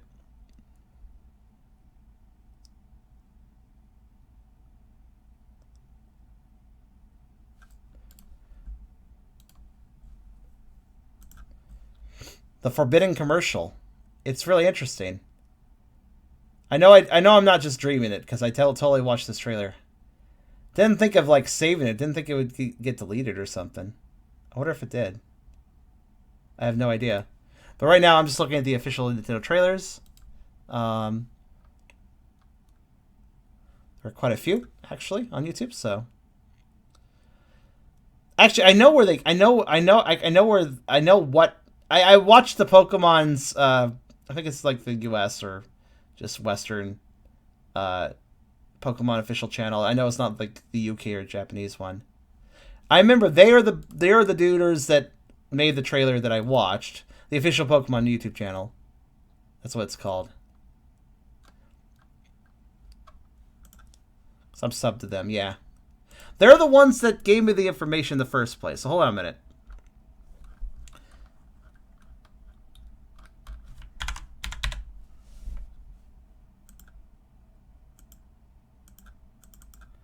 I will narrow this down by investigating their videos. Alright, here we go. What's the earliest one they had?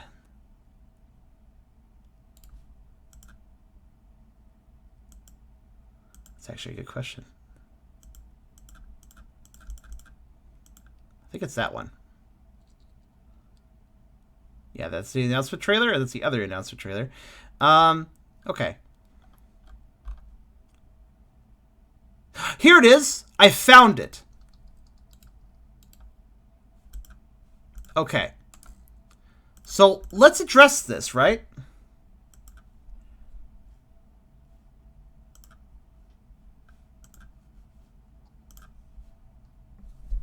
Okay. I found it. Pokemon Mystery Dungeon Rescue Team DX Secret of the Makuhita Dojo. So, here. Though I think we're at the beginning, this may have given me a clue as to what's going on here. So, here. So this is not actual gameplay footage, which I didn't think about too much at the time, but now I'm wondering.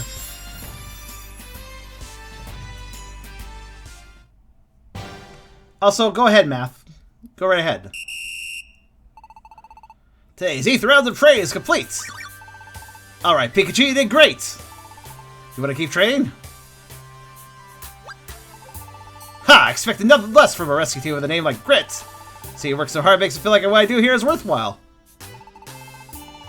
Really? We're the ones who should be grateful. You're always here to train us. Right, Pikachu? Yes, I can raise my level when I come here, so I'm very grateful.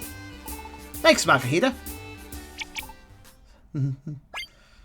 What's wrong? Whenever someone likes me like that, all of a sudden, I want to cry. Huh? Are those tears? It's a beautiful thing, isn't it, Makuhita? Kecleon? What are you doing here? Oh, your hard work has paid off, Makuhita. It really is beautiful. Ugh. This dojo's bustling with tons of rescue teams these days. But it wasn't that way when it first opened. Times were tough. Is that so? When I look back on it now, it's been a long, hard road to get here from when I first built this place. I borrowed some money from the bank. But that wasn't enough, so I borrowed some more from Wishikash. Wow, how much debt do you have? It wasn't just Wishikash either. I also lent him even more. And I still haven't been paid back. What? When the dojo was finally built, I was all fired up. At the time, there were no Pokemon for rescue teams to trade with. I decided to take them all on myself. Unfortunately, I hate to lose, so I took out anyone who came here to train. You can't do that. That's no good at all. If you don't lose, your opponent's level won't go up. By the way, Makuhita asked me for help too, so I gave trying to be a training partner for Pokemon that came in to be a shot. When the time came to fight, I don't really remember what happened. When I came to my senses, the opponents were all on the ground in front of me. Wow! Because Kecleon is a god. Because of that, not many rescue teams wanted to train here for a while. And they stopped coming altogether. But you were able to recover, right? How'd you do it? I went to ask for advice. Advice? Yeah. I heard there was a Pokemon that stares at the sun all day long and could see the future. I thought a Pokemon like that could tell me what to do. He was in a place called the Hill of the Ancients. I told him everything that had gone wrong for me. I couldn't tell if he was listening or not. But when I finished talking, this is what he said.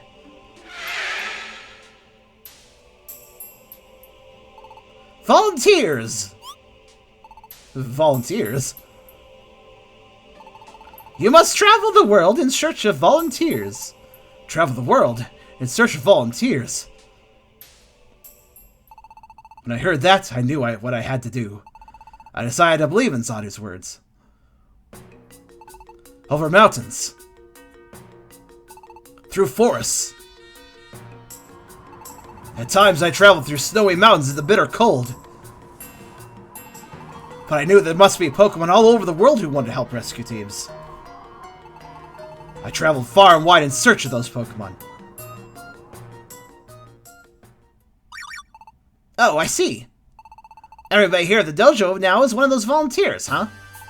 That's right. They're all here because they want to support the work of rescue teams. You've got a bunch of different Pokemon to practice against. You get the kind of training that's just right for your type. And they're all Pokemon who don't go overboard, like you or Kecleon. So it's actually effective to train with them, although some of them can be pretty tough. Exactly. Behind all the great work the rescue teams do is the support of everyone at the dojo that provides them. We should all be grateful to the volunteers. Yep. Anyway, Pikachu, Bulbasaur, you guys want to keep training? Yeah. Let's be thankful for everyone at the dojo and keep training hard, Pikachu.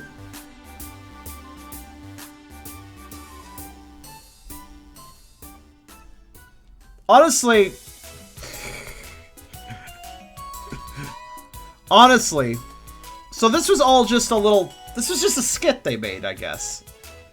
But when I saw this, you know what I actually thought? You know what I was reminded of when I saw this? Like, they made this in-engine. This was a scene they could have included, but they didn't. I don't know why, because it... Yeah. But you know what I saw what I thought when I saw this all? I thought to myself, oh, will this remake of... Will PMDDX have special episodes like Explorers of Sky? Because if everybody remembers Explorers of Sky, the base game was had a lot of content to it for Explorers of Time and Darkness. But when Sky was released, as you progressed through the normal game, you would occasionally unlock a special episode. And those special episodes covered part of the life, sometimes the past, sometimes like a dual present, sometimes even the future, of different characters from the game, and had them go through their own dungeons and have their own characters join them. And there was like one for Wigglytuff, there's one for Grovyle, one for Bidoof, one for Chimchar, and one for... Oh, I forget the fifth one. So when I saw that trailer, and I saw not for gameplay, not actual gameplay, but like I was like kind of confused. Like that seemed like it could be hinting that they would be introducing special episodes to the original PMD, which would have been a wonderful idea if you think about it. You could have had one for Team Act, could have had one for Makahita, could have had one for Gengar, Team Minis. That would have been good. Imagine a special episode of Team Minis, Team Act, Makahita, Rule of 5 for this. So what other two could there have been? There could have been one for... What other teams or Pokemon are significant? Maybe one for Zadu? He's kind of weird. And, I don't know. Sunflora was the fifth one. That's right. I don't care for Surflora, so I forgot all about that one. That was the other special episode for Sky. But yeah, they could have done that. It would have been a really cool touch. A really cool way of... that would have been... if they had done that, this would have been really cool of a remake. As it stands, I don't feel like this remake's really that special. Especially considering it didn't really even do anything when I completed it. I got all the Pokemon, but the game didn't even acknowledge that. I had to look it up. You found the sad Eevee commercial. Okay. I wonder if it didn't get put in because it was too much of a departure. That's the problem with Nintendo. Nintendo remakes are indeed super safe to make it cleaner, but not much in terms of add content. When they add content, they seem to be very hesitant about, like, tuck it in a corner, like the new Link's Awakening. Like, here's a dungeon creator, that's tucked in the corner. You don't pay attention to that. It's there, but don't pay attention to that. It's not. The game's the same. The game is mostly the same.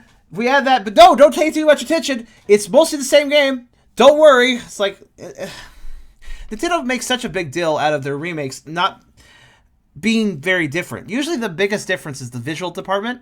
And I do have to say, like, Ocarina of Time 3D, Majora's Mask 3D, they look lovely. And those are games that should look lovely, because they're original N64 outings, low textures and stuff. They were great games, but it definitely makes those games better to have better textures and such. So I'm perfectly okay with the 3D Zelda remakes. But at the same time, I would have liked more content from those. I didn't play them, mind you, but I'm aware of what they possess. I do like the little improvements and stuff. Those games seem pretty thoughtful, even though they did not have a whole bunch of new content. I'll still give them a pass. They were one of the better Nintendo remakes out there. Or two of the better, rather. But yeah, it's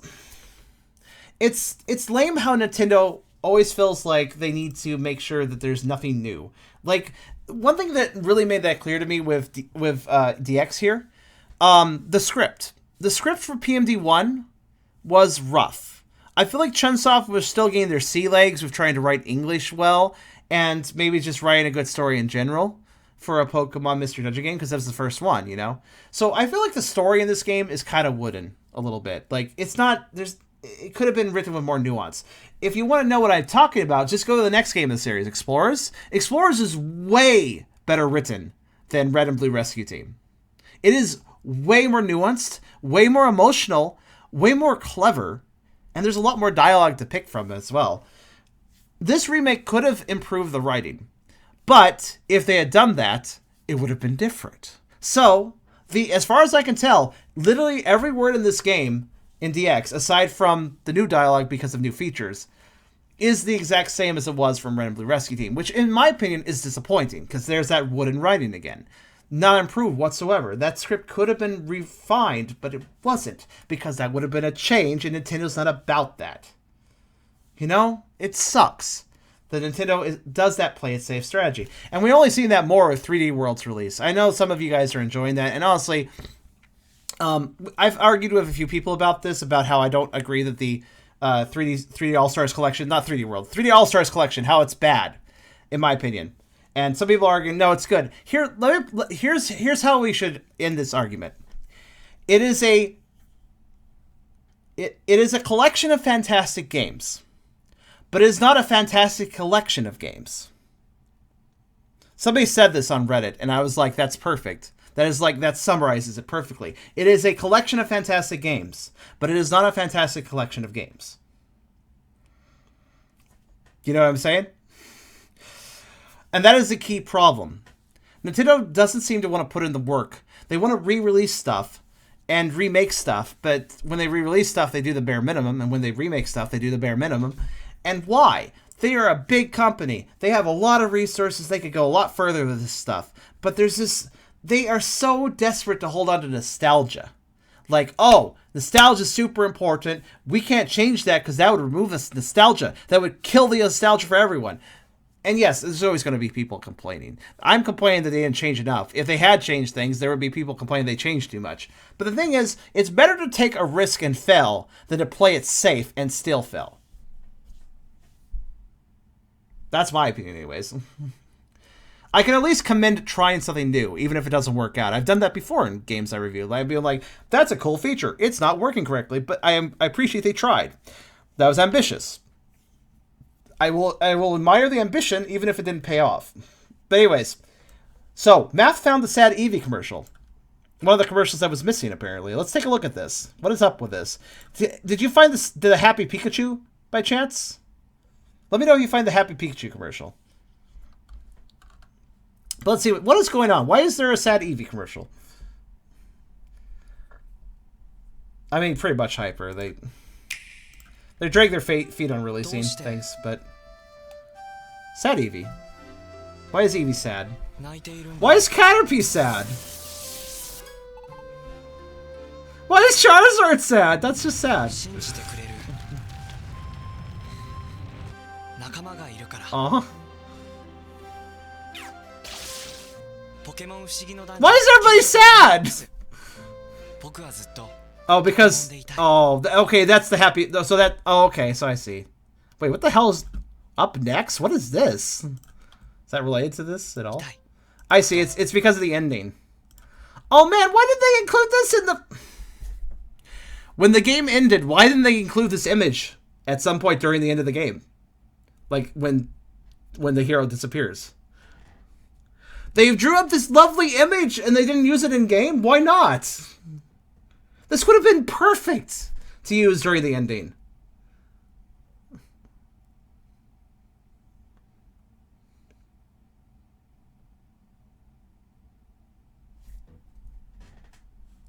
I really like how all the...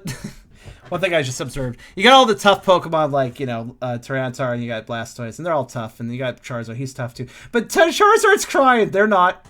They're sad. But only Charizard's tearing up.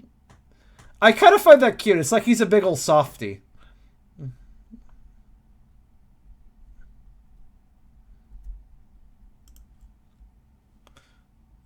But, yeah, that's interesting. Why was this commercial... Yeah, why was this not used in game? They had... This would have been great to use in game. Man. Also, the Makihita Dojo thing, that could have just been a neat little cutscene to add in somewhere. Like, they didn't... Even if they didn't want to make a special episode, I feel like that whole Makihita scene, which was all done in engine, could have just been in the game too. Why not? You know? It's kind of weird, these things that don't exist that could have existed in DX. And this is a... Oh, God, no. I've seen this video. This is a fan-made thing that makes you really fucking sad because it's the PMD Explorers. Oh, I'm not going to watch that. I can't watch that.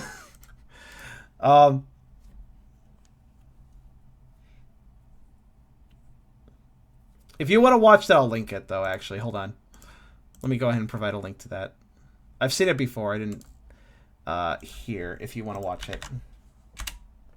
Wait, send me the link. I want to cry.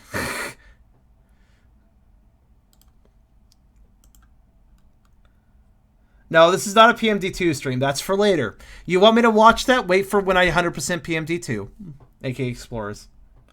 Which I'm not going to do anytime soon because, man, this took forever. Super was quite the project. Rescue DDX was quite the project. But hey, that's 2 out of 4 games down. 100%. I actually am really intimidated by the idea of 100% Explorers. I'd like to wait for a remake to make it, because that would probably make it slightly easier. Because doing it with the original game would be hardcore as shit, man. Happy Pikachu was also linked? Well, it's the same video, I think. Unless it's not. Let's see. I mean, the Happy Pikachu was at the end of that scene. So we'll see. Happy Eevee, too. It's not the same. Okay. Happy Caterpie. Happy Charizard. Look at that Happy Charizard. Look at that big mouth on the Charizard.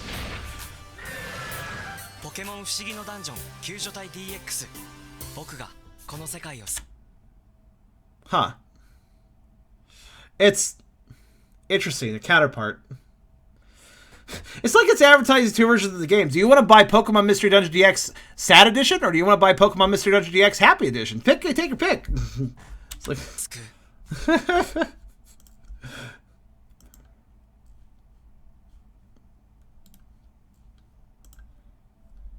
I'm actually doing 100% of Super Explorers. Taking my time, though, it's not super bad. I'm feeling like the level 5 Dungeons Explorers will be much worse, but I don't know.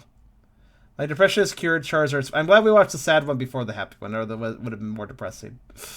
So yeah, I guess the rest of the things on Cerebi. Let me turn the music back on. Actually, hold on.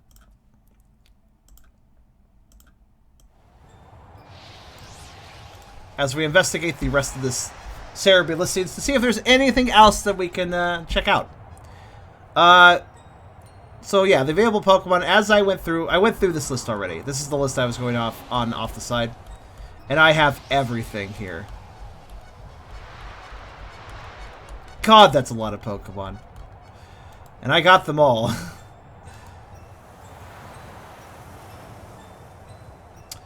So, next lab is just, oh yeah, your starters. Okay. Legendary Pokemon. Yep. Got them all. Shiny Pokemon. Of course, well, I don't need to go through this list of them, but here it is.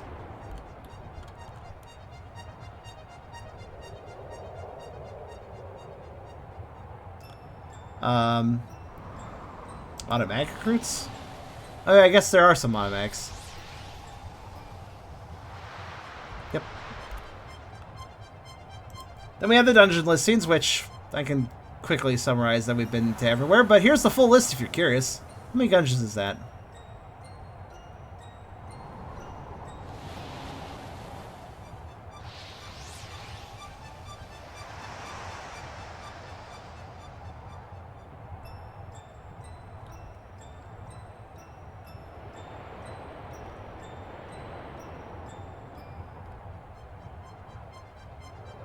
$44. Illusory guard counts as well. 44 dungeons. You want to know how many involve water? Lapis Cave did, so 1. I won't count the ice dungeons, so 1. Waterfall Fund is 2. Grand Sea is 3. Far Off Sea is 4. Dark Knight Relic was more of a ghost dungeon, even though it had water. Stormy Sea is 5.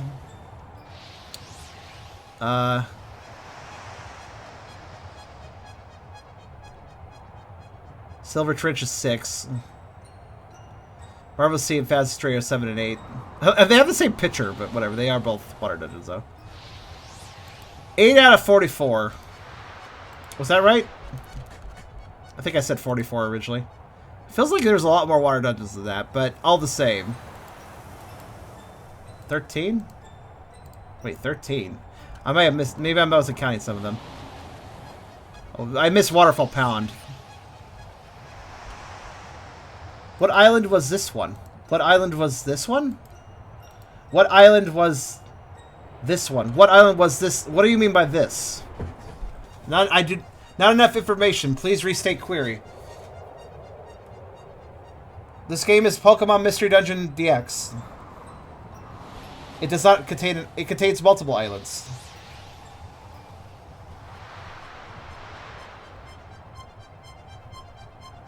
Please restate query. Have you seen the Home of Fate commercial short? It's similar to the Makihita Dojo. Wasn't officially translated in English, but fans did a translation. It's also on YouTube. Link it to me, Math. I'll watch it. Don't you remember that in Super Each... Oh, right. That's the question. This is the air continent. No. It's either the air continent or grass continent. Air continent and grass continent are explorers and rescue team, but I can't remember which is which. I always mix them up.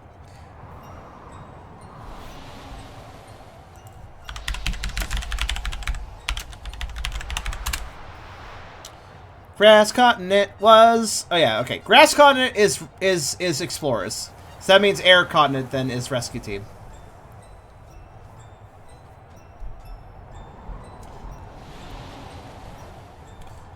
And yes, I do remember Beerus, but he was really asking in a weird fashion.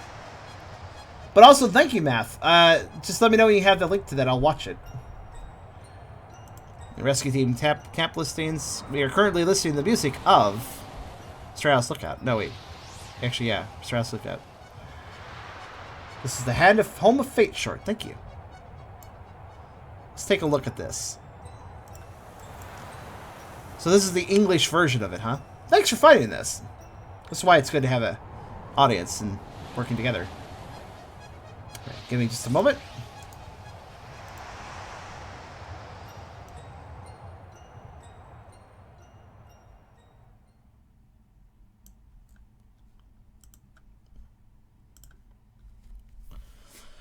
This video is not in the actual game.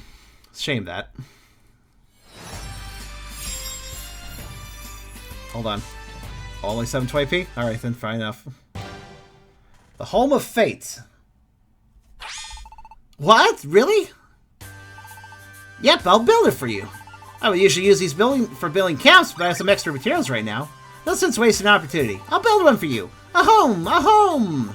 I think it should be done in a few days, so look forward to it. See ya!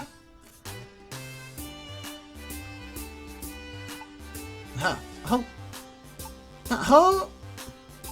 Hooray! I thought he was about to say home. This is amazing! A home! A home! A home just like I've always wanted!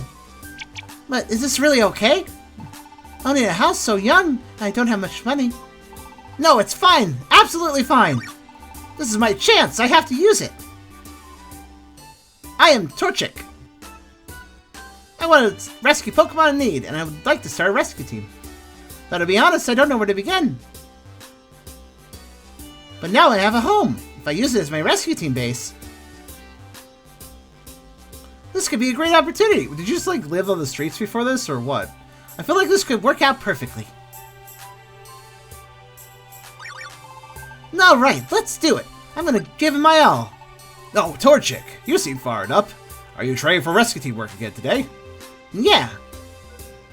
Okay, let's start the train then. And so, a few days later. Hey, look, your home is finished. I worked really hard to build it. Your home. This is... Hey, look, I tried making a water garden. Aren't the flowers and leaves pretty?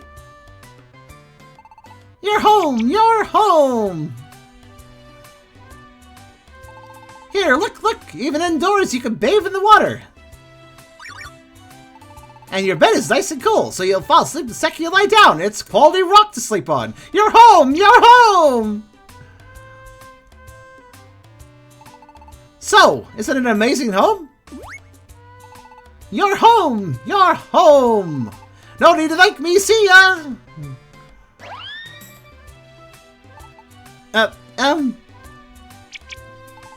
And they're gone. Charmander, enter. Are you trying to kill me? There really is water everywhere.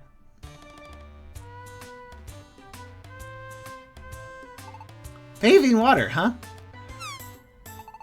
I'm a fire type, so I'm weak when it comes to water.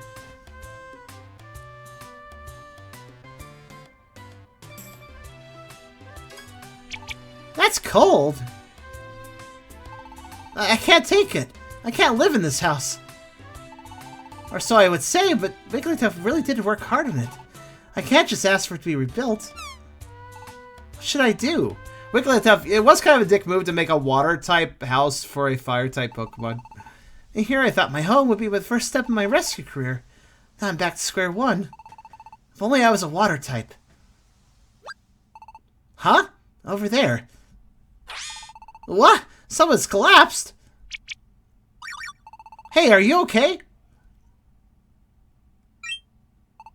My goodness, they're just sleeping. But if they kept sleeping here, they could catch a cold. Excuse me. Please wake up. Come on, wake up. You're finally awake. Great. You're passed out here. I'm glad to see you awake. Is this maybe a Squirtle? They're a water-type Pokemon. Hey, that's it. Maybe this. I'm Torchic. Glad to meet you. Maybe this was a fated meeting.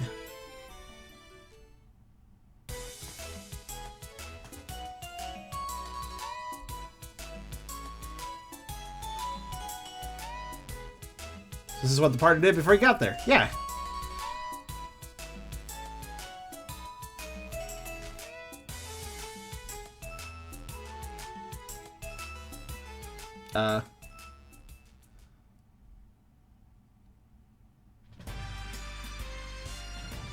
I'm not sure. What does that word you said mean? I say cautiously. Did you just straight up say something that you shouldn't, bud? Because I think Automod actually caught something important there. Anyways, that was pretty interesting. The Home of Fate. Yeah, I'm gonna leave that one filtered out too. Chow? We don't use that word here.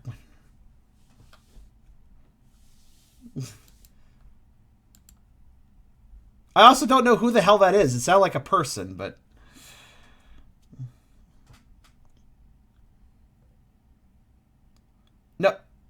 No, I mean, you typed that, Chow. You don't have no idea. I have no idea what I typed myself independently. I have no idea. I just typed those words. I have no clue how that happened. No, Chow, what was the point of writing what you wrote? Where did that come from?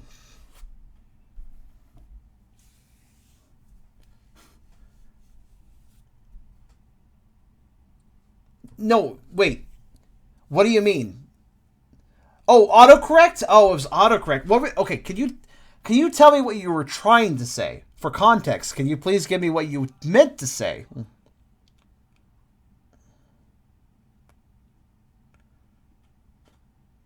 You need to give me some context, dude.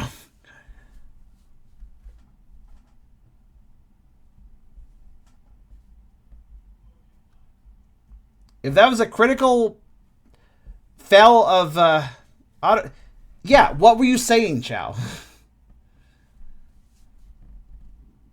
Please redeem yourself by explaining. No, what was the entire statement you tried to say?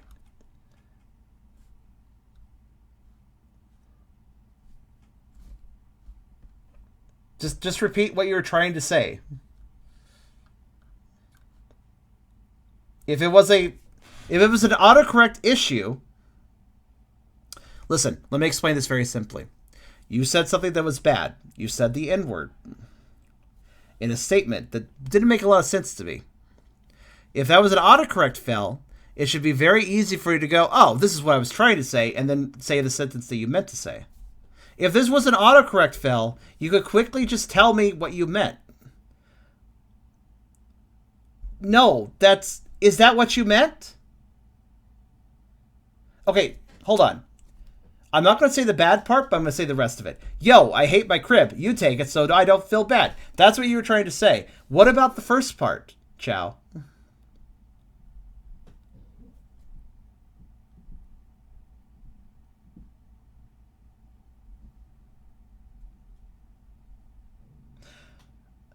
Oh.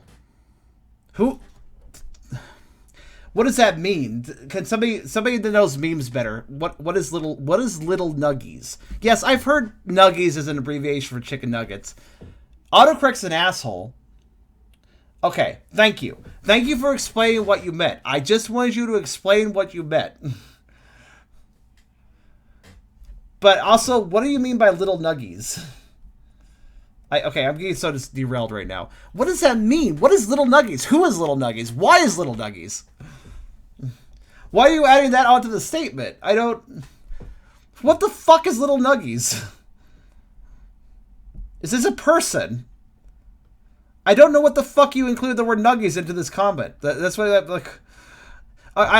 You're redeemed from the critical failure of the autocorrect, but I still don't understand your original statement. Little nuggies is the little... Oh! That was so confusing.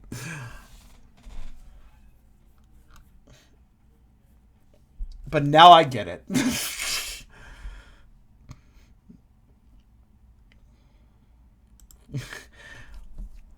Also, I don't know what's wrong with your autocorrect, but you might want to mess around with that so it can't do that in the future.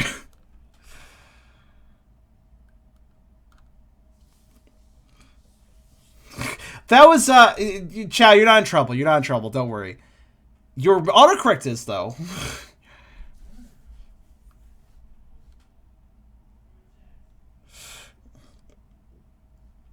Your autocorrect is in super trouble right now. Fuck your autocorrect. Wow.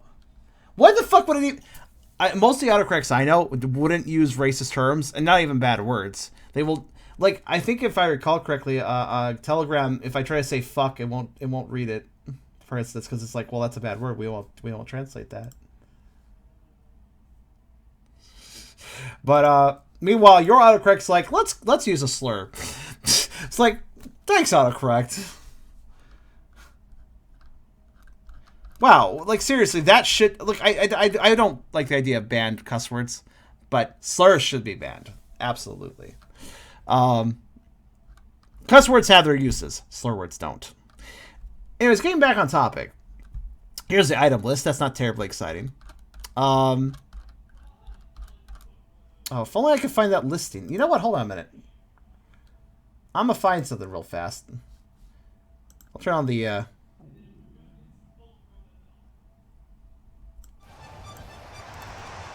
Well, Chow, if you ask Hyper in Discord DMs if you want to know. If you can't figure it out. We're not continuing it here.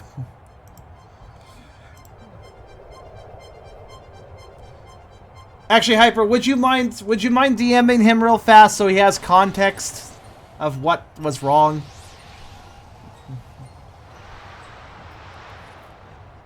Meanwhile, I'm going to look for something. Something that I have here on my computer that involves what I'd like to show you guys next. See, there was this, there was a data farming going on with this game when it first came out. I think it was with the demo, actually. And you know how there's cool pictures of all the items? That data leak, there's a full list of the items. So we can see, so if I can find where I put that, I don't know where I put it. But I put it somewhere. Now, it might actually be faster just to go online and find it, actually. As in...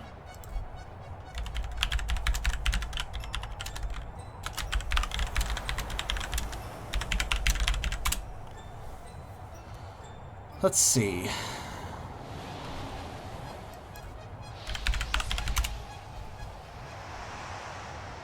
Here we go. Matt Yukana. Data mined a lot of stuff. Here it is.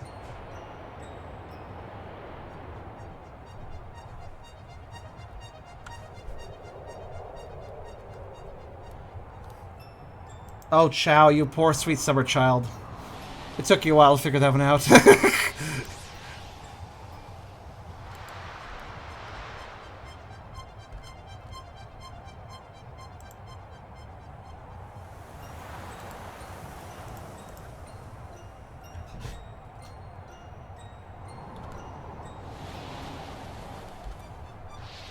Well, friendos, give me a moment.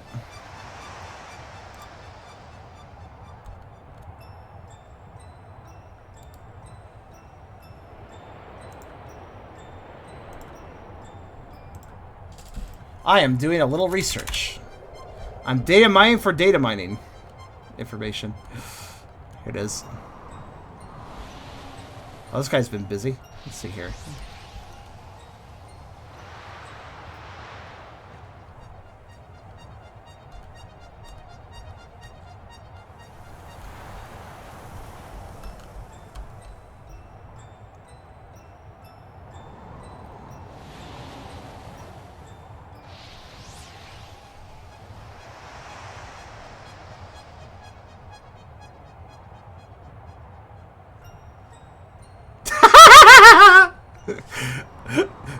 Alright. So, I do believe the... Okay, well, I probably should show that. I should probably show that. Yeah, sorry. Screeching halt. Screeching halt for that, because that was kind of a big deal. If you want to... One quick way to get in trouble on my channel is to throw slurs around. Even if by accident, that is not good. Be careful, please. And this, by the way, folks, is why you should probably try to manually type things and not rely on autocorrect. Learn how to spell. Otherwise, shit like this happens.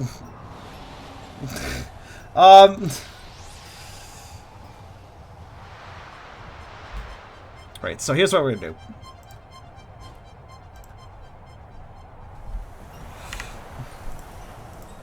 If you can avoid relying on autocorrect, all the better for it.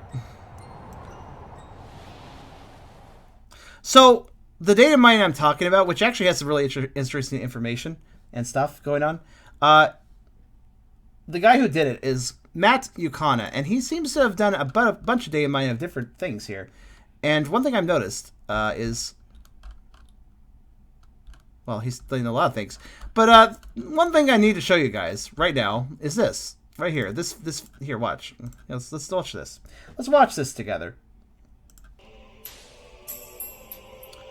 Jirachi, what's your wish? Something good. Something good. That's not very easy. But I'll do my best. Ta!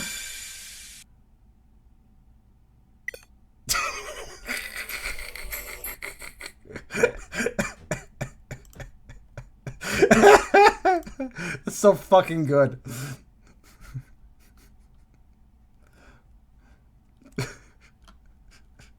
I don't know what... I wonder if that's what happens if you have all the Pokemon... Because something good's supposed to get a new recruit, but what if you have no new recruits? Maybe it does that. Let's see if he has any context as to how this happened.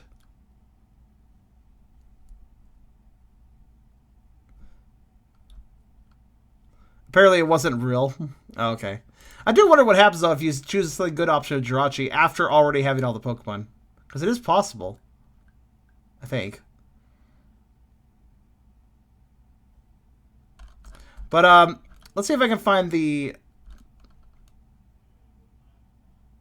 Follow up on the Crown Tundra map. 5 locations. This guy already dug up the Crown Tundra. He dug up the Crown Tundra map before it released. How the hell did he do that? That's amazing. This guy's pretty impressive, actually.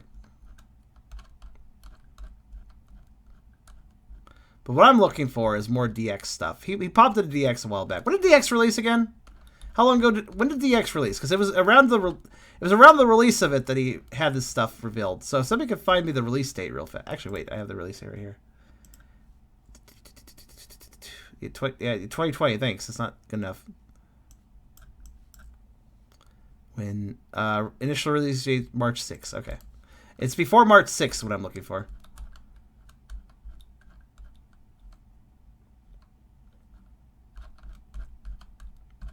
Huh? Okay. Okay, it's around here.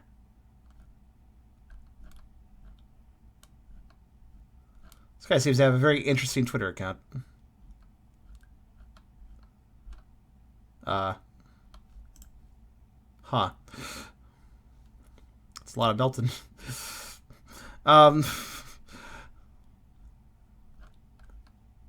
Right.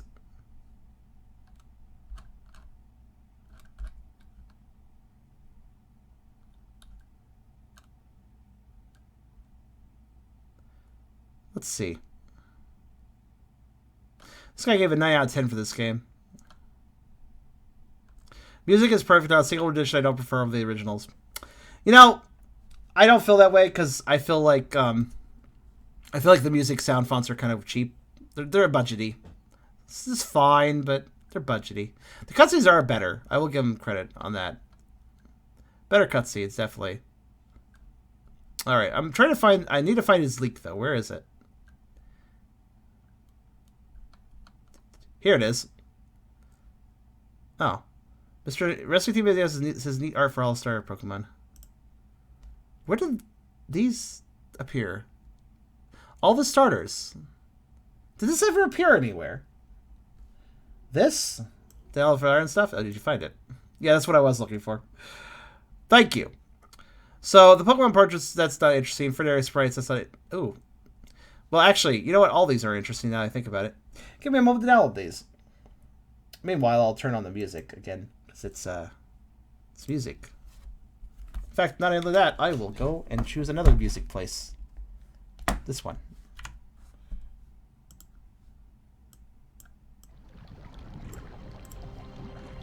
Because background noise is good.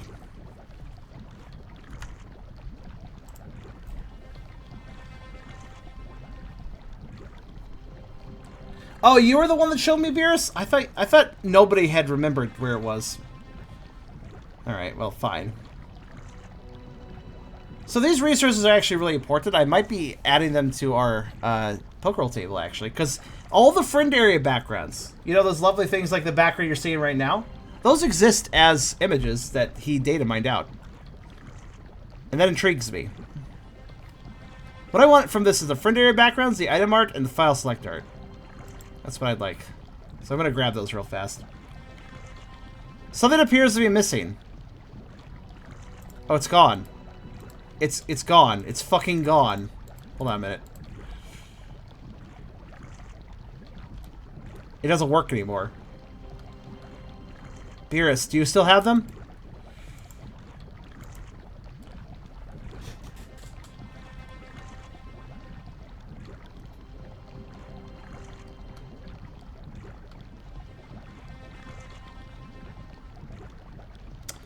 I know. At one point I downloaded, I believe, everything. And I know I put them somewhere. but I couldn't figure out where I put them. So I figured I'd just download them again since I couldn't find them.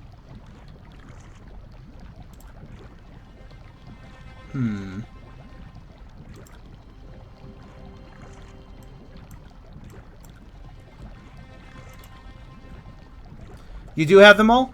Really? I guess this was a time-limited resource, guys. Wait a minute. What was the name of the folder? You have everything. Can you send that to me? I'm glad you held on to that.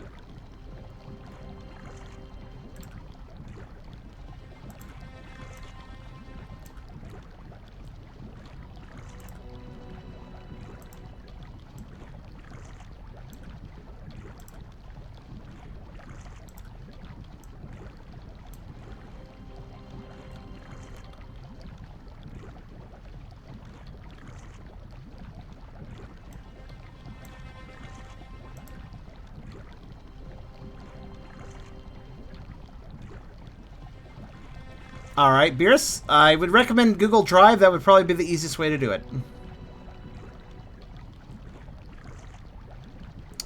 Meanwhile, I'm still looking to see if I have them here. It's quite possible I think I do. I just don't know where they are. So I'm going to try to find them one more time.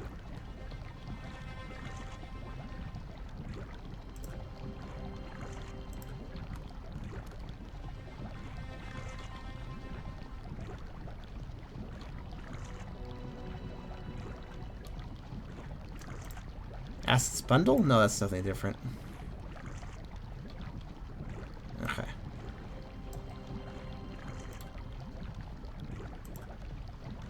It's possible it's one of these folders.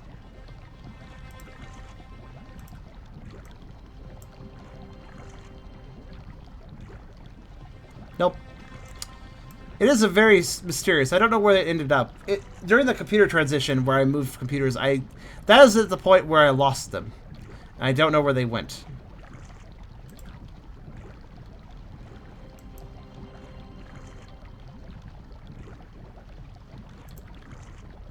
That being said.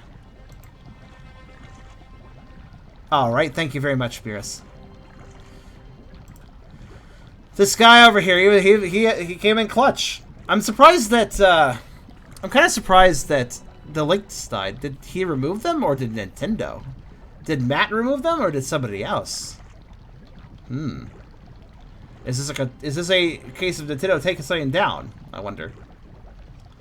Can't stop us, Nintendo. We're gonna grab these assets. I don't think it's a big deal. Just time? Well, Media Fire doesn't just expire, but at least as far as I'm aware.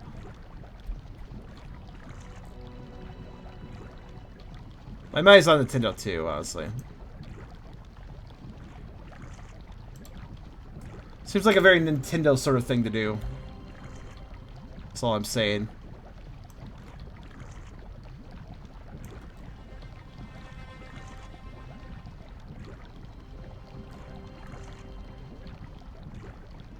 I feel as if I have maybe lost it, though. Wherever I put it, I don't know where I put it. All the logical places I would have placed it, it's not there. So, I think it's more likely that I literally just kind of lost it in the computer transition somehow. So as it stands, Virus's resource is the only one that's available. Yeah, very good thing. Anyways, we're going to look over that once it's uploaded for Beerus. Before then, let's see.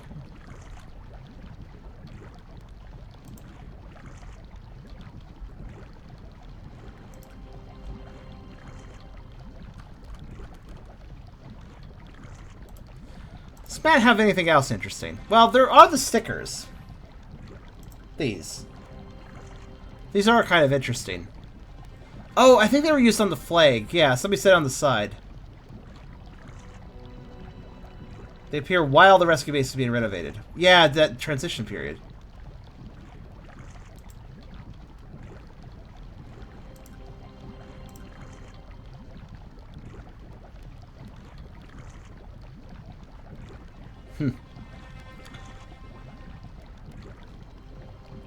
Oh, Chris finally had the redemption. Okay.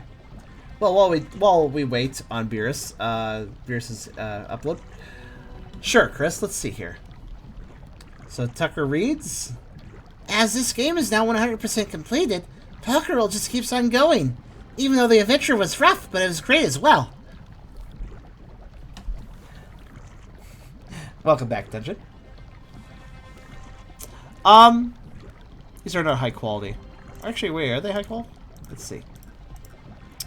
No. Yes? Maybe. It's hard to tell with this art style. They're not transparent, so I don't care. Oh, wait, no. Never mind. Transparent! I'll save these two. Why not? Alright, this time I'm going to make a folder that I actually put in a logical place and I don't lose it. So, give me a minute. Now, let's call this PMD DX Art and Assets. There we go. I'll call these face stickers. And I'll put them here. Or signboards. I guess they're technically called signboards, but regardless. What else do we have here?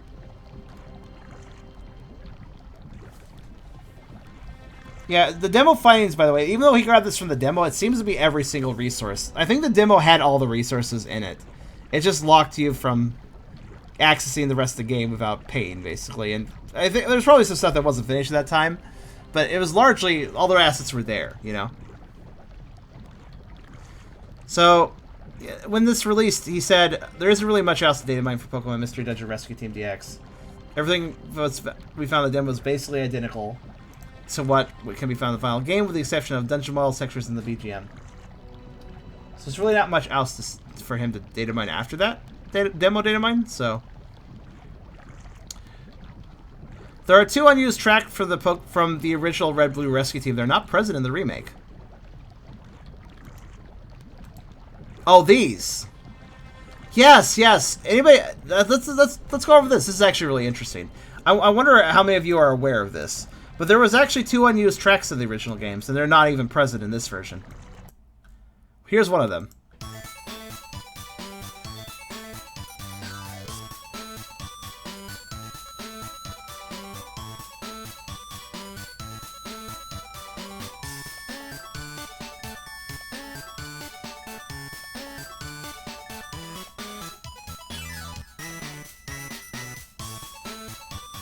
Kind of like a festival or something.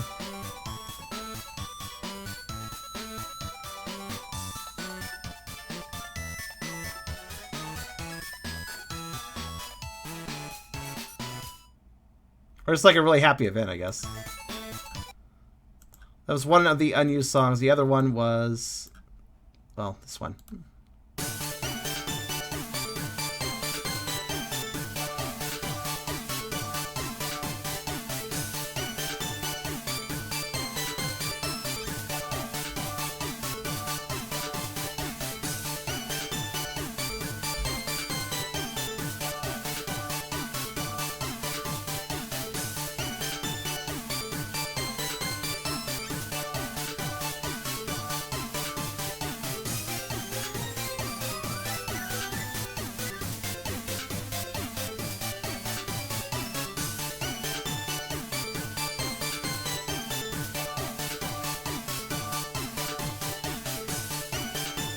I would wager the guess that both of these songs were meant for something related to each other.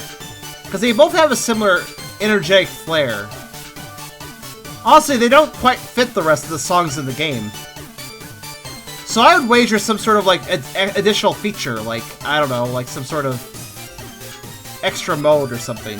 Some extra sort of something that these 2 songs would play in. Like a minigame, yeah.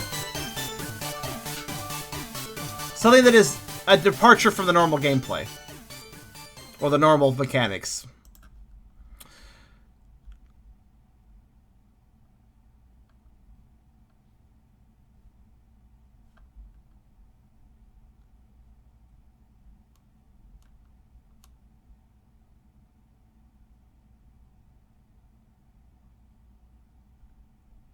This guy is quite the investigator. Keep an eye on this.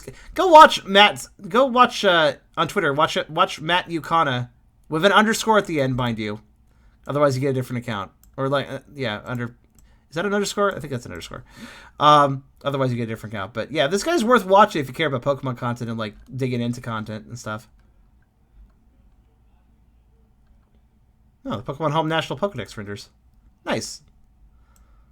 There's Grovyle. I like Grovyle. All sorts of things. Out of context Pokemon. I'll bite.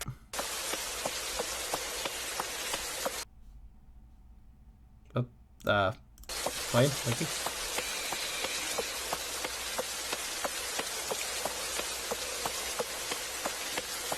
Ah, yes. I investigated this myself. Melton takes 5 years to come over to you if you call him. 5 fucking years. He is the slowest little guy. I love him, honestly.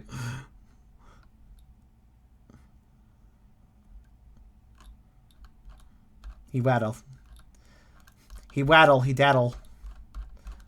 But most importantly, he's not a Swaddle. I don't know. Snom is also super slow, yeah. Ironically enough, the Pokemon you think would be slow are not as slow as some just randoms like that. But Melton's cuter than Snom, so you know. He's cuter when he waddles. I love his arm movement, specifically. He's like putting so much into that movement. Like, I gotta go, yeah, go. But yeah, I think that's all that we have for Daemine from Matt. So all we need now is Beerus' file, which probably is about ready now. It's been about 10 minutes. We're kind of biding time, but also won't be fun trying to get a Malmet on Pokemon Go because it needs 400 candies. Yeah, I'm going to need help with that because the whole Gigantamax Malmeto is now a thing. So I'm going to need somebody to trade me a Gmax Malmeto at some point later for the DLC. When the DLC is released, because my phone can't do Go, and it requires Go and home transferring stuff. Shit, I don't care. It's after the DLC releases that you can even do that, though. It's not even when it releases. Anyways, what is the TM? Huh? So that's it, huh? Feels like there's more TMs on this list than I saw in game, but okay. Trap listings. We've all seen these traps. Oh, here's their pictures, though. In case you were ever curious, every trap has a picture. Because if you're staying on a trap and it's not triggered, and then you check the ground, you can get the image of the trap, actually. It's very hard to get that, technically, though. So let's look at these, actually. Hey, I might actually save these, now I think about it, in that folder I made. Normally, you don't get to see the cool up-close pictures of the traps. But this is one way to do so. Some of these traps are practically hard to see in the first place. So it's actually quite interesting. I can tell you one trap that isn't here, the Pitfall trap. Because it got removed. The traps are in the folders? Oh, are the traps included? Never mind then. They must have, the Cerebi must have put these up thanks to that data mining. And of course, we got the Rescue Team ranks here, which of course we're the Grandmaster because we're awesome. Why is it 9,000? Why is it 99,800 points? Why is it 99,999? It should be 9,000. It really should be 99,999. I don't know why it isn't. New and return mechanics. Here's what I'm going to talk about. So we were talking about the remake and stuff. Auto mode's a new mechanic, or returning one from newer games. Awakening and Mega Evolution, and rare qualities. Aside from that, there's really not much. It's just kind of weird. Evolution mechanics, yeah. Rare qualities. Here's a full list. Have we not seen any of these? I'm pretty sure I've seen every one. Let me double check any of the names here. Also, I'll just obligingly do this for you guys.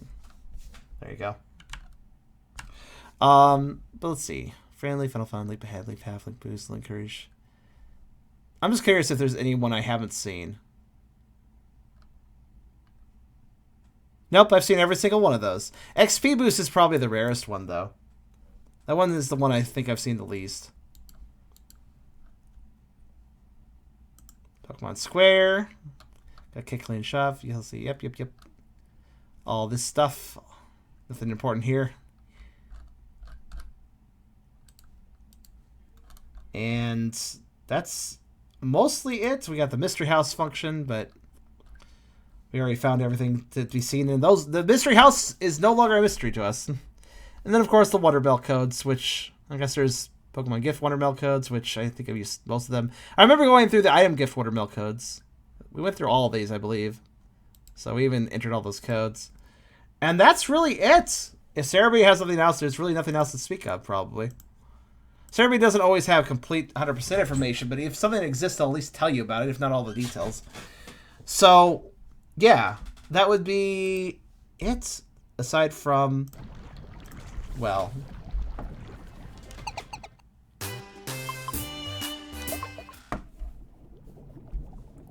let's get this DM over here, and we'll continue on with, well, thank you very much for doing that, going to the effort of that, Beerus. Oops, I accidentally opened Chrome.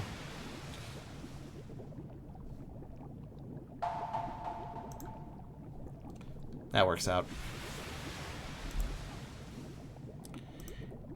Alright, let me get this downloaded.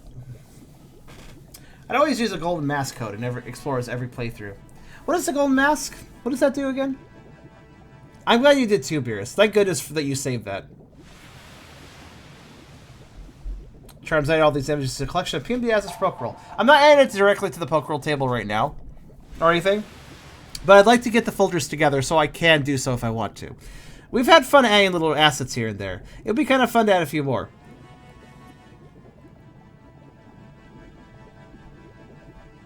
You mean Google Chrome? No, nobody uses Google Chrome. Everybody uses CenturyLink Chrome, as everybody knows. Of course I mean Google Chrome. What? Though, are you talking about like Chromium or something when you're like saying something based off of Chrome, perhaps?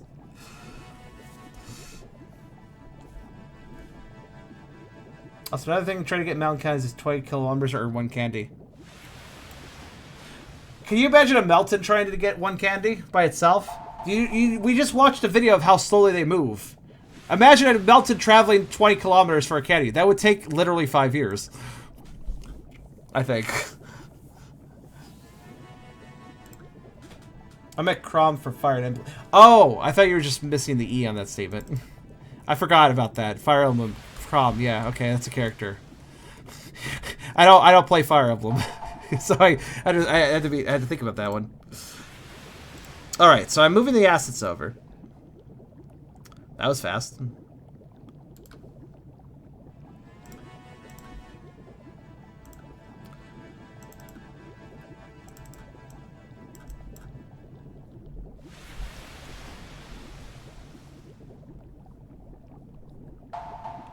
Gold mass ups the chance of recruitment after beating an enemy. Oh.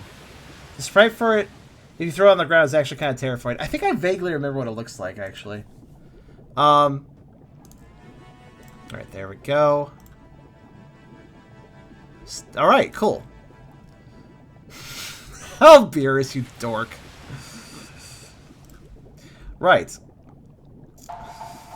Hold on.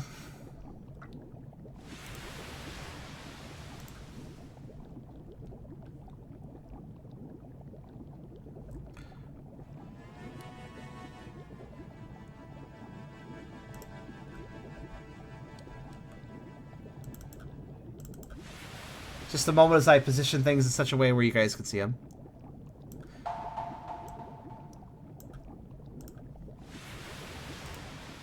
Right, so I have the folder set here from Beerus. It includes the file select art, the friend area backgrounds, the friend area sprites, the item art, and the Pokemon portraits. 3 of these we care about.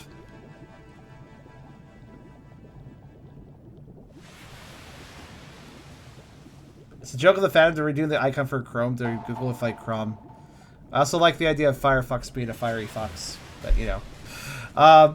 So here's what we're going to do.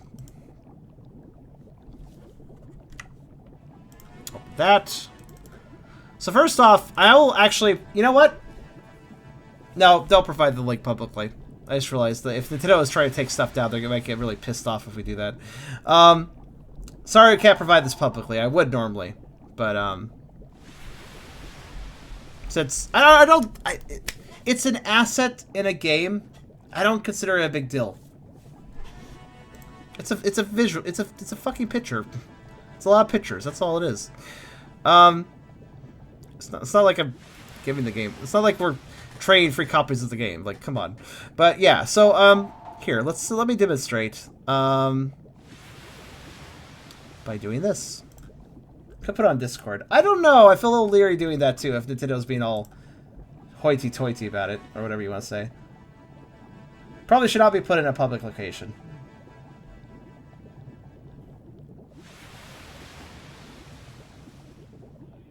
Wait, what? Hold on a second. What the fuck are you doing? That's weird. My calculator was stuck. Alright. Like, if my calculator was random. I opened the calculator a long time ago. And apparently it never closed, and I never noticed. Weird. So do people in DMs, I guess. I don't know. Like that. If you guys want to do private sharing, that's allowed. But I have to be professional about this key. So. But what I'm going to show you now is this.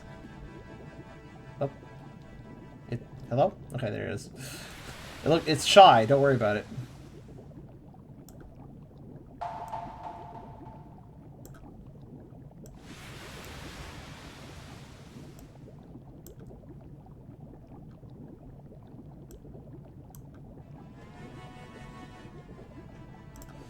Alright. So what I have here is the actual, like, backgrounds and such. As it is now provided by Beerus' collection. That is actually that one guy's collection that we saved. But Beerus actually kept it saved and I lost mine, so now we have his. So these are all the artworks and such that take place on the title screen. We've seen them numerous times. But here are the actual, like, images, which this is really cool. We could totally apply these. I think applying these to the big mat on our poke roll table would be a lot of fun. So they're pretty good. I do like this art style, especially in the in-game backgrounds and such too. I just don't know if it really quite works for the models.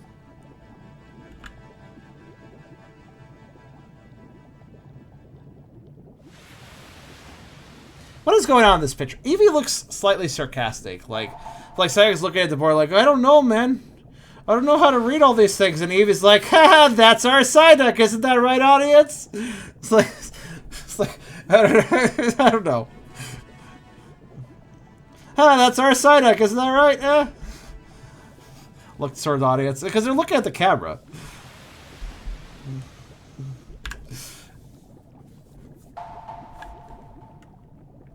Cubons are fat.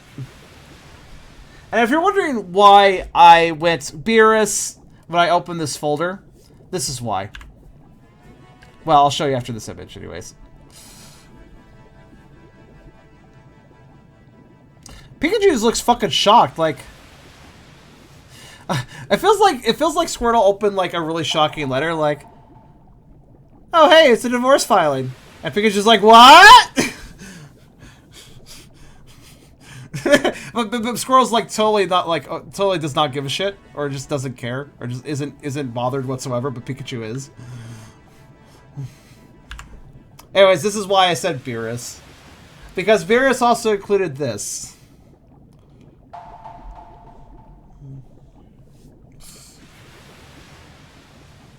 I forgot I did that. Apparently.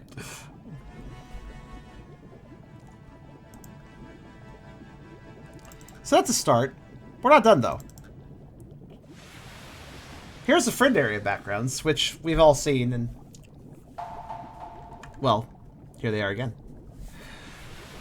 Also, all these nice full-fledged images. There's a lot of these, too.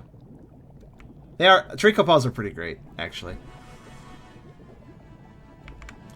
I think the artwork is... whoever did the background art for this game did the best job, both in game and with the still arts. These are so great. I really love the style that these are done in. It just makes me wish that the game itself was as imaginative as these images. Look at this image. Look at it.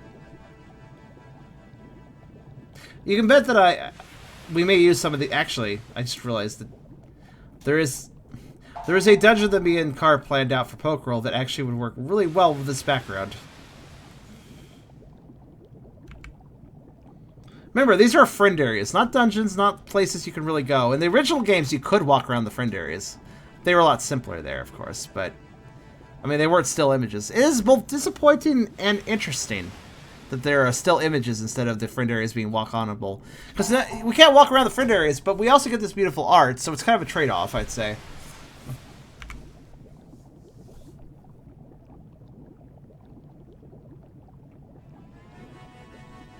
And yes, that is what Hyper said about Howler for now is true.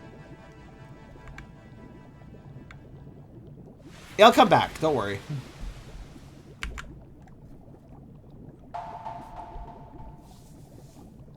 Hopefully Sage is about done. Being that, well...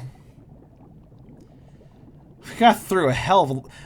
I spent 20 hours in Make a Good Mega Man Level Episode 0. So, holy crap, that...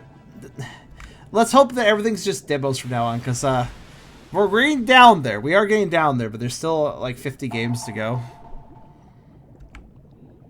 Gosh, look at this picture. This one is really cool. Strauss Overlook or something? This is Rayquaza's place. This is so stylized, and I really dig it. Every time you say you're done, the next game is longer than the last.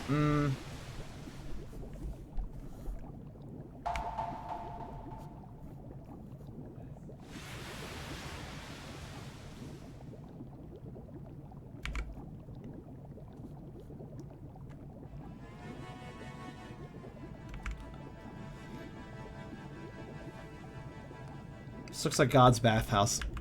Which one? That one? Kind of does, actually. I can see it. The clouds look like water. Ominous.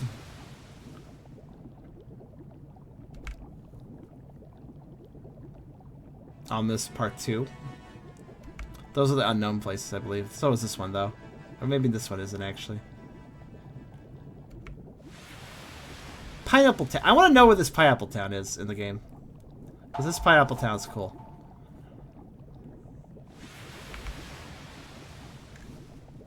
This one's another really pretty one. The Aurora going on. Not to mention a Rainbow Aurora, too. This place is burning. This place is probably more burning.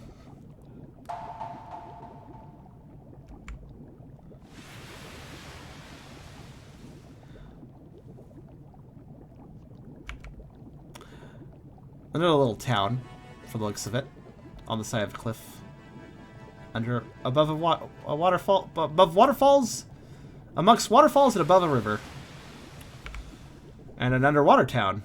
This is probably something akin to what Brooks saw in Pokerol when he went underwater in Sea Spray and went to the underwater places. It's probably something like this.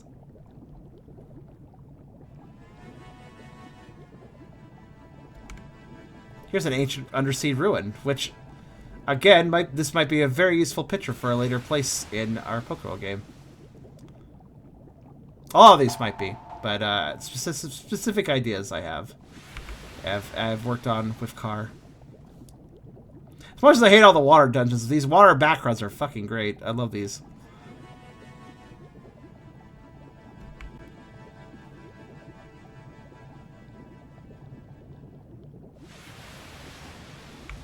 Again, another little town. Turtle Shell Pond, I think it was. Makes sense given the name and look and everything. I'm not good at backgrounds. That's not my forte when I do art. I can do backgrounds, but I'm not great at them, I would say. These are really nice, though.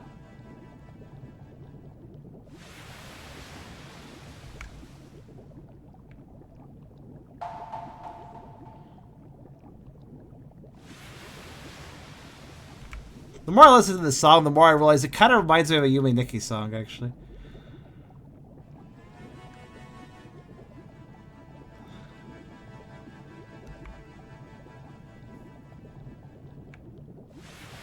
Anyone really Sword and Shield found Shiny Caterpie and didn't catch it. Oops. That sucks.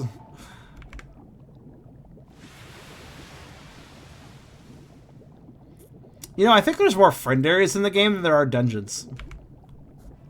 We're still going. We haven't looped. Sunken ship. Oh, you know what? That's a... I just realized... So I've already been aware of the abandoned lab and the power plant as two abandoned human facilities. But now that I think about it, this pirate ship is probably another abandoned human object.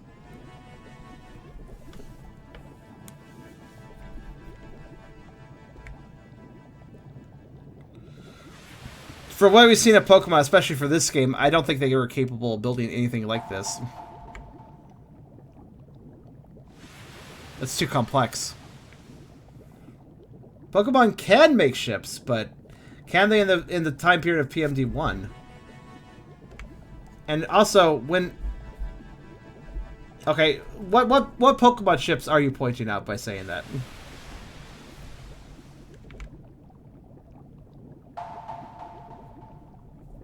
They can make houses, they can make ships. Have you looked at the house design? Aside from the immaculate detail of like Kangaskhan's storage looks like Kangaskhan's head, aside from that immaculate level of detail, the homes are generally pretty simple in design. Usually just shapes with windows, usually no glass or anything, obviously, and very simple shapes. They're definitely functional, but they're not terribly complicated. A ship is more complicated.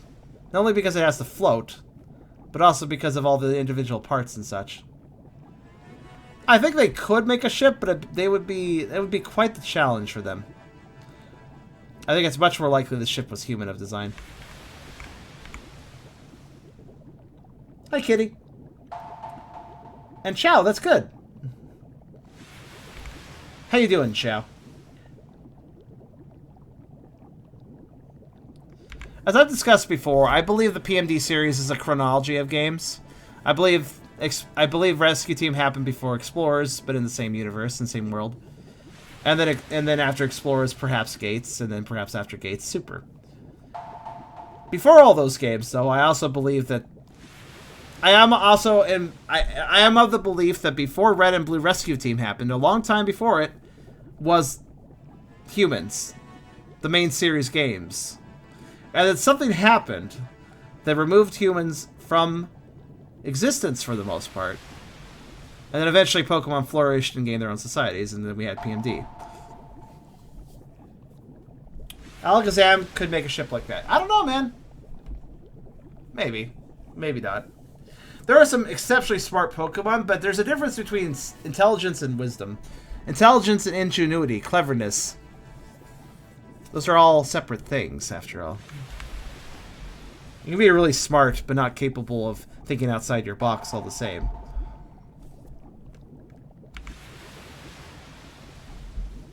Badges, shapes, and colors are based on Pokeballs, implying that you respect that symbol from old times. I believe there is an example of a Pokeball here and there, too, like an actual Pokeball icon. Which indicates to me that they may have, yeah, they may have, like, seen these and not been sure what they are and use them as symbols.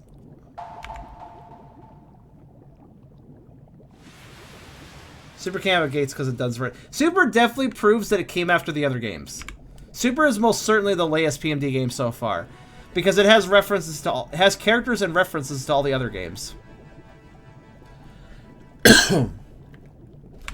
Oop. It always felt like the games had a progression where the Pokemon got more and more civilized and formed their own society. One of the more recent games is schooling for first stage EVA, so it makes sense. Again, another reason I believe the games are actually in a chronological order, in the release order. Red and Blue Rescue Team, you had Pokemon Square. Pokemon Square is not super complex. It's mostly open-air markets and kiosks. There's a few houses here and there, but they seem uncommon. It's a big deal that Wigglytuff builds a house. I mean, most of the friend areas are not houses, but just simply areas for Pokemon to kind of hang out in, ponds and such, or forests like this. In PMD 2, we saw a definite leap in technology because of the level of sophistication of buildings. For one, there was a proper rescue team hub. Like there, in addition, instead of just having sort of a fragmented list of rescue teams with no real hub bases in Red and Blue Rescue Team, in In Explorers, we have Wigglytuff's Guild providing a central, organized hub for all teams. There's training exercises, there's guards, there's way more going on. There's way more intelligence and ingenuity being used to build that area. Treasure Town has a lot more going on, has much more complex buildings, has an actual cafe. There's entertainment, effectively. Yeah, that shows a leap in technology. I didn't play much of Gates, but Gates definitely has better architecture from what I could tell of Post Town. Swana's cafe / guild hall is, you know, more complex yet. It's not a hole in the ground like Spinda's cafe. It's a proper establishment. In addition, the other buildings indicate similar things. There's a proper construction worker at Gates. And Super, there's towns all over the place with different levels of, you know, different styles of construction and different building materials being used. There's cafes all over the place. It's a lot more... Lively Town is a big fucking modern city, at least when it comes to Pokemon and what they build. Lively Town is huge. It's just the advancement of technology seems to be going on and on with each chronically released game. So, Gates was kind of meh. That's why I didn't really properly play it. But I will be playing it at some point for you guys. Explorers and Gates needs to be 100%ed, right? At some point? I gotta do that. I've 100% 2 of the games. I need to 100% those, and by then, there might be a 5th game. Here's another little town, I guess. Very simple, but it works. I wonder what these are. Are these like mushrooms or what? Wonder what these things are. These green bulbous things. Here's the Leaning Tower of Mushrooms. I wonder what made all these mushrooms slant to the left, to the west. And here's one of the more intriguing environments: the abandoned lab.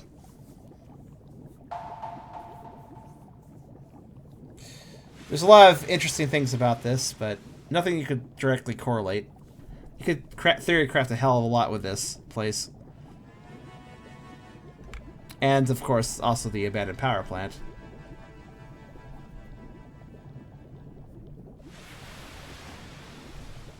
Okay, kitty. Oh yeah, Mawel and Afros had a little, like, technology network that provided information. Yeah, let people keep in touch with it. I think the guild reception call thing was all thanks to Didin, but I think Didin's abilities allowed for, you know, radio contact, basically. But you're right, again. Long distance communication is kind of a big technology leap in our own, in real life, you know? Like, when that became possible, that was such a big deal. While Didin was the core of the system, the idea of having that system was nonetheless very, very significant as far as, you know, like, they could work off that to build phones, probably, without using a Didin. I bet they could reverse engineer it, is what I'm saying. So they don't require Didin services to have a long-way distance call. Possibly, anyways.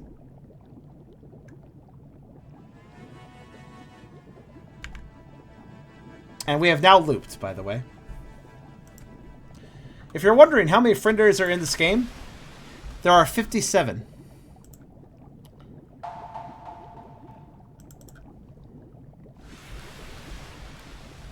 Alright, now for the last thing that matters to me. The item images. We've seen quite a few of them as we've gone through the game, but there's definitely some item images we haven't seen. So let's look through this. I'm going to be scrolling through this a little quicker. First off, there's a dummy item, apparently. Just for placeholder, I suppose. Got the wooded arrow. Got, of course, the X gummy. This would be a... Okay, now, these all have file names that are in Japanese, so I'm not actually sure what their English names are. Some of these we can figure out, probably. Others we can't. This is called Moroha wand. It's a wand. I don't know which wand this is, but it's probably the one that does damage. Here's this iron arrow. There's a lot of these, so I'm going to go fast. That's a tire reviver seed. Another wand. Another wand. I don't think I need to explain apples. Wand. Invitation. On the evolution stones. Another golden spike. That basic wand that does something. I don't remember. I've seen it a lot. Okay, another wand. Another spike. Iron spike. Another wand. Seed. Normal seed. I think that's just a plain seed. Corsola Spike. You got some of the files in a pretty weird order. This is just the default order. Here, let me... It's sorted by date modified. What do you sort by? I can sort by name. That might make more sense given the item structure, actually. Then we go... That way we go through arrows first. There we are. Then a box. Then broken machine. Okay. Chests. 2 chests. Dummy item. Then we got equipment, so scarves and such. Oh, that's cool. There's a strawberry in that one. I just realized that's a Pokemon. What's that? It's fucking... I always forget that fish's name. Barboach. Barboach head.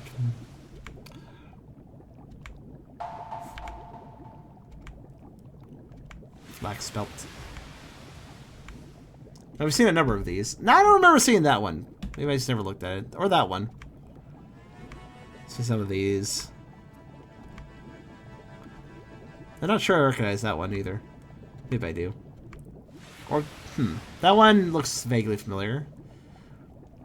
I know that one. I never noticed I had an icon for strength. That's the one that boosts your strength.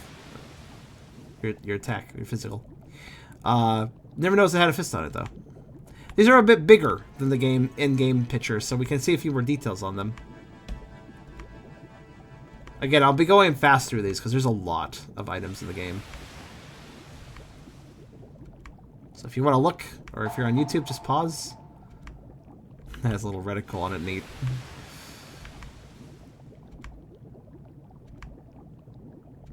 There's so much fashion in the Pokemon world.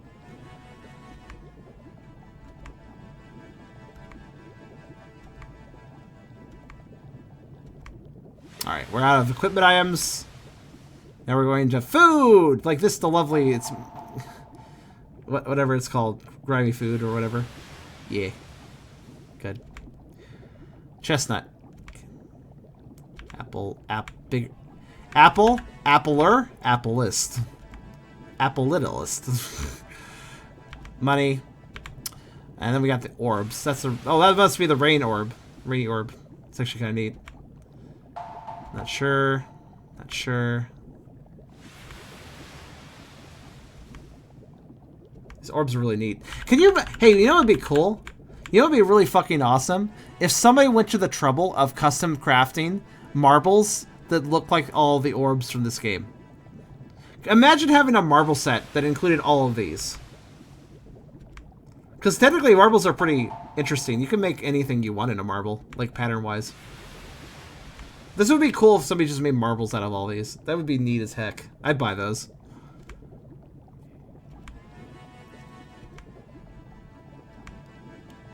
That sounds like a really good...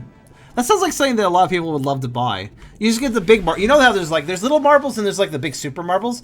Just make them all out of super marbles so you can see the details nicely. I bet that would sell. If somebody did that, if somebody knew how to do glassmaking and could make marbles and knew how to put things together, the only problem is like, how would you do this marble? Well, I guess the way you do this marble is, because this is actually an orb too. The way you do this one is you just make the object inside of the orb and the marble itself, just make it glass otherwise. Just make it very transparent. A transparent glass orb with that thing inside would be fine. Yeah, now I'm just imagining these as orbs, and that just sounds really cool. That looks like Rayquaza, I just realized. What's this orb do? It reminds of Rayquaza. It probably has something to do with him. That looks like a Kirby orb.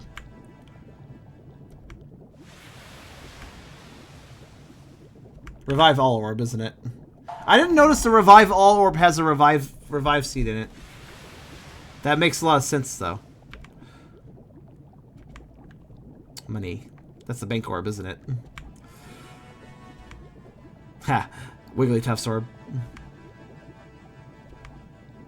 This one's an egg. That's weird. Why is this an egg? Make a big marble, then just put some purple rubber bands on it. Done.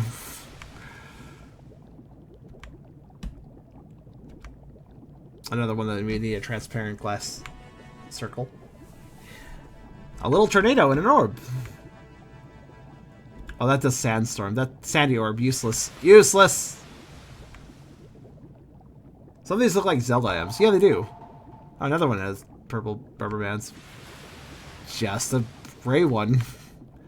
Another egg kind of shaped one. That one looks evil. That one looks a little less evil. This is evil. This is watermelon flavored evil. Clear orb. Then we get the invitation. Train tickets. Yep. They all have the same text.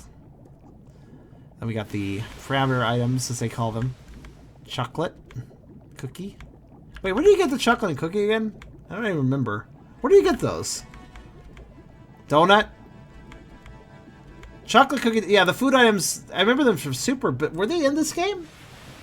If they were, where did you get them? I don't remember them.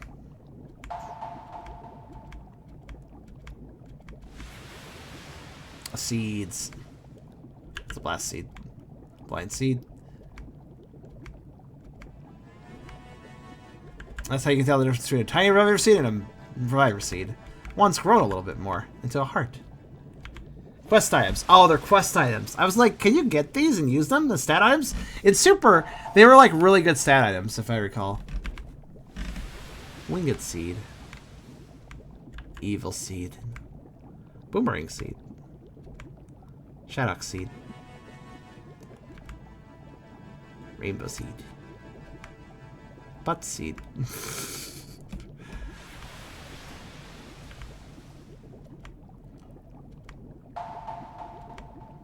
Looks like some sort of legendary carrot.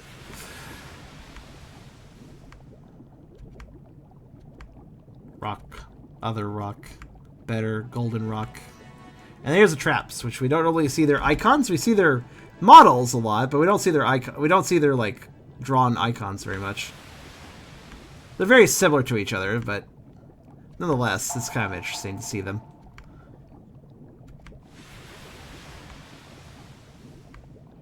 I noticed how the positive trap is actually gold. I never noticed this, but the positive wonder tile, unlike all the negative traps, it's gold, letting you know it's a good thing. I never really observed that detail in my brain. Like, I never figured that out.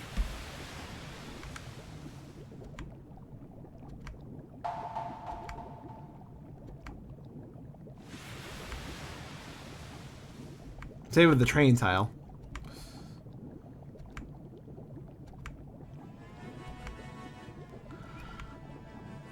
And then we go to the wands, which we were going through before, but here they are again. Most of them just being variations of sticks and branches. Some of them being a little more interesting.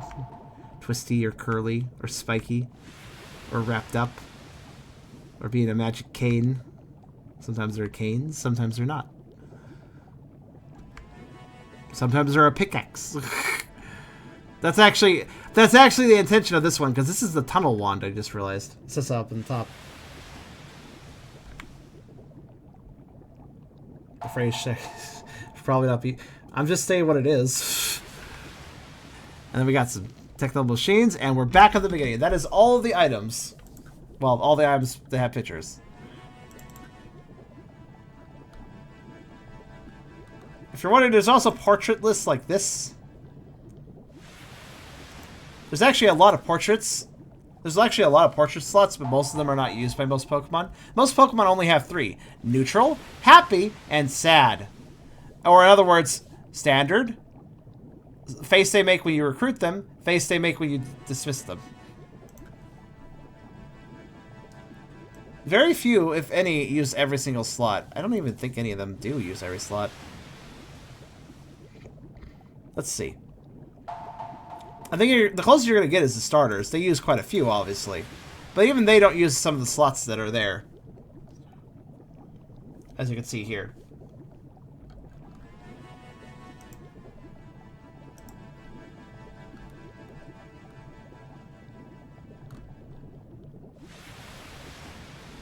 Hi, kitty. I'm concluding with some bonus material. There's also friend area sprites like this, which we use on the side tap panel a lot to, you know, because it was very useful to indicate shinies with this. We've also got... That's basically it, actually. So...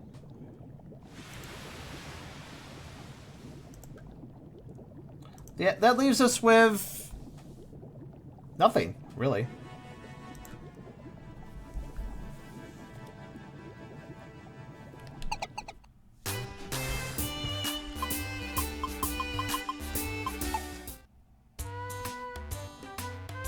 I suppose. The last thing I need to do.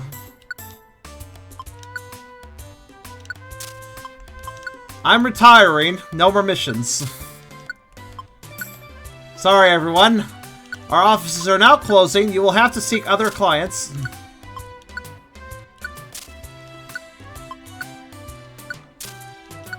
We've had a good run. Please seek help from others because you are perpetually in trouble, and I cannot continue to deal with you. Wait, can I select all these? But you need to go to Jirachi. Why? Pikachu uses the most icons? Of course he does. You need to see what Jirachi's Recruit Wish does. I believe it will just... actually, you know what? Hold on. I can provide that information. One moment.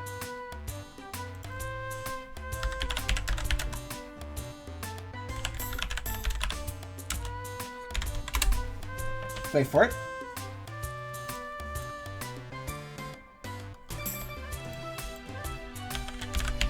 I remember seeing something.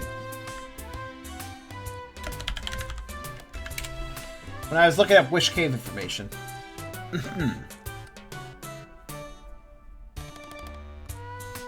Let's see.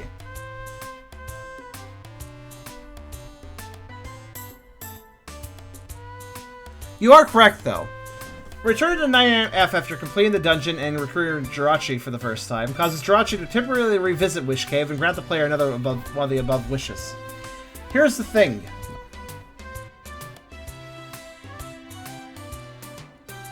If the player's team has recruited all Pokemon, choosing something good, the player will receive money.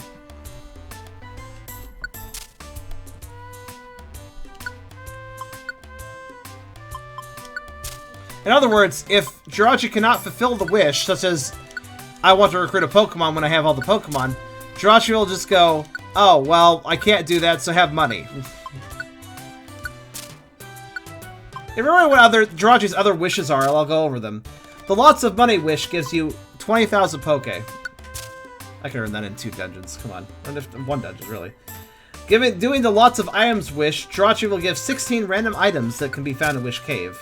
Items received are sent to Scanstone storage. If you choose to wish for a cap, Jirachi will give one of the rescue team caps to the rescue team for free. If all caps are obtained, Jirachi will mention the player already having that many, and will be unable to grant the wish and will ask for another wish. In fact, actually, he might ask for another wish if I do the something good when I don't have anybody to recruit. Anyways, choosing more strength, Jirachi will give 16 food and drink items that permanently raise stats. And then, of course, something good, a non-boss Pokemon that's not being recruited will show up in front of the team base and can be recruited.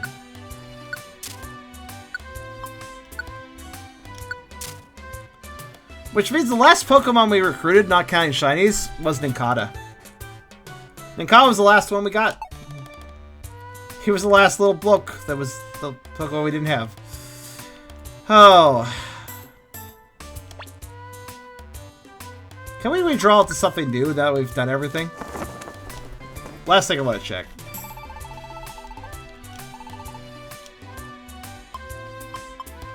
Nope, no I can't.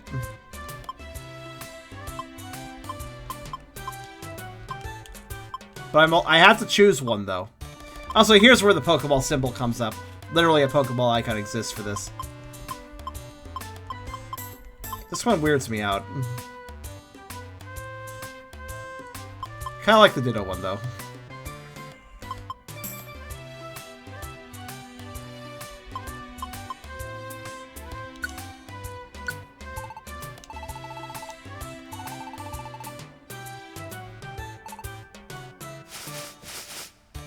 Vigorously paints.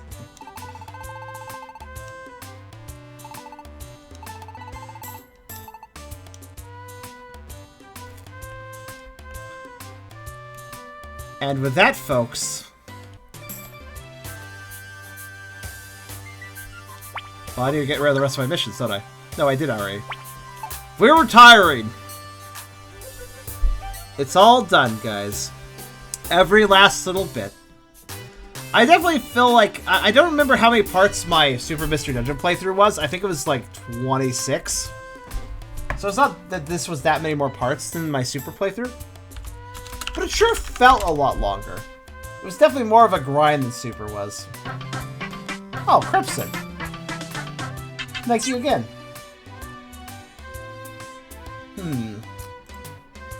Let me actually double check that. How many parts was our Super playthrough?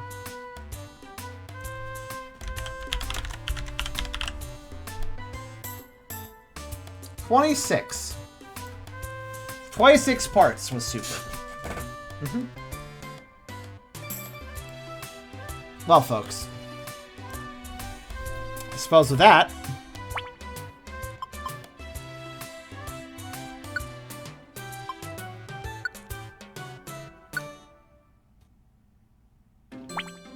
you added a square number. Yeah, I'm really happy about that, actually.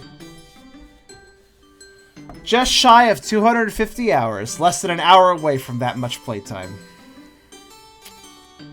That was quite an endeavor, but we have done it. Everything is complete. Max levels, practically max stats on our 3 guys. All the Pokemon, all the shinies. Every single tutorial message opened up. Every dungeon beaten at least once. We've done it. That is the end of Pokémon Mystery Dungeon DX. What's next after this long series? Well, with the Crown Tundra about to release, my Sunday will quickly be slurped up by that. Actually, when is the Crown Tundra releasing? It's very soon, if not already. Crown Tundra releases on... Oh, no, it has indeed released, hasn't it? Oh, no, it hasn't yet. It's October 22nd. So we have some time before then. I'm not playing the Crown Tundra until after Halloween because I have Halloween plans by the time it comes out. That's right. So, for the rest of that time, Sunday will be replaced by... I figured it was going to be easy enough to slide from Pokemon to Pokemon, but I'll have to think. About what to replace PMD with. Well, I got a week to think about it, so we'll figure out something. Or maybe I'll just start slotting in more of other stuff there. I'll think about it. But I hope you guys enjoyed this. I know it was super grindy. Probably not a lot of people watching this. I know these playthroughs did not...